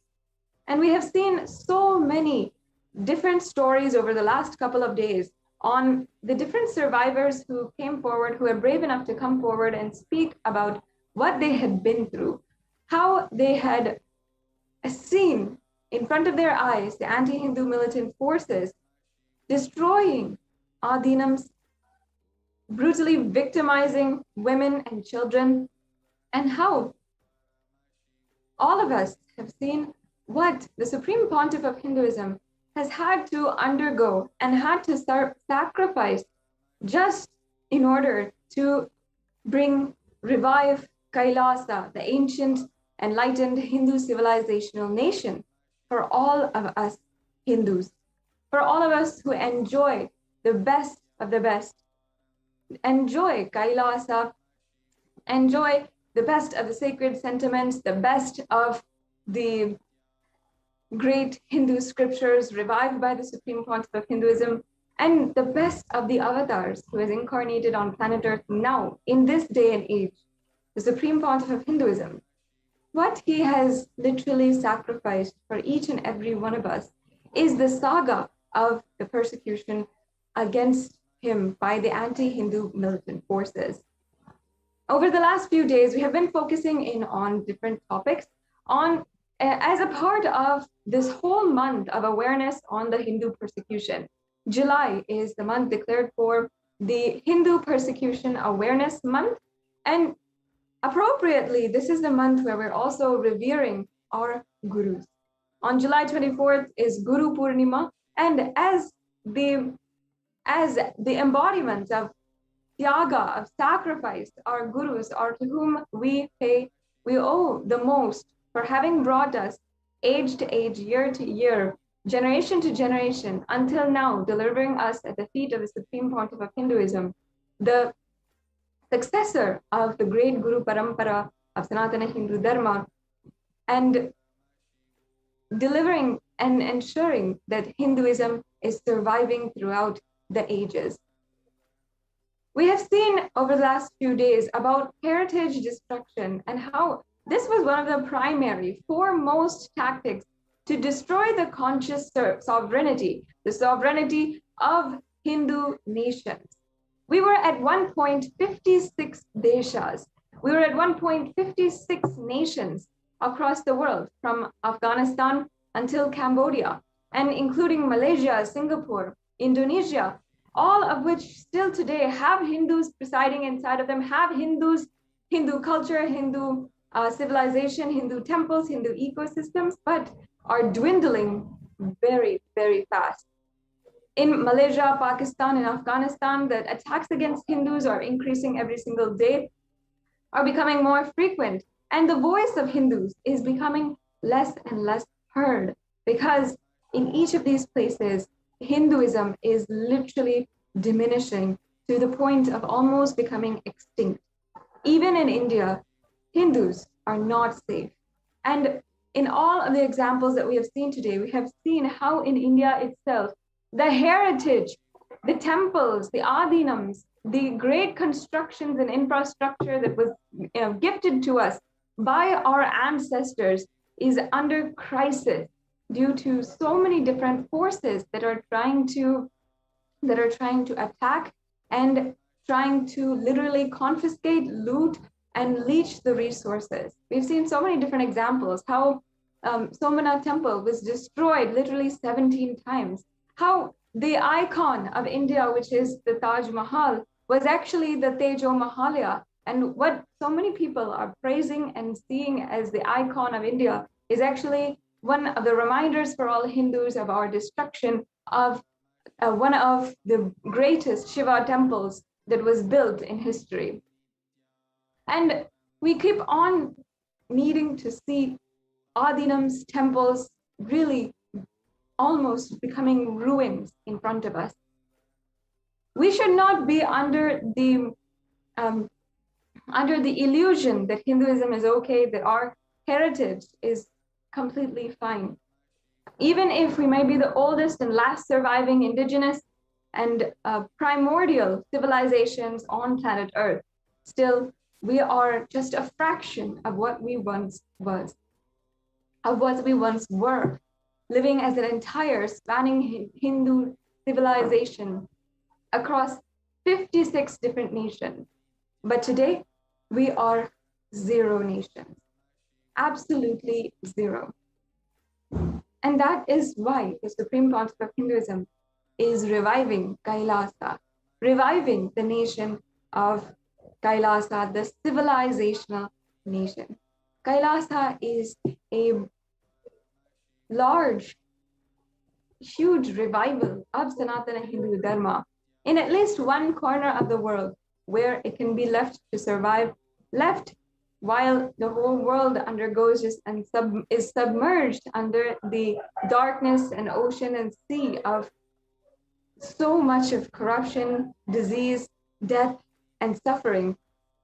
Hinduism can, in its most authentic form, survive at least in one place on planet Earth and re-emerge on planet Earth as a complete, wholesome civilization as it once was. However, even in Kailasa, in the history of Kailasa as we are seeing it, and the attacks that have happened, it's been continuous, brutal, and exactly as in the Hindu Holocaust, we have seen so much of continuous, incessant, relentless attack. In the same way, in a Supreme Pontiff of Hinduism, in the persecution against the Supreme Pontiff of Hinduism, the attacks are very much in the same way relentless, incessant, and absolutely horrendous. Today, we are going to be understanding and hearing the heartfelt sharings of the survivors of the attacks on one of the oldest Adinams, Hindu kingdoms that exist on planet Earth, the Tonde Mandalam Adinam, or in the Kailasa Paramparagata Kanchi Kailasa Sarvajñapita. This Adinam is actually one of the oldest Adinams that has scriptural references, even in the Arunachala Puranam. And in this Adinam is the very place where which Paramashiva himself established when he came down to teach Devi Parashakti the Agamas once again after her intense tapas in Kanchipuram. In her intense tapas, she attained oneness and is today worshipped as Devi Kamakshi in Kanchipuram temple. And Paramashiva, the very deity that Parashakti had worshipped, had literally made out of earth and worshipped, is there in the Ekambareshwara temple. And this great hub of cultural history is where today the Tonde Mandala Adinam still exists. And in the life of the Supreme Pontiff of Hinduism, he was recognized from a very young age by his predecessors, the 230th Guru Mahasannidhanam of the Tonde Mandalam Adinam.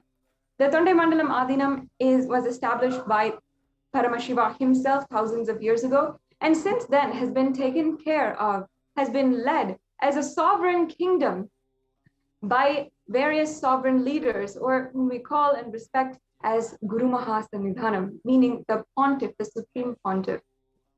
And there have been, over the last around 2,500 years, 233 Guru Mahasanidhanam. And even at the mere age of 10 years old, the Supreme Pontiff of Hinduism was recognized as the incarnation of Paramashiva by the 230th Guru Mahasanidhanam of the Tonde Mandalam Adinam, and he was ordained with the Acharya Abhishekam at the age of 10 years old by the 230th Guru Mahasanidhanam of the Tonde Mandala Tonde Mandala Adinam. And at that point, he was recognized and coronated as the 232nd Guru Mahasanidhanam, the 233rd Guru Mahasanidhanam of the Tonde Mandalam Adinam. Today, the Supreme Pontiff of Hinduism has revived the activities, has done continuous Annadhanam, including just a few years back when continuously doing the Annadhanam, doing the restoration processes, taking care of the library inside of the Annadhanam, serving and taking care of the 232nd Guru Mahasanidhanam, and also as well reviving so many of the different activities, the different social services in and around the Kanchi Kailasa Sarvagna Peetham, where more than 5,000 people in the surrounding area have been uplifted, enriched by these great social services of the Adinam. And not only that, from the very beginning, the Supreme Pontiff of Hinduism has had a long-standing, extremely friendly and close relationship with the Tonde Mandalam Adinam. As I said, the 230th Guru Mahasanidhanam had recognized the Supreme Pontiff of Hinduism when he was at the mere age of 10 years old, and had several interactions where the Guru Mahasanidhanam had even initiated the Supreme Pontiff of Hinduism, and even conducted the Acharya Abhishekam for the Supreme Pontiff of Hinduism, as per the scriptures in the Agama.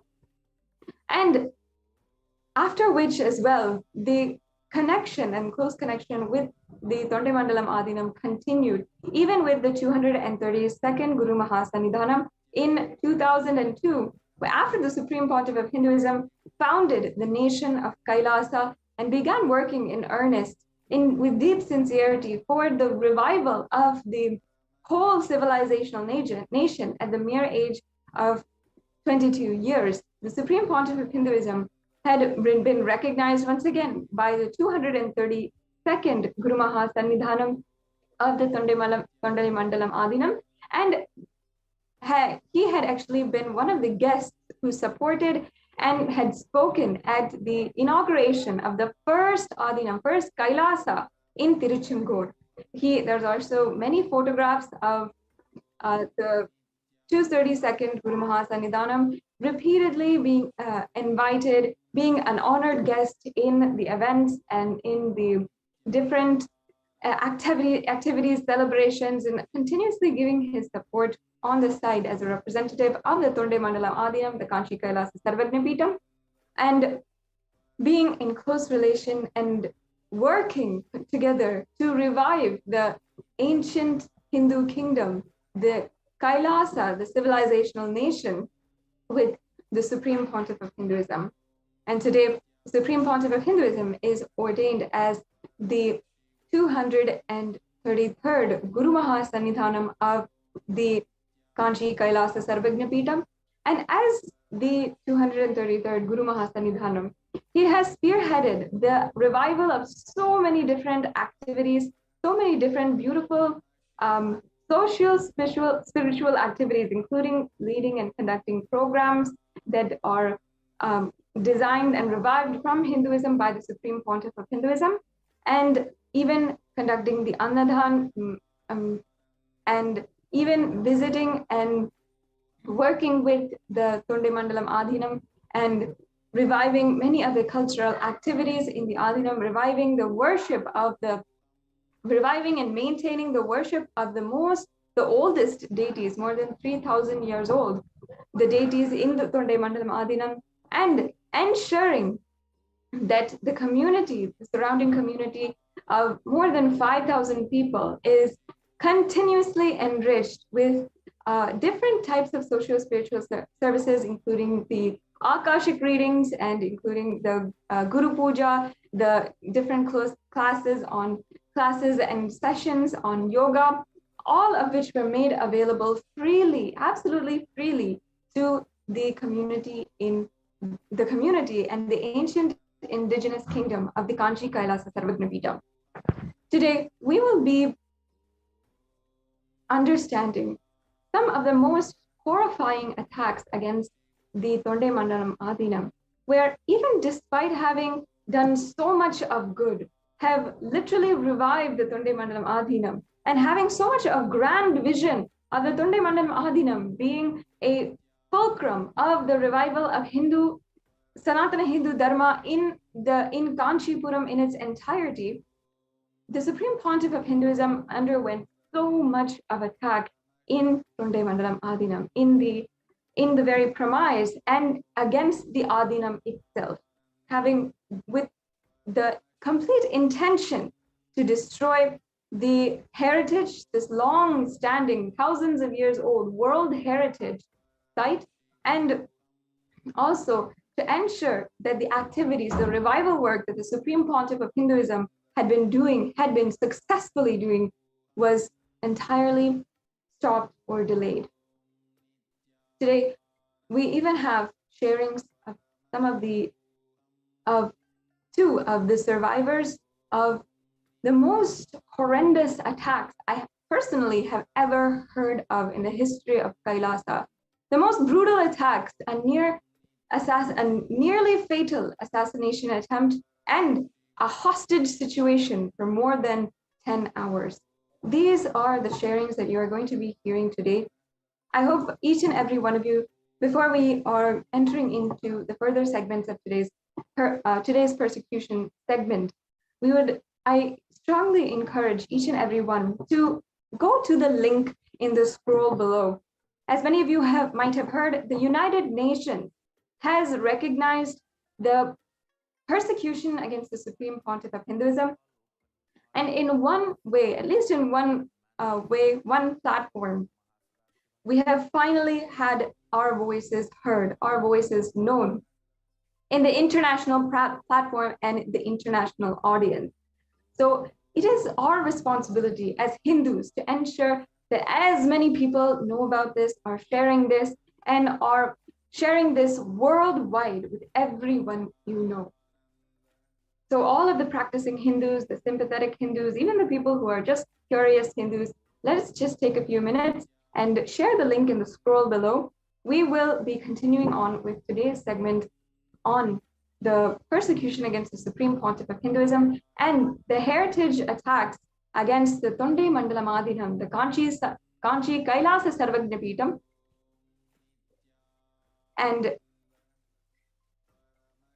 And please continue sharing as much as possible. We will be continuing on with the persecution against this heritage site. And we'll be right back with you in just a few minutes. Paramashivoham. Om Nithyananda Paramashivoham. Om Nithyananda Paramashivoham. Om Nithyananda Paramashivoham. Nithyananda Paramashivoham. Om Nithyananda Paramashivoham. Om Nithyananda Paramashivoham. Om Nithyananda Paramashivoham. Om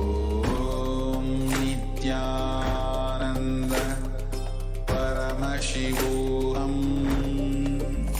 Om Nithyananda Paramashivoham. Om Nithyananda Paramashivoham. Om Nithyananda Paramashivoham. Om Nithyananda. What I mean by the word Kailasa, listen intensely. Enlightenment ecosystem, literally enlightenment itself, in your own home, wherever you are. If you cannot come to Kailasa, it's okay. Kailasa can come to you. Kailasa coming to you is Kailasa.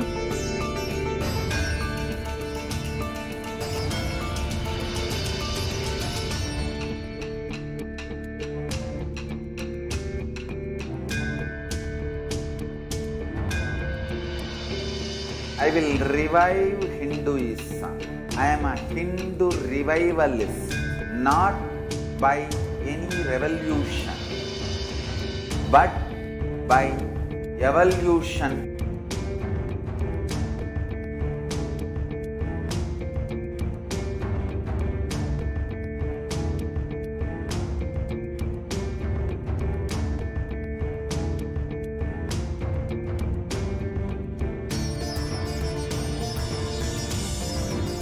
And setting model communities.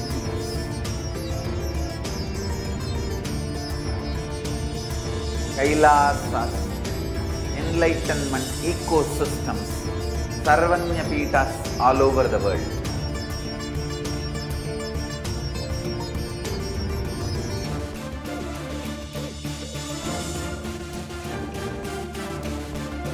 All powerful cognition, knowledge, only when you live, power manifestation and possibilities manifestation happens. This is a fundamental truth.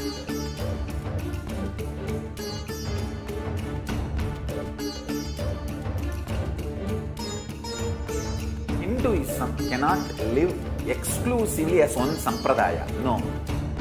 All sampradayas of Hinduism is an ecosystem.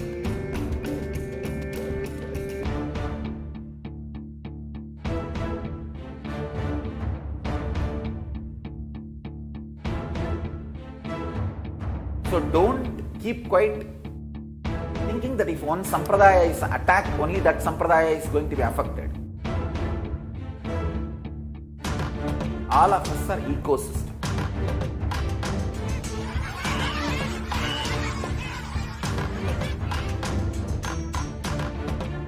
I invite all of you to get involved and enjoy Hinduism by the principle of Dharmo Rakshati Rakshitaha. When you protect Dharma, Dharma protects you. We will make the whole planet flourish spiritually. The spiritual prosperity will happen to the whole planet. We all have to coexist together.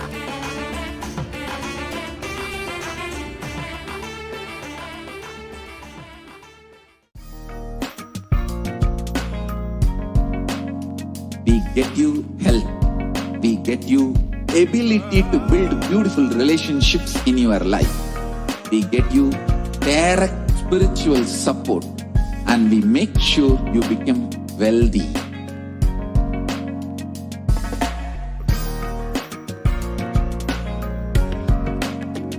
We won't stop giving you just good life. We will literally not stop till you live enlightened life. Manifesting the state of Paramashiva, space of Paramashiva, powers of Paramashiva, being of Paramashiva.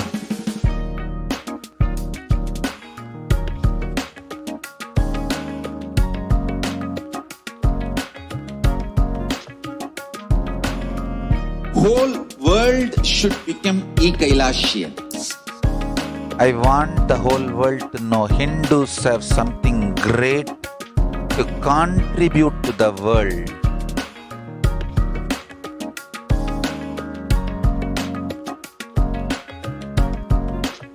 We have something great to contribute to the world. Let us do that.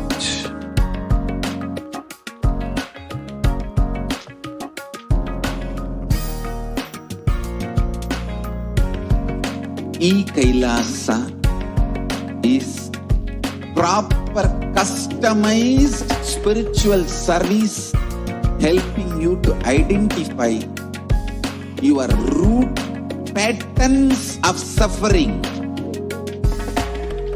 We have perfected the science of helping every individual from every cultural, religious, nationality background.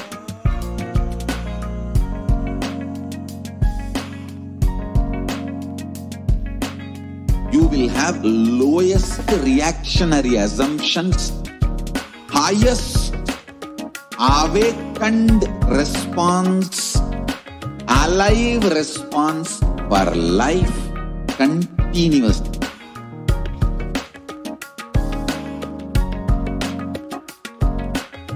Kailasa is enlightenment ecosystem, literally enlightenment itself in your own home, wherever you are.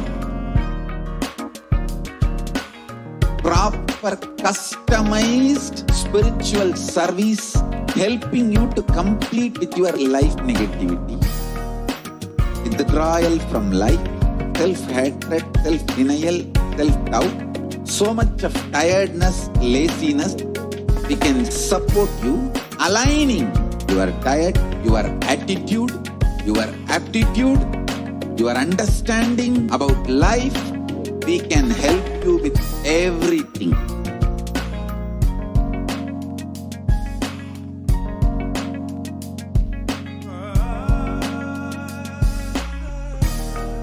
Paramashivoham.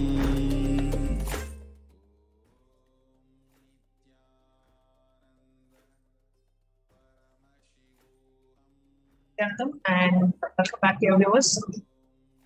As a part of the Hindu Persecution Awareness Month, as Masada Shukriya was sharing, we are observing the Hindu Persecution Awareness Month in July 2021. And as a part of that, last 2 days we have been sharing the various attacks, the attacks on the various ancient enlightenment systems. So about great enlightenment ecosystem, so about Adi Kailasa, and the Sarvanyapita ecosystem, we saw about Trishulam system. And today, we are going to share with you about the attacks on the Tondai Mandala Adina, which is one of the ancient enlightenment ecosystems by the Supreme Pontiff of Hinduism. And from a very young age, the Supreme Pontiff's family, actually, the whole family and their ancestry belongs to the Tondai Mandala Adina. And from a very young age, Supreme Pontiff was recognized as an avatar by the then Pontiff of the Tondai Mandala Adina, and from a very young age, Supreme Pontiff was identified as an avatar, was nurtured, was groomed, initiated from a very young age. And all of us would have heard that the Tondai Mandala Guru Maha Sannidhanam, Supreme Pontiff was just about 2 to 3 years of age. He was the one who took Supreme Pontiff to the Kanchi seer and told the then Tondai Mandala Guru Maha Sannidhanam for the Supreme Pontiff to start observing the Chatur Masya.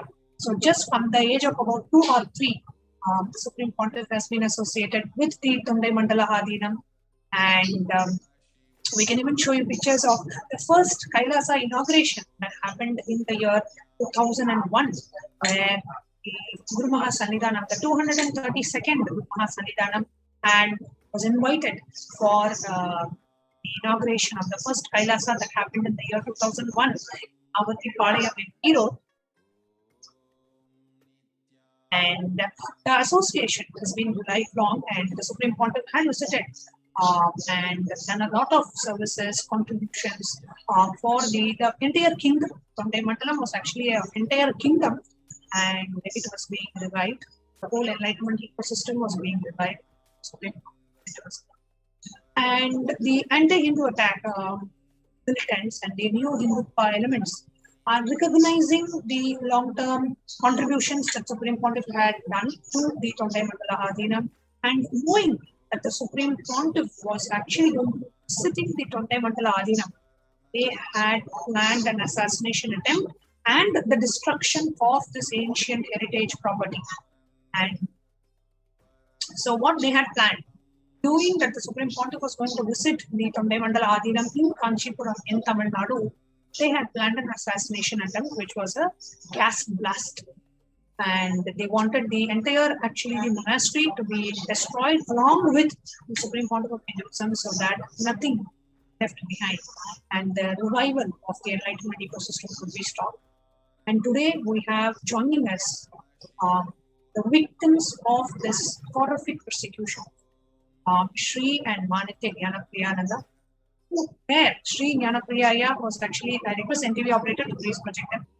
Shri Jnanapriyaya was there, and actually there was a delay in the Supreme Pontiff reaching the Tondai Mandala Adhinam, and Shri Jnanapriyaya, in the midst of that gas blast that was planned in the Tondai Mandala Adhinam. And I now invite Shri and Manitya Jnanapriyananda to share their experience of what really happened in the Tondai Mandala Adhinam that day, in terms of the brutal assassination attempt. Supreme Pontiff and the destruction of the Tondai Mandala. Yes, ma'am. I'm Sri Nithyananda Paramashivam. Manitya Jnanapriyananda. See, we have been taking care of the Tondai Mandala Adhinam for the past 2015 onwards. We have been taking care of him, and we have been stationed there in the Tondai Mandala Adhinam, and we have been taking care of that elderly pontiff 232. He was above 87 plus actually is. So here, just for our viewers, the pontiffs in the tradition, they are actually addressed by the number of the pontiff, like how we say the 14th Dalai Lama. Like that, the 232nd means the 232nd Guru Mahasannidhanam, the Supreme Pontiff of that kingdom. So the 232nd Guru Mahasannidhanam of the Tondai Mandalam. Here you can actually see the Supreme Pontiff with the 232nd Guru Mahasannidhanam of the Tondai Mandala Adhinam. Yes, ma'am. So since then we have been taking care of him, and personally myself and my wife, we both have been staying there in the Adhinam. Usually from the same community, some of the family will go and take whenever that Supreme Pontiff is getting falling in sick, or he becomes very elderly where he can't manage himself. So some of our family members will go voluntarily and stay there in the ashram itself and take care of them. And you we can see assist here him. the pictures. Sorry, I just wanted the viewers to know that you can see the pictures of the disciples of the Supreme Pontiff of Hinduism serving the 232nd Guru Mahasannidhanam. Please understand, these enlightenment ecosystems are being maintained, by one pontiff after the next, and it is a responsibility of that community. And the Supreme Pontiff was extremely passionate about maintaining and reviving these ecosystems, and sent the disciples who to ensure that the 232nd Guru Mahasannidhanam was very well taken care. He had all the support needed, the food and medical care, what was needed was attended by the disciples.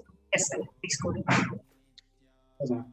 So as we have been continuously taking care of Supreme Pontiff, then just that time, since the beginning, actually, when the anti-Hindu elements have come to know that our Supreme Pontiff, Nithyananda Paramashivam, is going to lead the next successor of this existing, and they are continuously attacking us by sending this kind of threatened messages by letters, and even the people used to come in person with the gundas and all. They will come and just brutally they used to beat us, and even they used to abuse us in all filthy languages, and they used to give very literally used to give the life threats very often actually. In spite of even when we are trying to give a complaint to the nearest police station, also they are refused to take our complaints. And because of that the influence, the amount of influence what they have, that anti-Hindu elements against our Swamiji, and it is really unimaginable the way, even if we go to the police station also, they will not come for the rescue, or they won't do any action against it, and they don't even care as even the minimum gesture of the humanitarian basis also. So that's what we went through, and many campaigning they conducted against us. And so much of hate speech. One of the they created a whole hate speech against us. Even they went to the stage an extent, they influenced all the media people. Even the media people also went against us, and they used to give all false information and propaganda in the newspaper, and they completely created the kind of hatred towards us, actually, and even whatever one fine day, maybe what has just happened? for our viewers, just also sorry to interrupt, just for our viewers, see, one of the main tactics being used by these anti-Hindu elements is, catching hold of the media. They have a lot of the whole ecosystem has become, a very anti-Hindu powered ecosystem. So whether it is a print magazine or the news channels or movies, everywhere so much of smear campaign happens, and you only hear abuses and threats and hate speech against Hindu leaders. Constantly this is being propagated, and there is no proper support. And even the people who try to dedicate their life for this purpose are being constantly threatened. They are giving life threats and blackmails and whatnot. Yes, I am. Yeah. So this same thing was continuing for every time, and often the group of people will come with the media people, and just they exaggerate, saying that that we have been occupying something, and just they won't even allow us to do the even regular routine pujas and rituals. Even they don't even allow me to even to serve to the Guru Mahasanidhanam, and so much we went through because of this kind of anti-Hindu elements who wants to really they have their own vested interest to attack us and occupy the places, and so much they wanted to do. And one stage has come, they wanted to even blast Supreme Pontiff of Nithyananda Paramashivam. By any means, they wanted to destroy him along with even the existing Guru Mahasanidhanam and everybody, so that it'll be easy for them to make it as an accident. Something has happened, they can wipe up the whole ecosystem, and they don't want this to be continued forever. So this has happened. One fine day, what happened is, on November 24th of November in 2017, as usual, that every day I used to go at 6 o'clock itself, morning 6 o'clock, I get up and I do my routines, and I with my all the traditional attires, I go to the kitchen and make preparation for the Guru Mahasanidhanam. And similar way, that particular day I went there. That time, unfortunately, my wife was not there with me, and she was moved to another city. And just then I went there to prepare food for him. The moment I went and I lit the gas, that's only that much only I come to know. Instantly, the whole thing was blasted, and I was the moment I don't even know what's happening around me. Just the moment I opened my eyes and I saw that I am completely in the middle of the flame. The entire flame was completely engulfed. Actually, I have no idea. Even the voice was not coming out of me. Actually, neither even if I want to make a sound, also I have no voice is coming out of my mouth. Actually, I don't know. I was completely shocked actually to see the whole flame. See, usually that this kind of fire accidents, maybe some movies I have seen, like a fire blast and all these things, where I'm seeing in the middle of the flame, and I could see all around me the complete flame. As you have seen just before in some of the slides, where my traditional attire, how I was serving the Sanidhanam, with the same attire I was there at the time, the whole clothes got completely burnt. By the time I realized I'm left out with no clothes in my whole body. All the clothes was completely stuck in my whole skin. And was there anybody around you here at that time? Is there anybody no, around? At that time, no one was there. After preparing coffee for the Guru Mahasanidhanam, then I had to go and bake him for him actually the early morning. Oh, so Guru Maha Sannidhanam was resting and there was nobody else in the monastery. And when you actually turned on to prepare coffee for the Guru Maha Sannidhanam, the entire gas blasted. You were in the midst of flames with your clothes completely burned on your body, and there is nobody else in the Adina. Yes, absolutely. There is no one in the Adina. And you are not even able to, your voice is not even coming out. And you are in the midst of the flames. Shock. Yes, ma'am. I was completely in shock. Actually, I could not even raise my voice or anything to even to call anybody for a rescue also. Then with that, within fraction few seconds, I felt that the whole body is burning actually. I'm not able to even withstand that much of amount of burning. Then instantly what I did is I ran to that washroom, and just I poured 4 or 5 buckets of water on myself. Only then I'm seeing that entire cloth is stuck in my whole body skins, and I was trying to peel out all the clothes which by yourself in the body. Yeah. So it so was you so had painful. to actually remove the clothes burning and stuck to your body. You had to do it by yourself. There was nobody helping. Yes. There is no helping hand was there around me. Not even to pour water on you to cool your body down. Nobody was there. Nobody was there around me. So I alone just went there to the washroom, and I could not even bear that kind of burning. The whole body was burning too much, which an unbearable situation that was. I can't even explain by words how much that burning sensation and that pain. Then with that, I myself was pouring that 4 or 5 buckets of water. Only then I could literally I could come out of that shock. And then with that, I was recollecting, that gas was kept open. So let me go there and close it. But I went there. I went to that electrical switches because I don't want further damages to happen over there. And because the electrical wires and all there, it should not get burnt, and further damage should not happen. Because then I went with that, but I went to the nearest electrical junction box. I put off the electricity. Then I went to the kitchen where I saw you had to do everything with your body burning. Yes. Pouring the water on you, going and turning off the electric socket, everything you had to do all by yourself. On myself, there is no one to around me to support anyway actually, because my intention is nothing should happen to the Guru Maha Sannidhanam who is resting inside the room. So he doesn't even know what is happening to me around me actually, at that time. Then immediately I went inside the kitchen. I put off the gas. By the time I saw that, I've been seeing in the kitchen what are the coconuts and so many things are there. Literally, there was a fire. All the vegetables are all having a fire in that. So the whole kitchen is burning. Yes. Then with that, I came out, and then I was trying to contact my wife and my son who was there in the Gurukul. Somehow at that time was our regular routine puja, that Guru Puja time, where they could not attend to my call. So I don't know how to do. Even I'm not able to operate the mobile also at that moment. My whole body is wet. So I was completely the bare body. I am trying to operate that mobile. That I'm not able. Even the screen is not moving because of my wetness in the whole body. The fingers and all.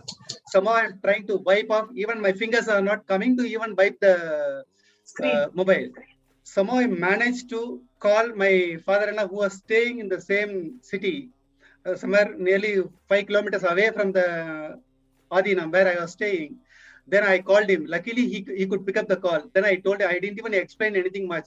Mama, I just called him. Mama, will you please come to the Adinam immediately? I had some accident. Just please come immediately. That's all I told. I didn't even explain him what happened to me. He said, okay. Immediately he put down the phone. He rushed to the place where I am staying. Within few minutes, just he rushed to the place and he came to me. By the time he came, I was painting, and I'm coming back again. Again, I'm getting fainted. When I went to because you are fainting, because you're falling unconscious, because the heat burns on your body, you could not even bear. Burns. Yes, absolutely, man. Because of the heat, pain, and I could not even see the body, which is swelling, and that whole burns, swellings, and so many that skins are peeled out. Yeah, blisters have come. Not only the blisters, actually, if you look at me here in this, now you cannot see much actually.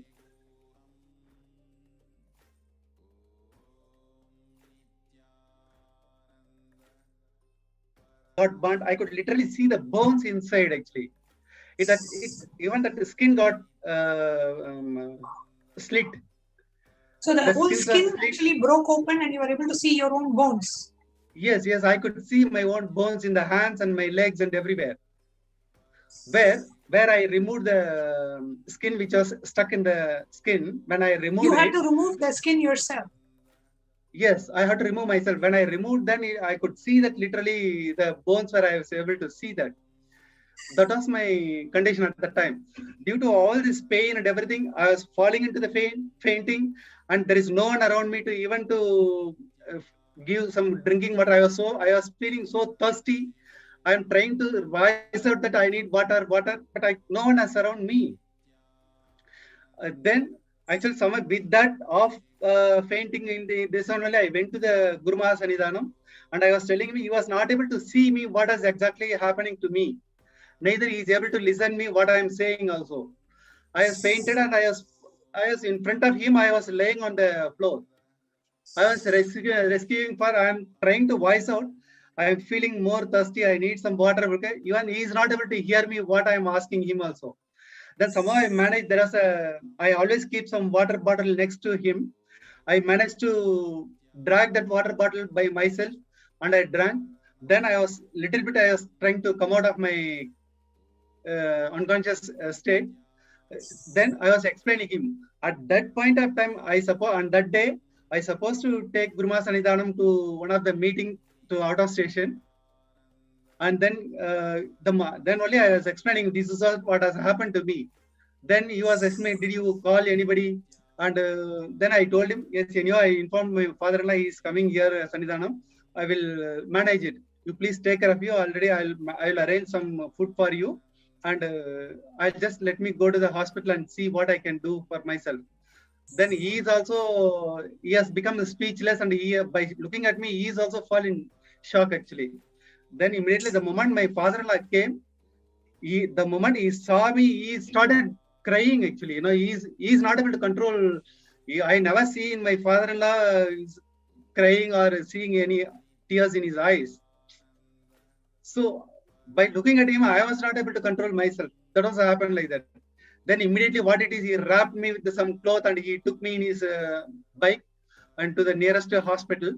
When they admitted in the hospital, they say they don't have any facilities where they can give me a treatment for this level of burning accidents cases. They don't have any infrastructure. The entire Kanchipuram city, they don't have the facilities. They have to call somebody from the nearest city, where they can give the burn injuries will be treated. Then they said the doctor will take place, at least it will take another 6 to 7 hours to reach here. Until then, we can only give some kind of first aid. So nothing more can be given to us. That's what the doctor said. And then how much of your body you had suffered with burns? Was it the hands, legs, body? My body was almost 50% burn injury with a 3rd degree. That is what 50% probably that medical, 3rd degree burn. 3rd degrry burn. Probably the medical industry people can understand what is that burn injuries related to 50 degree and 3rd degree. 50% of the body burns and with a 3rd degree, and they'll be knowing that amount of danger which is involved in that. And then once I have been hospitalized, later by the time I was given the first aid by giving that saline, something they started giving, and by the time even in 4 or 5 hours later, my wife and my son, both of them reached to the rescue point. And later I'm not much aware what has happened really to me. So from there, I have been shifted to the nearest. Actually, I have been shifted to the Madras city, where let me ask as a wife, who's been with you on Jnanapriyamma, when you first saw Sri Jnanapriya with 50% of his body burned, the 3rd degree burns, how did you even take it inside? What did you go through at that moment? Able to handle it?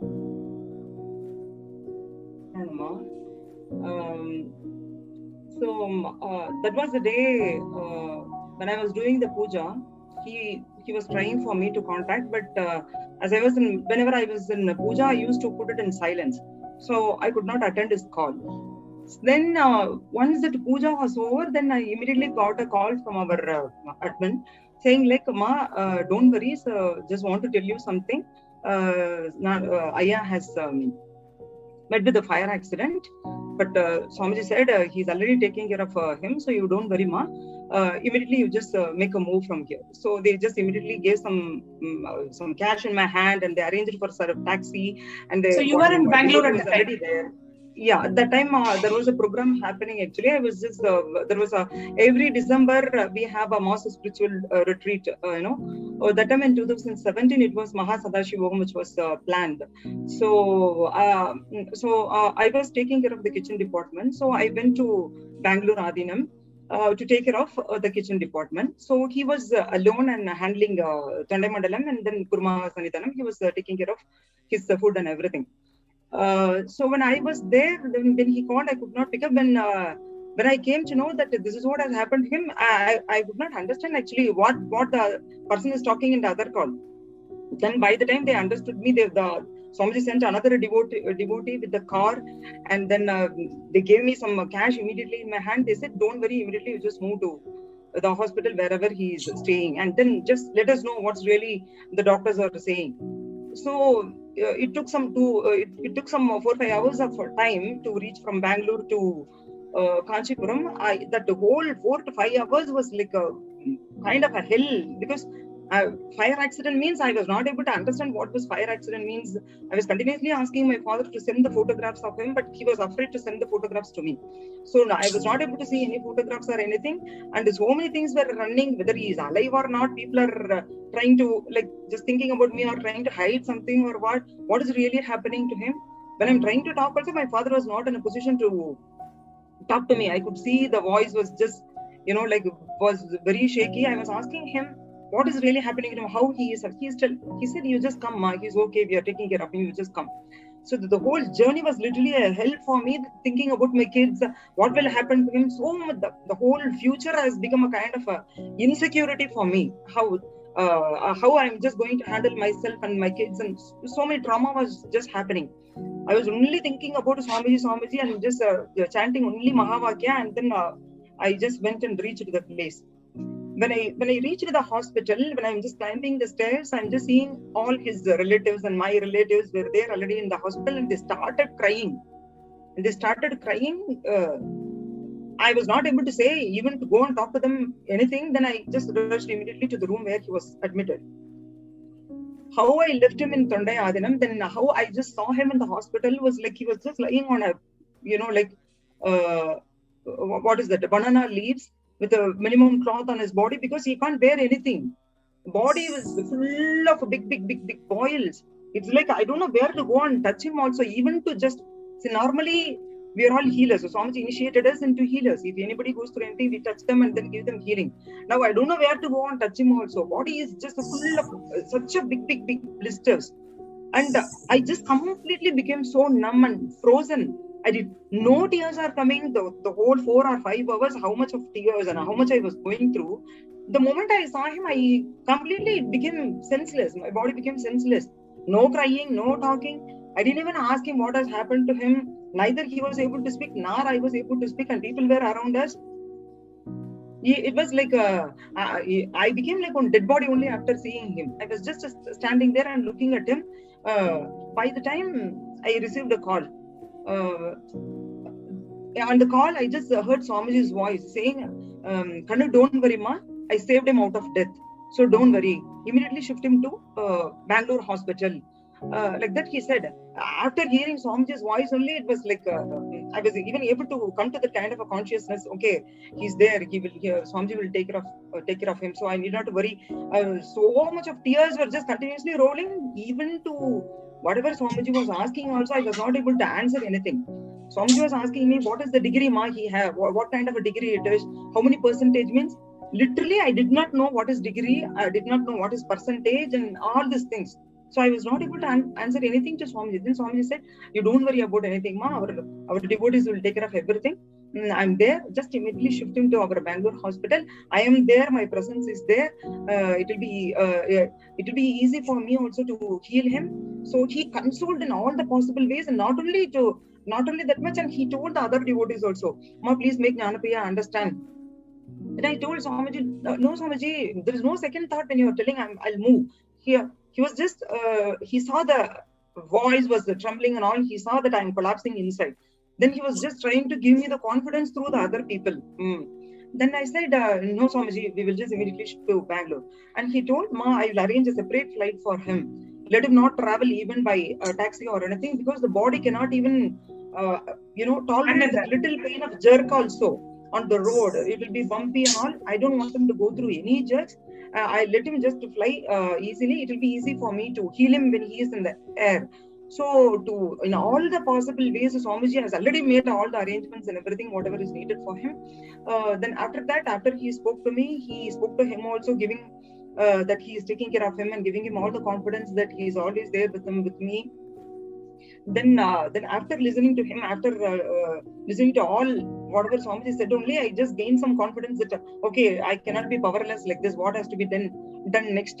Then I went and asked the other devotee. I think I feel really grateful to take the devotee's name also here, because they really day and night they were with us.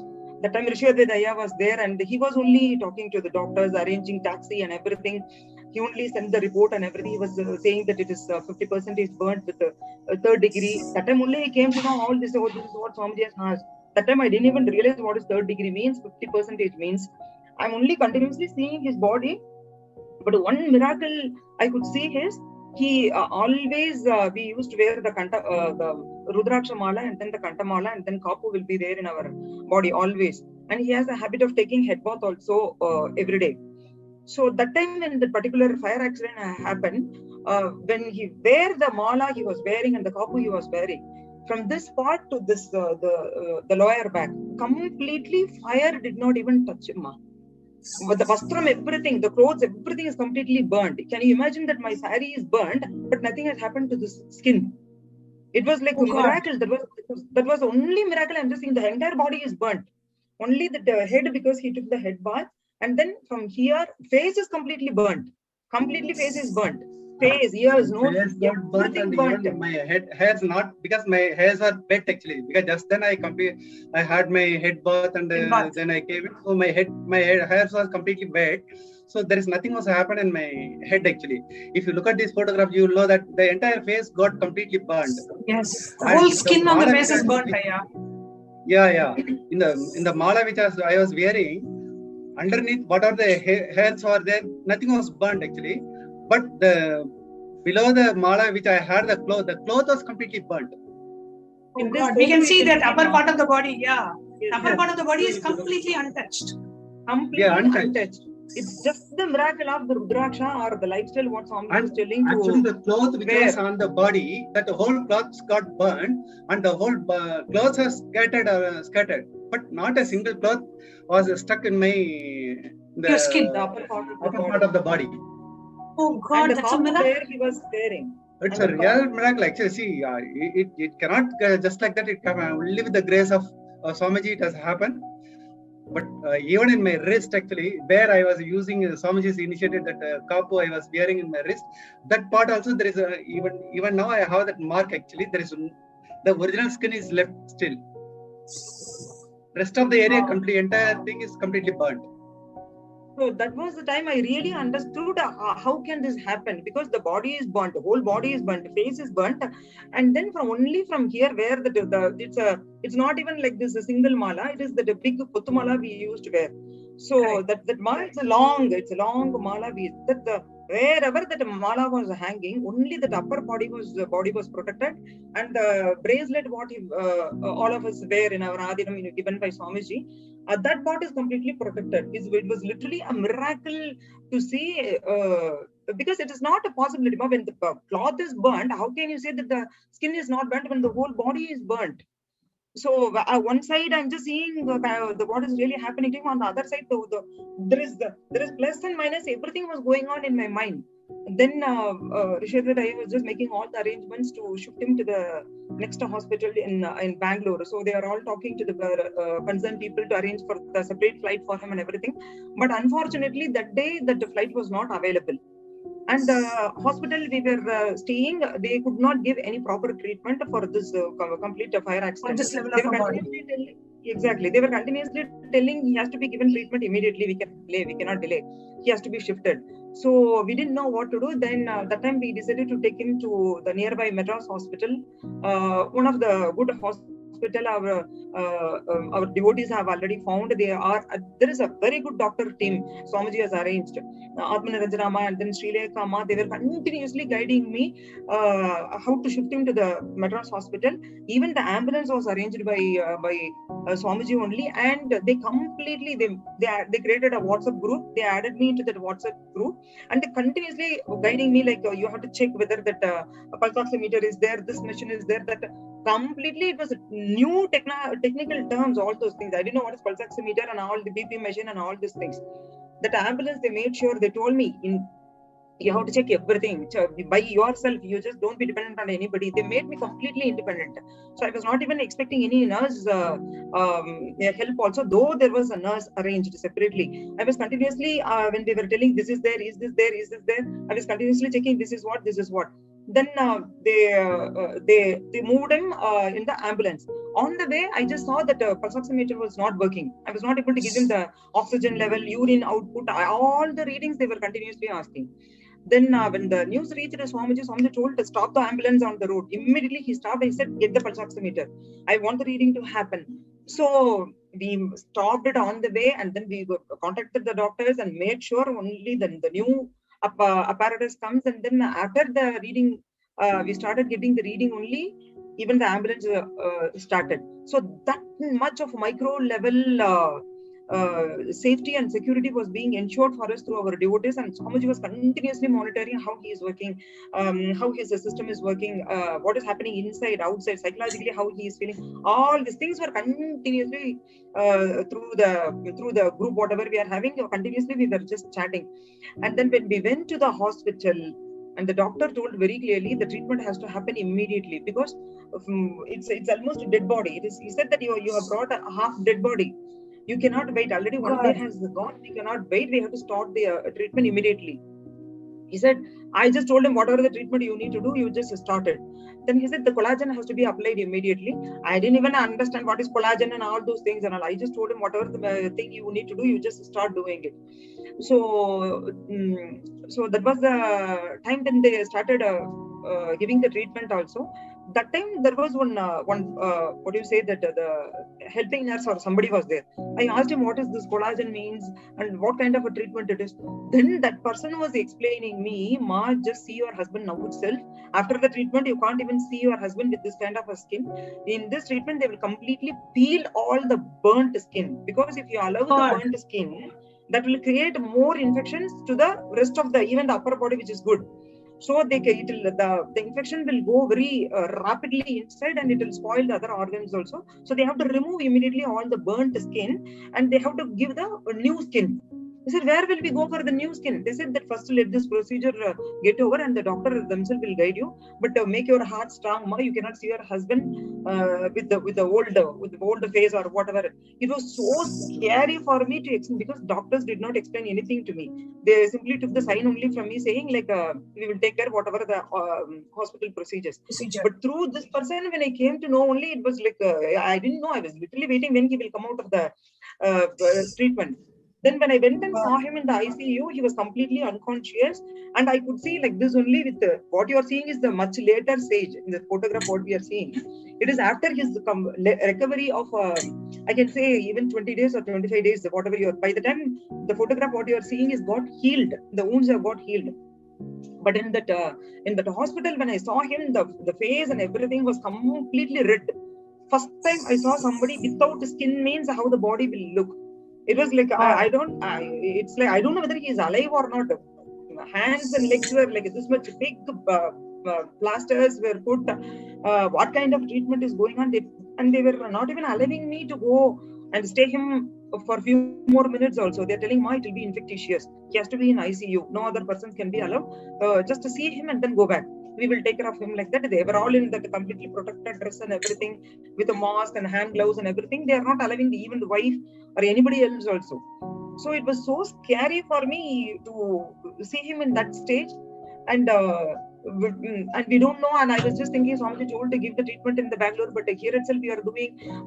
Is that okay? Because we always, there is no second thought when Swamiji says something. So that kind of a thing was also going on. Then that day, from Thondai Mandalam, the police people came.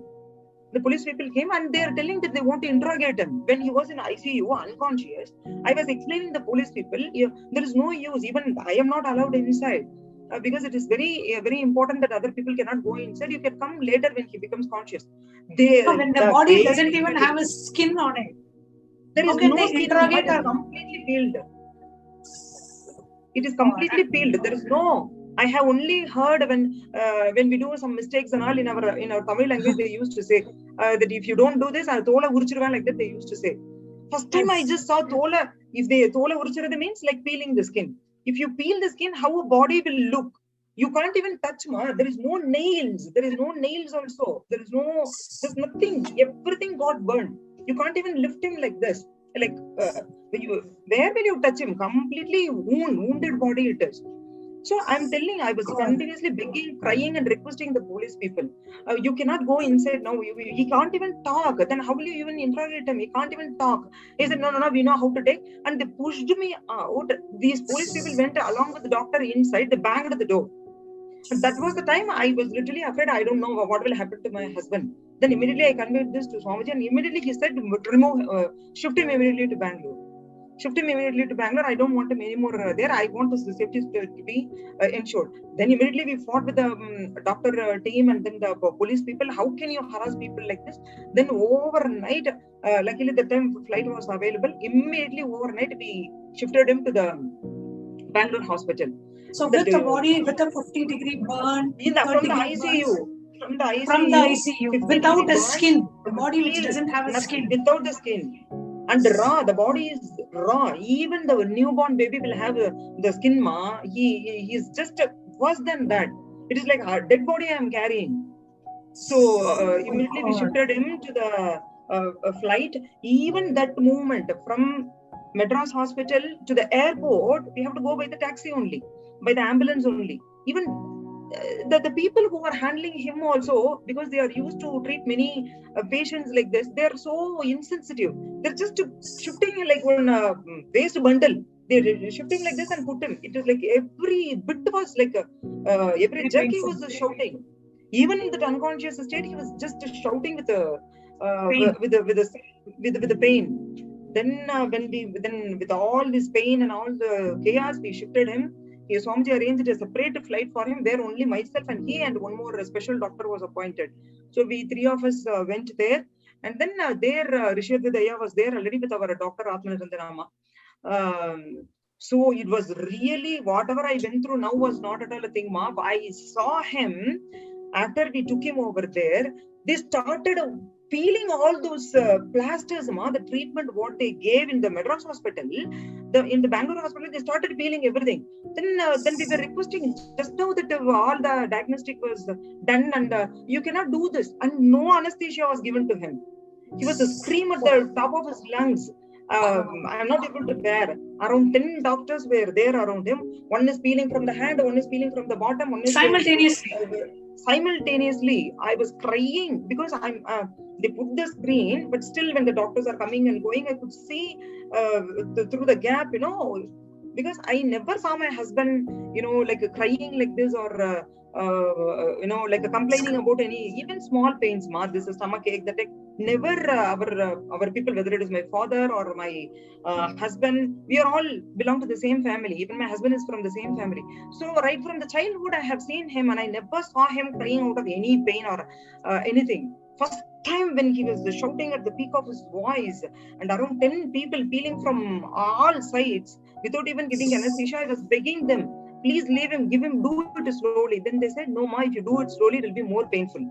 And you cannot do it a hand first and then like simultaneously how to pull everything, because they are pulling everything to diagnose again, because they cannot accept any other hospital's diagnosis. For that, they pulled everything. It was such a, after seeing that how I was alive, I don't know. It was only Atmanarandana who was continuously holding my hand and she was not allowing me to see anything what was going on. And she was continuously telling, no, Swamiji is taking care, Swamiji is taking care, you don't worry. Allow the doctors to do their work. There are so many things, they're already being taken care. And she was giving me all those kind of a confidence. Then he was continuously shouting and asking for water, water, water. But we were not even allowed to give him water. Then finally he fainted. With all the treatment given, he fainted in the bed itself, and we didn't know what kind of a treatment was given. Then finally, immediately after they put all the bandages and again, they moved him to the ICU. And then in the ICU, he was there at least for a week, and the doctor told very clearly, we cannot give any guarantee for his survival. It is like it's almost a dead body. We cannot give any guarantee for the survival.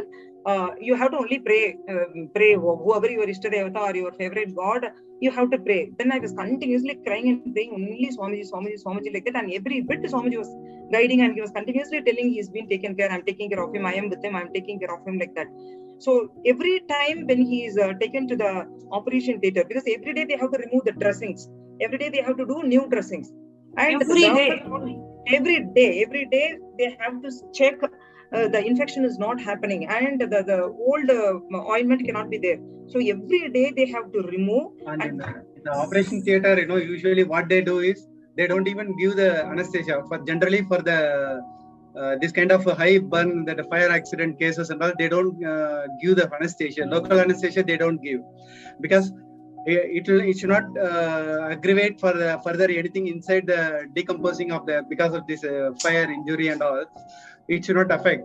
For that reason, they don't give any anesthesia. Without giving anesthesia, local anesthesia only, they will do the entire operation, and the surgery they will be taking care of it. So how every day they have bear the pain, Aya? See, it is even the to pain. Hear it is unbearable. How did you go through it? Actually, it is like that. No, what they do is, in the operation theatre, at least 10 doctors will be there. Everyone will be holding their hands. Even they can't even hold my hands. They have to hold the tip of this finger. Even the nails all the nails also being burnt.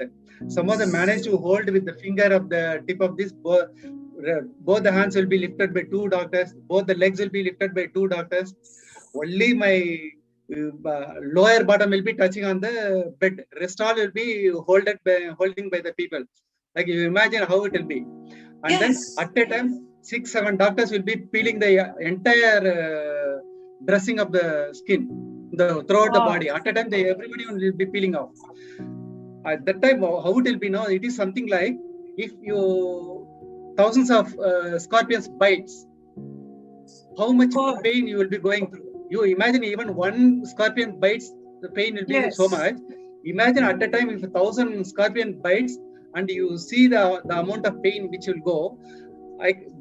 Where that even that my voice cannot come out of my mouth actually. I can't even shout. So that was the pain so much. The doctor used to come and tell me that, you understand, ma, that the pain is something like you are making the person live on the, what do you call that? Rail Tandavalam, what do you call that? The railway platform. Tracks. Live person, you are making him lie down and pausing allowing making the train to pause on the body. That time, how much pain he goes through every time when the treatment is given. That is what the pain he goes through. But we cannot do anything. We cannot give anesthesia also, because giving anesthesia is something like putting the person into death and then bringing him back. So at this stage, his body cannot tolerate. So only when we are doing surgery only, we can give anesthesia. And he said that the surgery has to happen because new skin has to be put over his body till the new skin comes from his own body. So you have to take the skin from the other person's body and do the surgery wherever, because literally you can see holes because he pulled the cloth. It literally made the cloth came along with the skin. Came along, and so there was literally holes. You can see the bones inside. You can put your finger inside into the holes. It was that kind of holes in the legs and the hands and all. So the doctor said the hole has to be covered with the other person's, another human body's skin has to be put. Otherwise, generally, our own body will not accept the other person's skin. But we will do all the method and everything. Then rest, what is going to happen, we cannot assure for any of his survival. We will do our treatment. If the skin does not suit him, then we have to take his own skin from the skull, from his own skull. Then I said, only skull is left. what is there, because he's already a thin person. There is no flesh in his body to remove from the upper part also. They said that from the skull they have to remove. Every time when the doctor comes and says something, it was so scary. It was so scary. Then everything was reported to Swamiji, and Swamiji said, don't worry, we have already arranged for the skin and everything. Everything is already ready for him. So, and I will make sure that skin will be suitable for him. And Swamiji made everything ready, ma. The skin was ready, and the blood, when he thought through everything, whatever is needed for him, and the extra blood he is needed. He already told our devotees, around some 25 devotees came into the hospital because his blood group is B positive. So he already made all the arrangements, whatever the blood is needed, whatever the skin is needed. Luckily, I don't know, ma, by all Swamiji's grace only, how exactly that kind of a skin came, and the surgery went on. Then even the doctor was so not even say surprised or something. It's the miracle even for the doctor to see how the body started healing. Actually, in this meantime, when I heard about all this skull and removing the skin and putting the new skin and all, I was completely collapsing inside. So that time I was just thinking, we don't know whether the kids are aware of it or not, how I'm going to talk about all these things to the kids, because our two kids, the elder one is right now he's 22 years old, and the younger one is around 14 years old. So 3 years before, I was in that state that how I'm going to say that your father is there in this ICU, his skin is peeled and all these things. So, and the surgery is going to happen. All this chaos was going on. That time only my elder son called. Sundaresh Maharaj called, and he said, "Ma, about how the situation is going."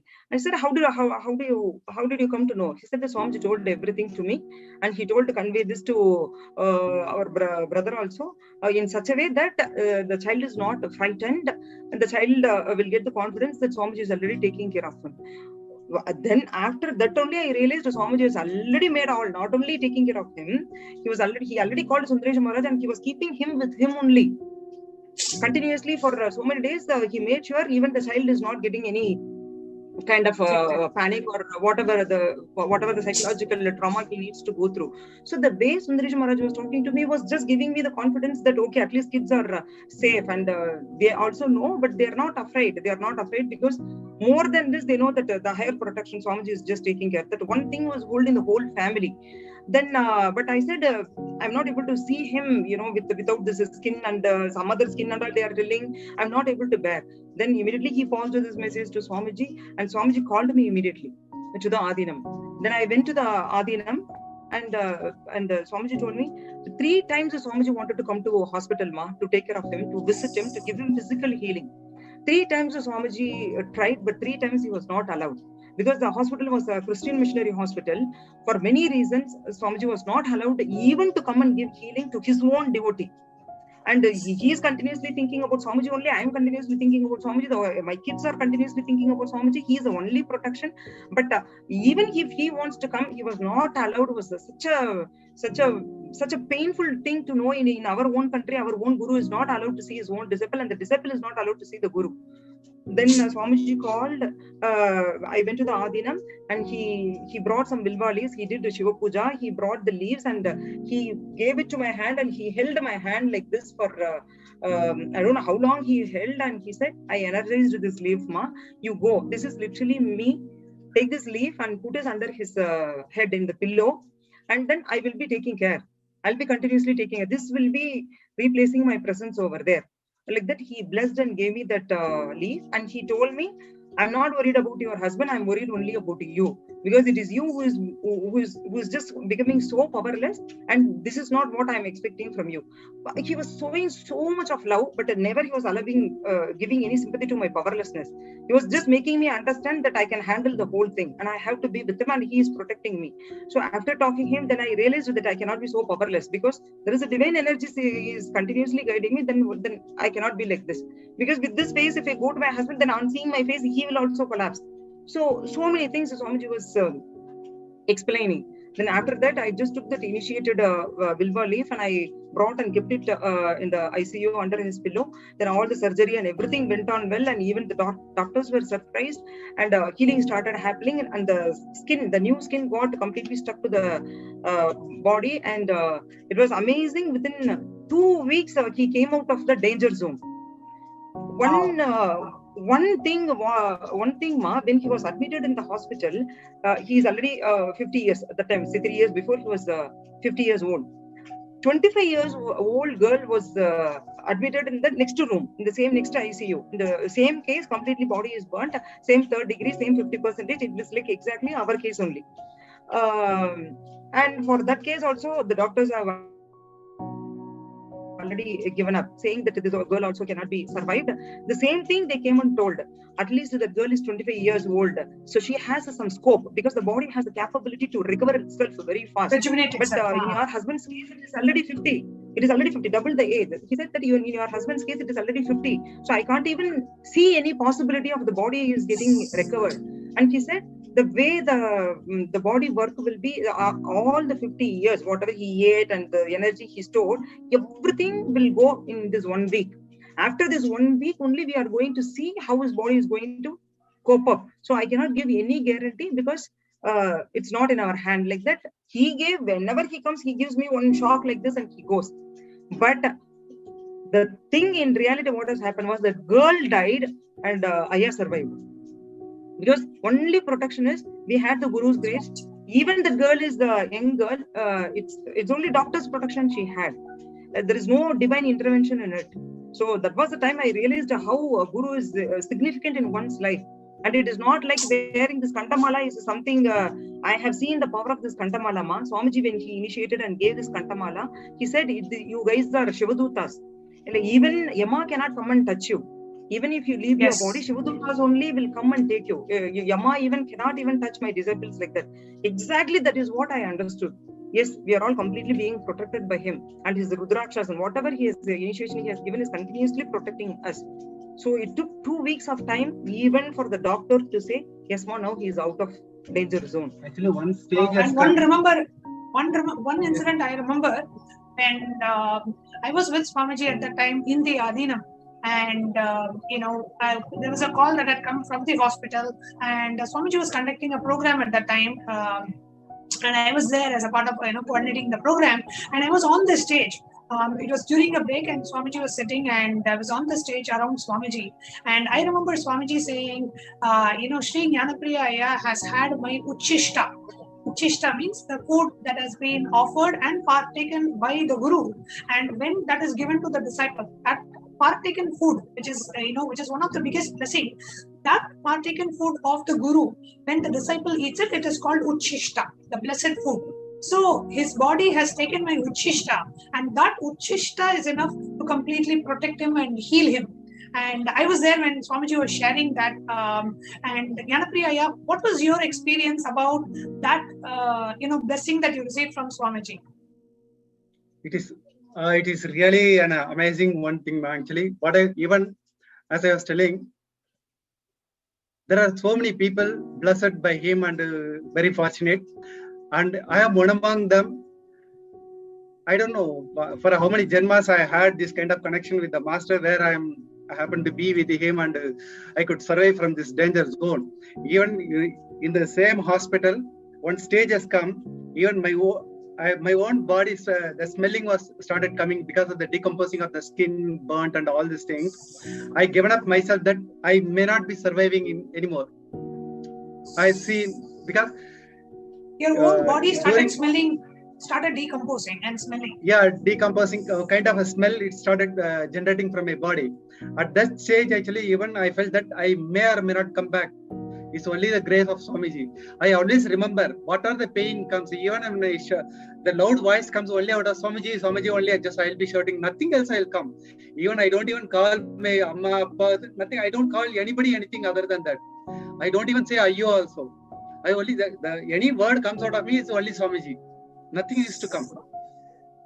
Even the doctors who are there in the operation theatre, they used to say, hey, what is that? You are always calling only Swamiji, Swamiji. Shut your mouth. They used to, very roughly, some of the doctors who was against this kind of culture. They don't even show any sympathy for a kind of this thing, which I never expected. Not that all the especially doctors, from a doctor. Yeah. So one stage has come, I lost my hope that I'll be coming back again. But the only grace of Swamiji, I know how much level he is taking care of me. I have only deep trust on him. I left it to him. Even a small temperature raises in the body during when I was in the ICU, immediately they'll send a message to Swamiji. Within 5-10 minutes, my whole body, the moment Swamiji says that, okay, I will take care of it. By the time when he is getting a message, he used to get a message whenever he is in the program most of the time. That time, as you are explaining, the program is going on, that Sadashivam program, that 21 days program which was going on, day and night, Swamiji will be maximum time he is spending with the participants. The moment I send a message, in spite of all his busy schedule and everything, immediately he will give a reply to me saying that just I will take care of him. Let him relax. The moment I get some pain, I will send a message to him. Luckily, that time he kept that Ma Atmanirjana, Dr. Atmanirjana, she was with me continuously. She is the one who diagnosed. She sees all the whatever needs to be taken care of me. And she used to communicate to Swamiji. Immediately, I get that within 5 minutes, my entire body gets sweats. Then I become the normal temperature. Even the moment the temperature rises, the doctors will come and nurses will come. They immediately take, is there any infection is taking place? They used to take some blood sample immediately. He should not get fever, ma. The doctor used to continuously tell he should not get fever. He should not get fever. Make sure, otherwise it will create an infection inside. If any part is, if we see any part is getting affected, mercilessly we will cut and remove. This is what he used to tell, because we cannot allow any infectious other part of the body. Yes. So he used to tell, make sure he is not getting any fever. So any fever arises, immediately the doctors will pay a lot of attention, this thing, that thing, and all the tests again they will start. So Swamiji told, immediately you send me any message. Anything is there, you send me the message. One message when we send him, immediately his body will start sweating. Immediately the fever will come down. So no external tablets or medicines or anything was given. So not only that, it is all because of, as you said, it is only the Uchishta what we had from Swamiji and the initiation through Nirahara Samyama, whatever he has initiated into, because he is a Niragari for the past, for 4 years, he practiced the liquid food. Nirahara means... Really, during that accident time also, I wasn't completely in Nirahara only. I was not even given up that Nirahara Samyama, which Swamiji has initiated 4 years before that. Almost 4.5 years. So for 4 years, you were continuously in Nirahara? Yes, absolutely. So all his initiation, Swamiji's Uchishta, everything was only, so his body has already become a part of him. It is like whatever Swamiji's instruction is giving from there, his body was simply obeying to his instruction. It is this body is tuned to him. So that's why one message is enough. Nothing when he says it just used to get healed here. I still remember there was one time, suddenly the BP started going too high. It just crossed some 500, 600. It was just going very bad. Which one? Blood pressure? Then, BP, yes. Blood pressure has gone like a mad. It was just going. Then even the sisters were not able to understand what was going on. They are checking and coming, and he was continuously, he was just resting only. But the sisters were not able to understand what was really happening. Why the pulse is going, pulse rate is going high, BP is going high. They were not able to understand. Then, but they were not telling me anything. But I'm only seeing them. Why the sisters are so chaotic? Because I'm seeing him. He's relaxed and he's sleeping. Then when I looked at the BP machine, because by the time I became one half doctor there. Atmanirjana made me like, you have to observe this, you have to observe this. Don't wait only for the doctors or the sisters. You have to monitor this. The moment I looked at the BP is just going crazily, then immediately we informed Swamiji. Then Swamiji told only one thing. It is apparatus failure. It is apparatus failure. Nothing will happen to him. You just go and ask him how he is.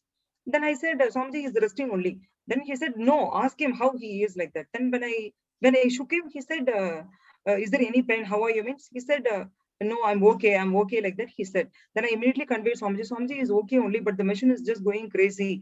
Then he said, no, it is only a machine failure. There is nothing, there's nothing that we need to worry about him. But still, I am connecting my, what you call that, my placenta to him. I am giving my prana to him through the placenta. So till the doctor rectifies that problem, then I'm not going to sleep. So till 3 o'clock in the morning, he was sitting there, ma. because my son is a witness for us. Because my son was there with Swamiji and he was continuously messaging me, Ma, what happened to the apparatus? Did the doctors come and check? Is everything ordered? How is Appa? Like that, he was continuously in chat with me. Then the doctors came and then they found that it is only the apparatus failure. There is nothing has happened to him. Then they came and like changed the other machine. Then the BP and everything, all the readings became normal. Only after we conveyed this message, only Swamiji even went to rest. Till 3 o'clock, he was only sitting in Samadhi, connecting through. We are not able to understand what is it, a higher plane, so how Swamiji is working, all those mystical part, how Swamiji does healing and all. But literally, I have seen the commitment of Swamiji.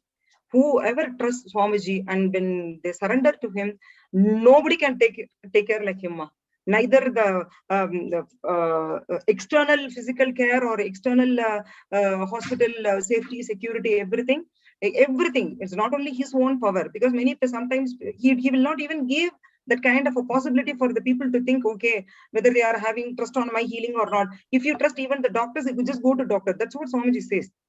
So continuously he gives his healing also. He makes us go through all the hospital procedures also, everything. That day I still cannot forget the level of commitment what Swamiji has, and what is the punya we did, we don't know. It's all, every moment I have seen how Swamiji has, I have heard even from the devotees, the moment Swamiji gets out of Samadhi, he used to ask, how is Sri JP? How is Sri Jnanapriya? How is Sri Jnanapriya? This is the first thing he used to ask. So this is how the devotees around him used to tell. So that much of care nobody can give in this world. Now we are sitting happily together and you can't even see any sign on his face. The face, whatever you have shown in the slide, how it was peeled and pink. And in between, I forgot to tell you this. My younger child called in between because my elder son already conveyed about this to my younger son. Exactly, this is what the time when my younger son called, and he said, I want to talk to Appa. I want to see him. Come on the video call. Then I was worried to see him because he became by the time so thin and everything. I don't know how the child will be able to see him or not. But even Sri JP, I told, no, let the child see me. So at least he'll get some confidence that I'm still alive. Nothing has happened to me. So from that context, I connected him on the call, and the child started asking, what is on his what is the tube on his nose? Then why the face is pink? All these small things. Why the hair is like that? Why his body has become so thin? How he is eating? All these questions. And he was asking how this old skin will, when the old skin will come? What is the treatment he is getting? Just a 10 years old boy was asking me all these questions. And I was talking about a plastic surgery. If the skin does not come, Nana, then Appa has to go for the plastic surgery. Then that time also he was just asking, Swamiji will not allow plastic, no ma. Then how they will do plastic surgery? He was thinking that literally he will be given some plastic and all those things. Then he said, how through the nose they will be able to give the food? Why he is not able to speak? So many things. But it's still out of all these things, I just saw he is coming and telling me, Ma, don't worry, Ma. Swamiji already told that he is taking care of Appa. So don't worry, he will be all right. Instead of me going and telling him, the child was coming and consoling me, Daddy will be all right, Ma. He'll be all right. Swamiji already told he is taking care. So after talking to the children, all the way Swamiji took care of us, ma, psychologically, physically, not only him, the entire family, has been taken care by him. And the whole Sangha stood with us. They gave the blood, one stage came, the hospital food was not enough for us because he used to feel so much of hunger and the food was not to his taste or something like that. So we were in need of high protein food and everything. So even my mother and my sister was ready to cook and give food. We didn't have any place in Bangalore, which is nearby to the hospital. So that time our devotee Ma Isha only gave her house and she told, like, you can just use the house, like how long you want to stay, you stay there, whatever all the complete entire groceries, kitchen, everything she has given. So from there only my parents used to cook food and then brought the food to the hospital. And before that, it is our devotees, Devarupama, the doctor Devarupama, she used to cook by herself, and 3-4 days she served food. And one more devotee called Sarojini, she took care. So till we get settled and found the house and got settled, all these devotees there with us, taking care of us. So it was literally what to say, Swamiji and the Sangha that he created. It's like more than a family. When the crisis was there. That time only I realized the power and then the significance of Swamiji and then the Sangha. It is like there is no selfish attitude. If I do this, then I will get back something from them. It's a complete selfless love, and they are ready to come and do any sort of help. So right now we are sitting and talking like this, and our kids are also beautifully growing and without any all this fear in their mind that Swamiji is already taking care of us, protecting us, and he is completely back to his health. His body is completely recovered, except that 1 or 2 places. 99% of the body is recovering. He's completely back. Nobody can even say that he has gone through that kind of a fire accident and came. So it's all, you can see the hands more in this picture, whatever you are seeing, it is the healed version what we are seeing now. Every day, it is like how the snake peels the skin. When he gets out of the bed, you can literally see the skin, dry skin. It used to fall. The new skin used to come and it used to peel by itself. And the new skin used to come. Like, I don't know how many hundreds of times the body rejuvenated itself by the grace of the master. So this is the one which you are seeing is the healed hand. Now all this pink also, color also has gone, changed, and he has got back his normal skin color. Normal skin color. You know, the face you cannot even recognize, ma. Normally, any person who has gone through this kind of thing, survival itself is a question mark. If at all, if they survive also, the skin will be, what to say, pulled. Kind of, you can see it shrunk, the face and thing. You might have seen many people, you know, if the burn injury has happened, even for a first level degree itself, ma, I have seen people's face become shrunk and all. But you can't even see any that kind of thing has happened to him anywhere in his body. So it's all only by the divine grace of Swamiji only, ma. So we are ever, the whole family is ever grateful to Swamiji. We are always, we are always grateful to be at his feet, ma. Thank you so much for Swamiji and Sangha for taking care of the whole family like this. We have a comment from one of the YouTube viewers, Renasan Edmund Daya, saying from Canada, extremely grateful to hear these sharings, ma, and this is the embodiment of sincerity, chastity, tyaga of the forefathers of Kailasa, and the extreme care and grace of Swamiji. So totally agree with you, Renasan Daya. It's just every moment, every step of the way, Swamiji has been there for every single Kailasian. Whatever we may go through, and in this case, such a brutal attack by the anti-Hindu elements who have absolutely, I don't even know whether to call it heartless or soulless, or I don't even know what to call to stage this kind of an attack against Supreme Pontiff of Hinduism and against one of the very powerful Enlightenment ecosystems and the spiritual kingdoms, one of the religious kingdoms of Hinduism, which is the Tondai Mandala Adinam, which has such a huge and long-standing ancient heritage, and they wanted to completely destroy the property and assassinate both the previous Guru Mahasannidhanam, the Pontiff, and the Supreme Pontiff of Hinduism.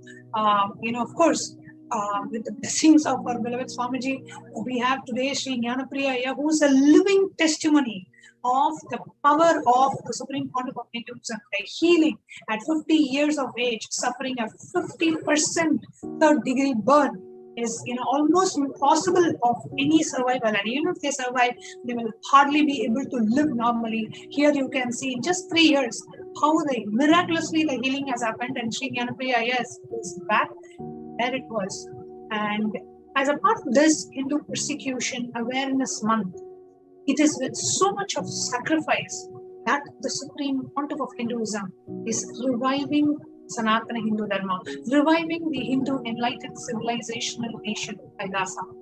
And we would like to invite each and every one of us this time to not just stand up, voice up our concerns.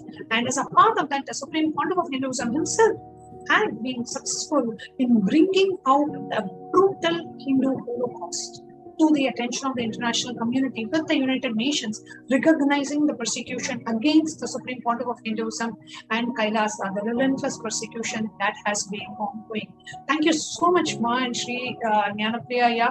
I know it wasn't easy to go through, even to hear what Ayya had gone through, the pain that he would have gone through, or the pain that he would have gone through, even to hear it firsthand is extremely disturbing and extremely traumatic.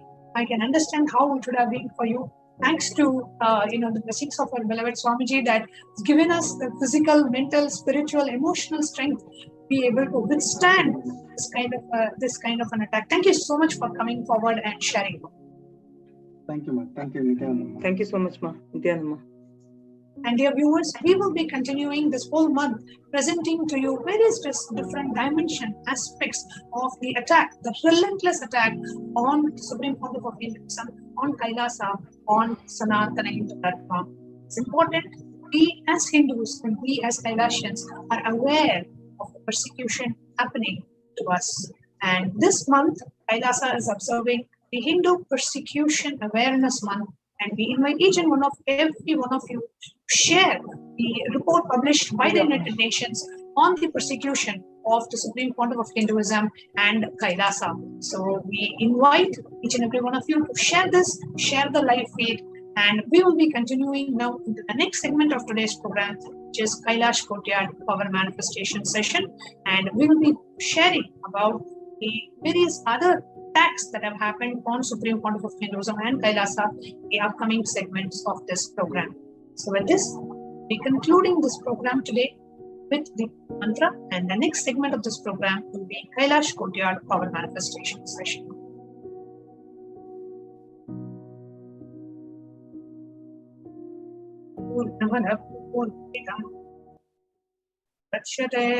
पूर्णस्य पूर्णमादाय पूर्णमेवावशिष्यते ॐ शान्ति शान्ति शान्तिः हरि ओम् तत्सत् सर्वं भगवन् श्री नित्यानन्द परमशिव पादुकार्पणमस्तु ॐ नित्यानन्दम्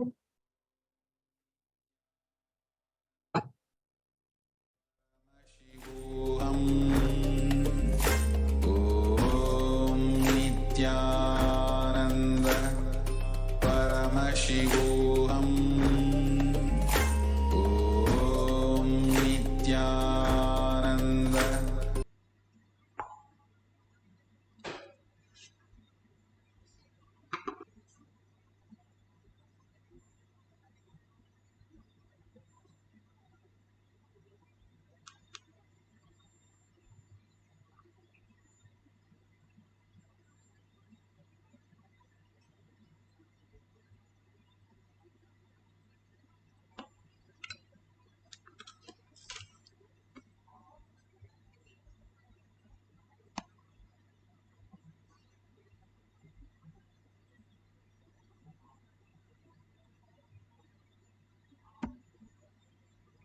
Nithyanandam, Jnanapataki Manual, under the guidance of Supreme Pontiff of Hinduism, Jagadguru Mahasannidhanam, His Divine Holiness, Bhagwan Nithyananda Paramashivam.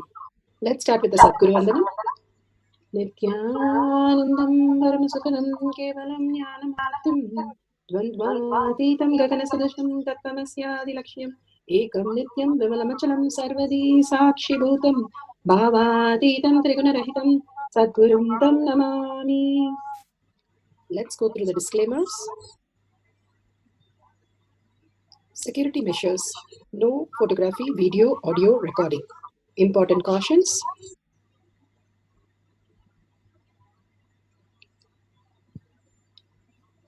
Please be aware of the important cautions.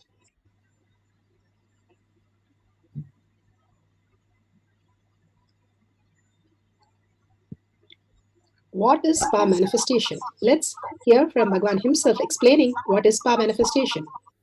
All the 25 states of consciousness, when they happen in you, due to your chemicals and hormones ups and downs, it is powerlessness.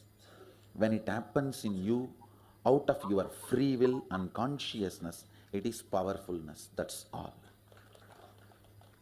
When you fall into sleep, it is powerlessness. When you enter into sleep, it is powerfulness. When you fall into dream, it is powerlessness. When you decide to dream, it is powerfulness. So I've added the ultimate powerfulness, Turyatita, in your whole being and doing, manifest all the powers. Understand, power manifestation is nothing but cognitive shift. It is not work. It is cognitive shift. Understand? It is just cognitive shift. It's not work. Work is a 4-letter word. Power manifestation is cognitive shift, playing with life, playing with being alive. Beautifully, Bhagavan said how the power manifestation is a science which you can experience and you can be alive more as consciousness than as body or mind. Beautifully, the oneness space of Paramashiva can be experienced, and it is a science because each one of us can have a superconscious breakthrough, and the evidences are clearly given for each of the powers. That is why it's science of power manifestation, which is authentic, time-tested, scientific, and foolproof. The scriptural reference, Shastra Pramana, the eternal, unchangeable truth revealed in the source scriptures, the Vedas and the Agamas. Apta Pramana, the experience of the Aptas and the results of the Aptas. Aptas are the Rishis, Munis, Ganas, Nainamas, Alvars, Siddhas. All of them are authority of Hinduism, manifesting the powers of Paramashiva. Atma Pramana, account of His Divine Holiness Bhagavan Nithyananda Paramashivam, this millennium's avatars, personal experience of each power manifestation, Bhagavan's very own Leelas, manifesting as per the Shastra and Apta Pramana. Shakshi Pramana, the experience of millions of disciple devotees, followers, initiated by Bhagavan and manifesting all the powers of Paramashiva. Bhagavan has beautifully said, whoever comes to the Kailash courtyard, I myself will be there. My presence can be experienced by each one of them and have a superconscious breakthrough. And Bhagavan has beautifully given us this Kailash courtyard for us to experience the oneness with Paramashiva.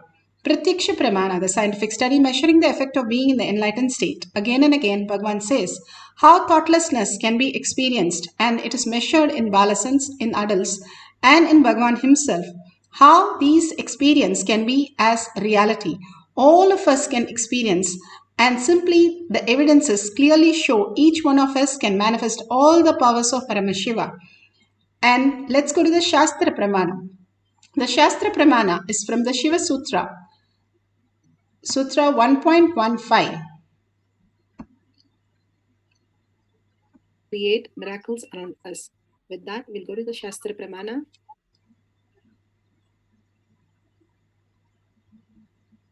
The Shastra Pramana for the power of mind reading is taken from the Shiva Sutra, Sutra 1.15. Hridaye chitta samghatad drishyaswapadarsanam. Hridaye chitta samghatad drishyaswapadarsanam.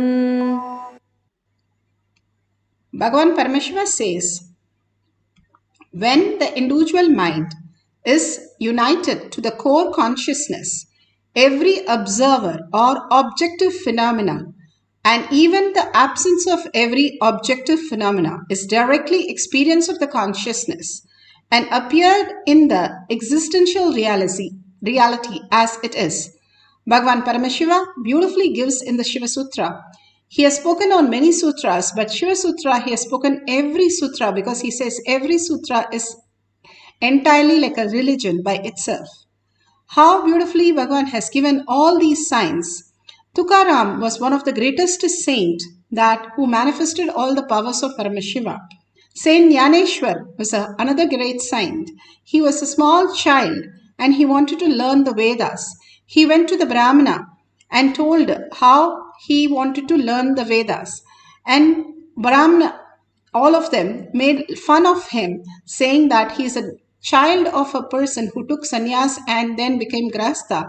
He cannot be part of the culture and simply he has to go away. And they asked him, what do you know about Brahmana?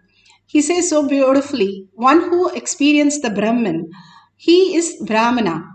And they said, oh, all this can be told, but nobody is experienced all this. You just go and teach somebody else, and whatever you know, you learn by yourself.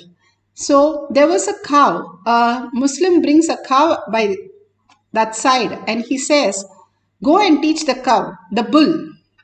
And so Saint Jnaneshwar goes to the bull and actually teaches, and the bull repeats the whole thing. The bull is said to have been enlightened bull, and it repeated everything. And they felt so miserable that the Muslim said, "No, I don't want to have the bull."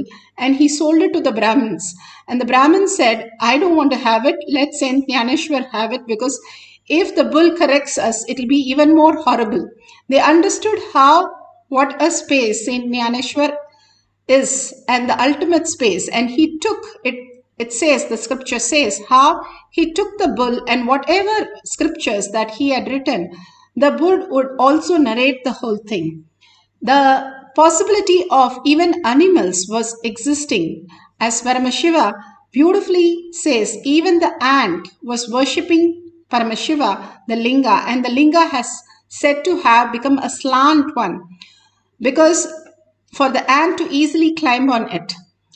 All the animals have done the abhishekam, the puja to the linga in so many places, in so many temples, and we have such a beautiful temples for each of these animals, and they have experienced the enlightenment, the space of consciousness. All of us can experience that. And here it says so beautifully, united to the core consciousness, every observer and objective phenomena, even the absence of objective phenomena, it is directly experienced as a form of consciousness. Bhagavan beautifully says how the conscious sovereignty, that each one of us contributing in others' life, the collective integrity, removes all the incompletion in us and liberates us. By contributing to others' life, it is others are nothing but reflection of us, our patterns. When you complete with others and simply if manifest as reality in others, it is manifesting a portion of you and completing you. More and more you contribute in others' life and make their life happen, your reality simply overflows as the ultimate reality.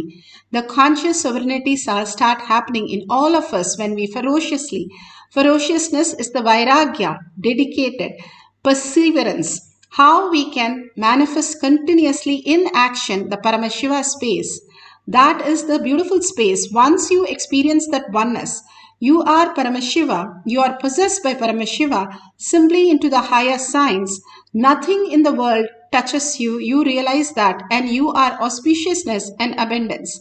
Each and everyone can experience that when we start living the science of Paramashiva has given, science of our manifestation. The Apta Pramana for the power of mind reading.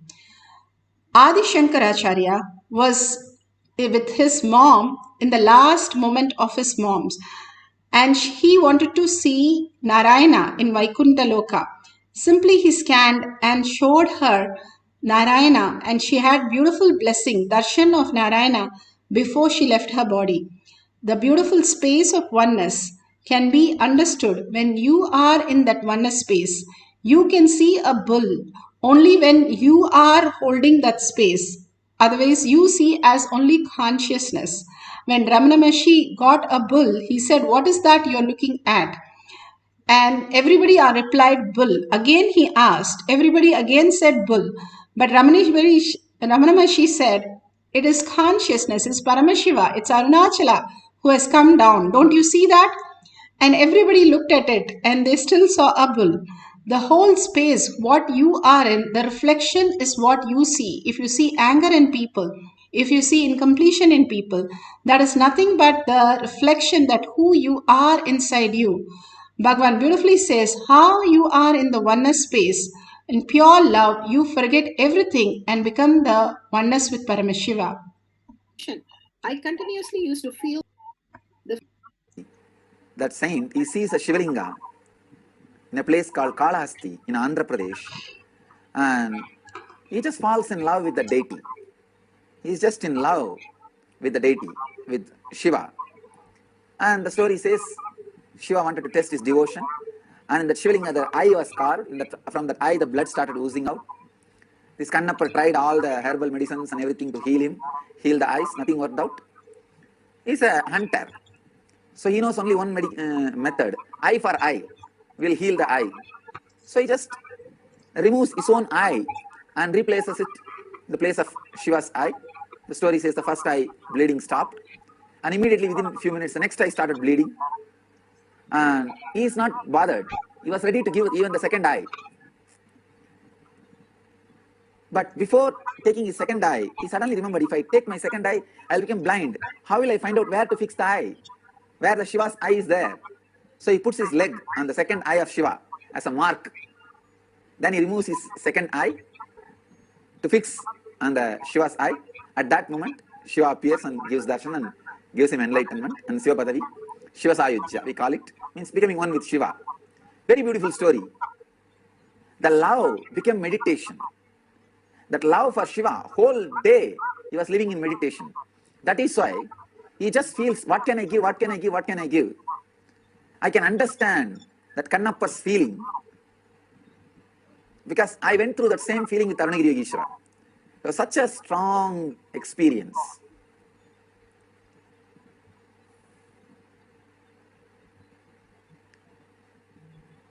The deep love simply becomes meditation. And real meditation just becomes love in you. So beautiful. The Shakshi Pramana, the millions of disciple devotees, followers, have manifested the powers of Paramashiva and sharing how they manifested the powers of mind reading and exactly matched it beautifully. That's given in the source from the Power Manifestation Manual. Here, let's go to the guidelines. If you have the camera in your cell phone, set it up. All these are the greatest moment. All these powers are not just playing with small things. It's not some child's play. It is something that removes your incompletion and shows you, hey, you are a $1 trillion kid and you can manifest all the powers of Paramashiva. And once you understand and somebody says, hey, you are the prince and princess of a country, come on, get up and start taking the responsibility. Such a beautiful space, you will understand how beautiful and how massive it is and how intense it is. Exactly that is what Paramashiva is doing when he is removing your incompletion, bringing the auspiciousness and abundance. When Sudama was giving the flattened rice, poha, to Krishna, each and every mouth that Krishna ate, he was adding wealth to Sudama's space. So much that Rukmani had to stop him. That beautiful auspiciousness and abundance starts flowing in you when you understand. When you are in the deep meditation, deep love with Paramashiva, auspiciousness and abundance starts unfolding, manifesting in your reality. And every day experiencing this brings so much of completion in your life. Apply the Jnananjan that is in your Kantamala, in your third eye and your temples. If you don't have, you can apply the Basma and the Kumkum. If you don't have, you can apply the turmeric, which is a detox completely. And if you know the Trineta Kumbhaka, you can do the Trineta Kumbhaka. Every day, Bhagavan has given beautifully all the detox, how we can manifest the higher reality. And even one thing, you do it dedicatedly, simple integrity, simple obedience, you will see such a breakthrough in your life. If you have a partner, that's wonderful. If you can call somebody and you can tell them that you're going to scan their likes and dislikes. In this outer world reality, whatever you're experiencing as your dream, all that you're attached to, simply you can show them that also reflects in what you are holding inside you. And simply you can complete to experience the higher states of consciousness. It is not just scanning somebody, mind reading for their likes and dislikes, but making them go beyond and see the consciousness, Paramashiva space, which is inside them as the ultimate reality. Now let's get into the deep meditation that Bhagavan has beautifully given us. Meditation is pure love of Paramashiva space. Now let's sit straight with the head, neck and spine in a straight line. You can keep your paper and pen ready. You can call the partner and tell you're going to download all the likes and dislikes of them and share it with them. So other than that, absolute unclutching from anything that you know as you. Surrender all the identities. Identities are not required for this session. Simply be in the oneness space of Paramashiva.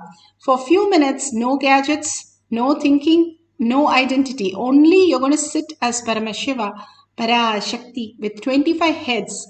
and 75 eyes and 50 hands just alive, beautifully manifesting the space, state, powers, and Kailasa of Paramashiva, the being of Paramashiva. That is the Thyaga that Bhagavan is saying.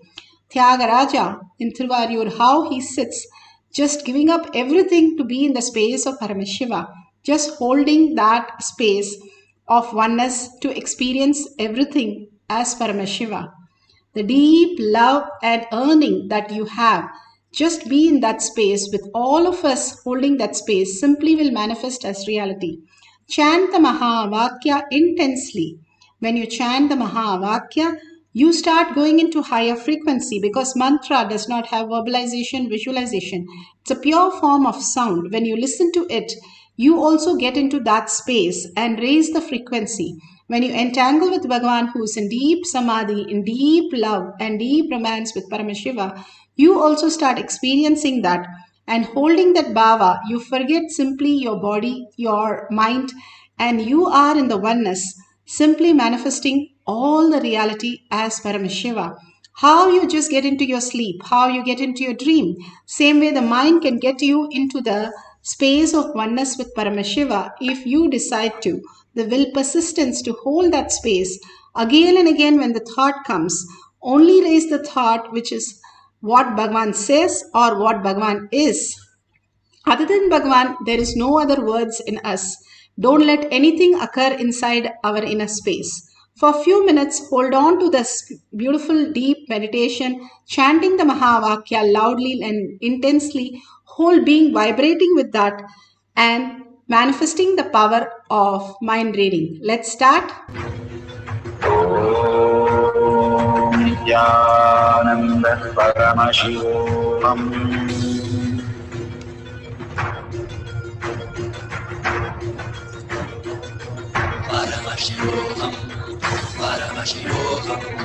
Let Paramashiva's third eye manifest in all our third eyes. Let the Amrita pour, let the Varni open up, manifest in all of us.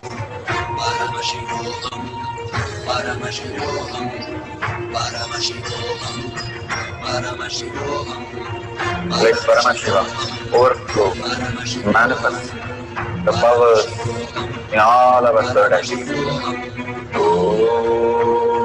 Nithyananda Paramashivam.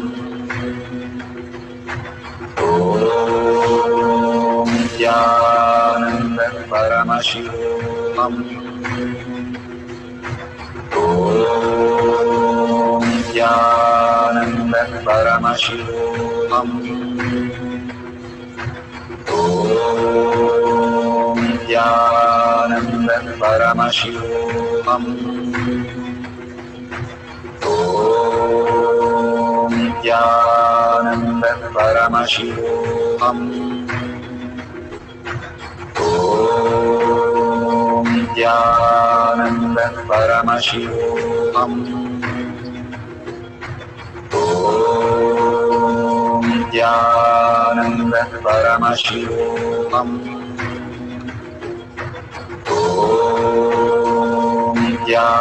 Nithyananda Paramashivoham. Om Nithyananda Paramashivoham. Om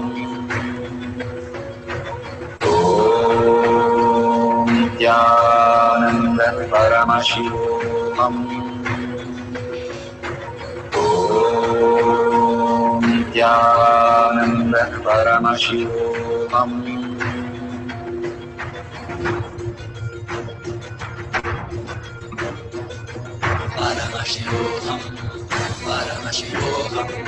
Let Paramashiva's third eye manifest in all our third eyes. Let the Amrita pour, let the Varni open up, manifest in all of us.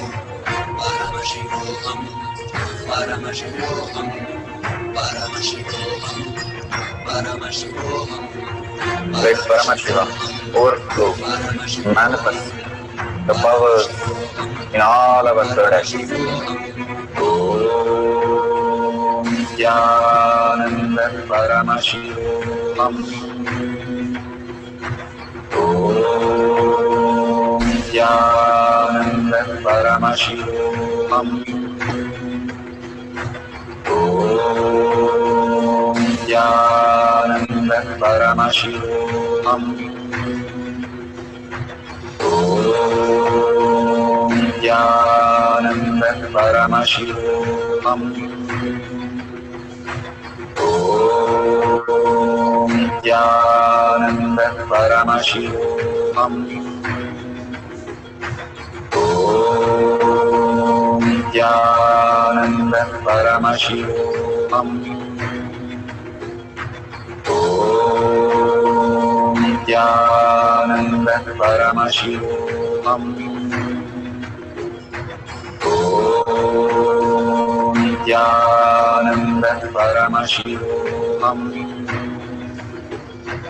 Om Nithyananda Paramashivoham. Om Nithyananda Paramashivoham. Om Nithyananda Paramashivoham. Om Nithyananda Paramashivoham. Om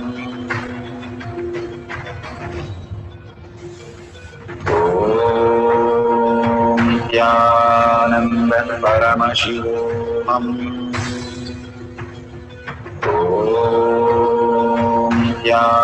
Nithyananda Paramashivoham.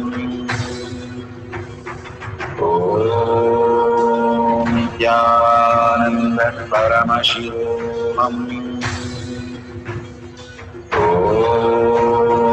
Nithyananda Paramashivoham. Om Nithyananda Paramashivoham. Om Nithyananda Paramashivoham. Om Nithyananda Paramashivoham. Om Nithyananda Paramashivoham. Om Nithyananda Paramashivoham.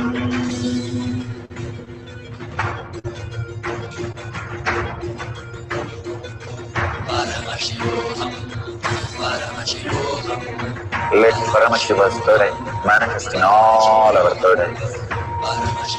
Let the Amrita pour, let the Varni open up.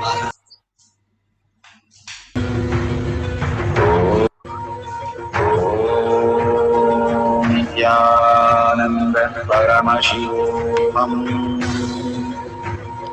Om Nithyananda Paramashivoham. Om Nithyananda Paramashivoham. Om Nithyananda Paramashivoham.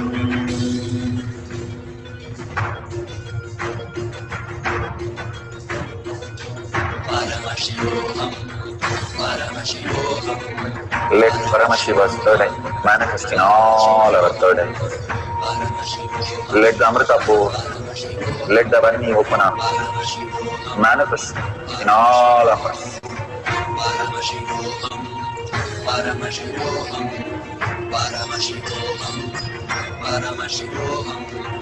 Let Paramashiva overflow, manifest the powers in all our third eyes. Om Nithyananda Paramashivoham. Om Nithyananda Paramashivoham. Om Nithyananda Paramashivoham. Om Nithyananda Paramashivoham. Om Nithyananda Paramashivoham. Om Nithyananda Paramashivoham. So beautiful. Whatever you have experienced, now verify with your partner what are their likes and dislikes, what Bhagavan has shown you. You have written down and scanned their mind. Please verify with your partner and authentically take a picture of that and to share with the world again and again. When we authentically start manifesting powers, we start understanding there's something more than the mind. Mind constantly tells us there is something to plan, something to do, something to act. But when you are in the oneness with a self, there is absolutely nothing. It just keeps happening spontaneously as reality, auspiciousness, abundance, and no struggle and no incompletion. Such a beautiful space of oneness, abundance, and auspiciousness and healing, all of them just flow through you. Once you understand that you don't have to do anything, you don't have to do anything for your dream. Same thing, you don't have to do anything that will manifest all your reality just like that. Beautifully, everything reflecting what you want and how you wanted it. Simply manifesting all the powers of Paramashiva. So surrender all that you have in completion with to Bhagwan's lotus feet. And again, we'll have one more short cycle with the deep meditation space that Bhagavan said. Pure love is pure meditation. That you experience the oneness with Paramashiva and nothing but Paramashiva himself as you, forgetting even your identity. How in the deep love you forget yourself. And same way, Bhagavan beautifully says, in the deep love with Paramashiva, you forgetting that who you are, what you are. In that, start manifesting the powers of Paramashiva. Padmapada, he ran to Shankara because he did not even know that there was a river. He thought he's just running on the land. And after Shankara said, he turned back to see that it was a river he just walked on. And there was lotus flower on the river wherever he put his foot. Only then he realized that his such a oneness space with Paramashiva, Adi Shankara, was such a beautiful love for Adi Shankara that flowered in him as an enlightened space itself. The Padmapada has such a beautiful love for Adi Shankara, who he respected and assumed that he is God. He became the enlightened space itself. When you are chanting the Mahavakya, having that vairagya, ferociousness, not to have any other thought, dropping everything and entangling with Bhagavan, feeling the oneness continuously, the deep meditation, forgetting yourself, entangling with the Bhagavan, you experiencing the oneness, Paramashiva, Parashakti, her beautiful glow, her grace on you as yourself. Simply you will start seeing that whatever you want will manifest as reality. And you can pen down whatever she shows. And at the end of the cycle, you can share the detail of what are the likes and dislikes by reading their mind and manifesting the power of mind reading. So let's start chanting the Mahavakya, put away your gadgets, put away your mind, and let's start chanting, experience the oneness with Paramashiva, continuously chant and entangle with Bhagavan for the power of mind reading. Om Nithyananda Paramashivoham. Om Nithyananda Paramashivoham. Om Nithyananda Paramashivoham. Om Nithyananda Paramashivoham. Om Nithyananda Paramashivoham.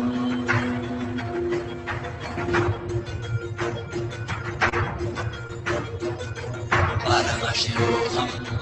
Paramashivoham. Let Paramashiva's third eye manifest in all our third eyes. Let the Amrita pour. Let the Vani open up. Manifest in all of us. Paramashivoham, Paramashivoham, Paramashivoham, Paramashivoham. Let Paramashiva overflow, manifest the powers in all our third eye. Om Nithyananda Paramashivam. Om Nithyananda Paramashivam. Om Nithyananda Paramashivoham. Om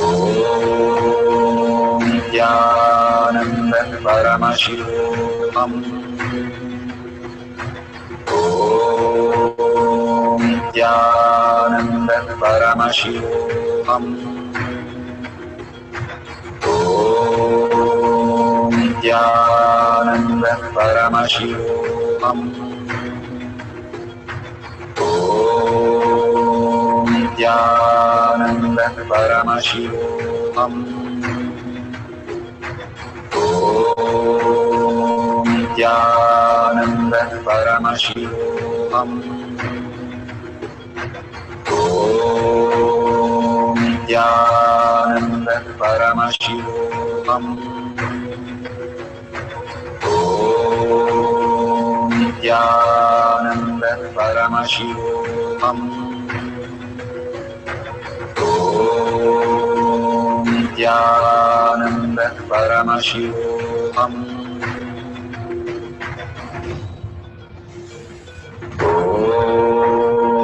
Nithyananda Paramashivoham.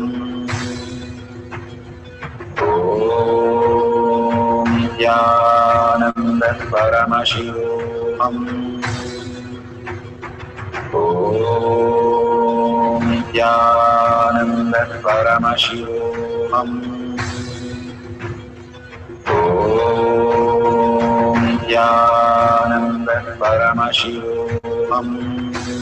Paramashivoham. Om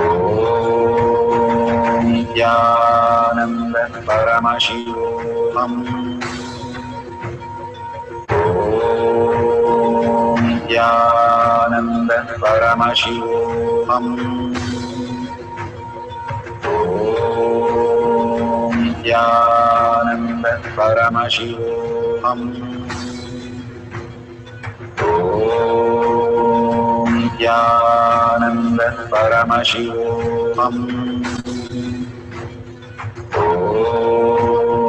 Nithyananda Paramashivoham.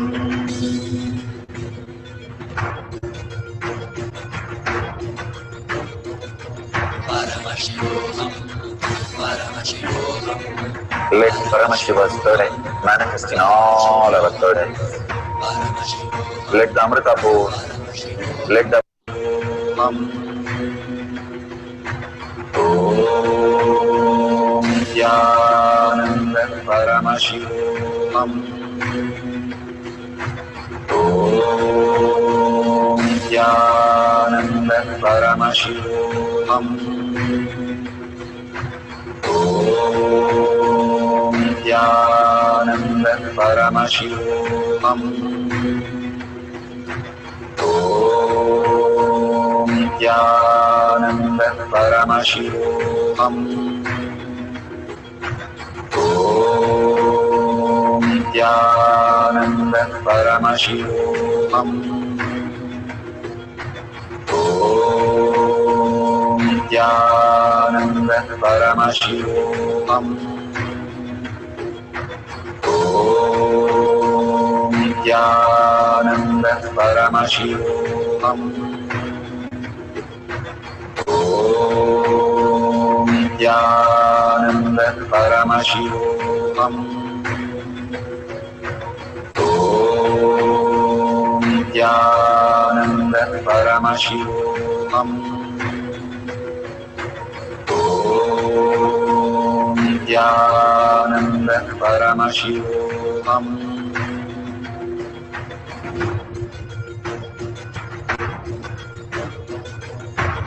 Let Paramashiva's third eye manifest in all our third eyes. Let the Amrita pour, let the Varni open up, manifest in all of us.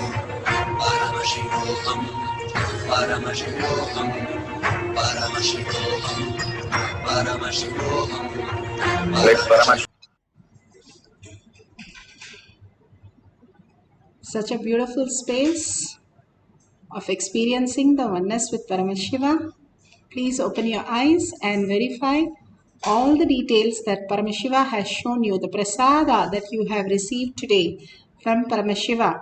When you go to a temple, how you feel refreshed and blessed and auspiciousness. Every Kailash courtyard is such a beautiful space of oneness.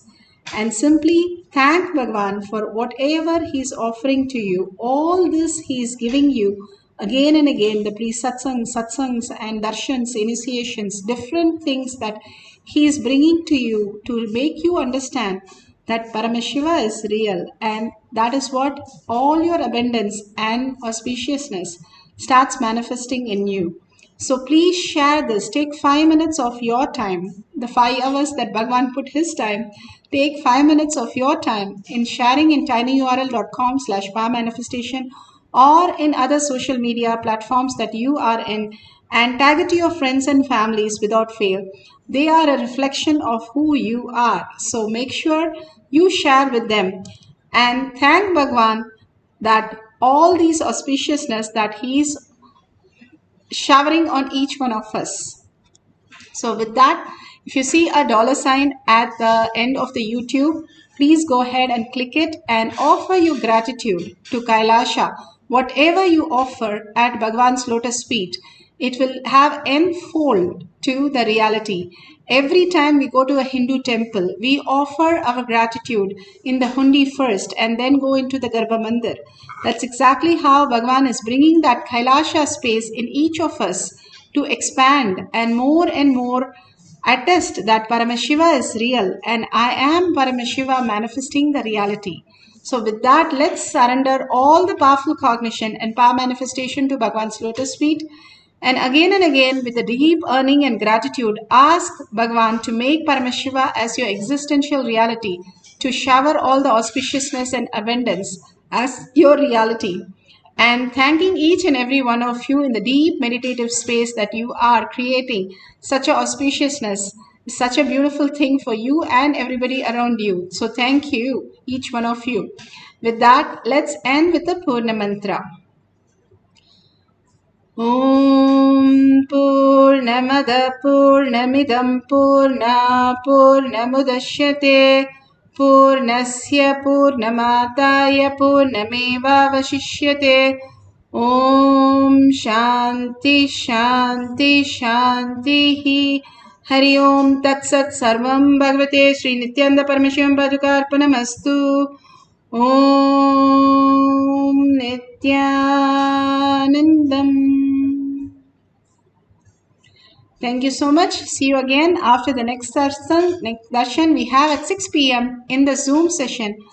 Next power that will be manifesting. You can join in the Zoom through eKailasha. Thank you. See you then. Nithyanandam.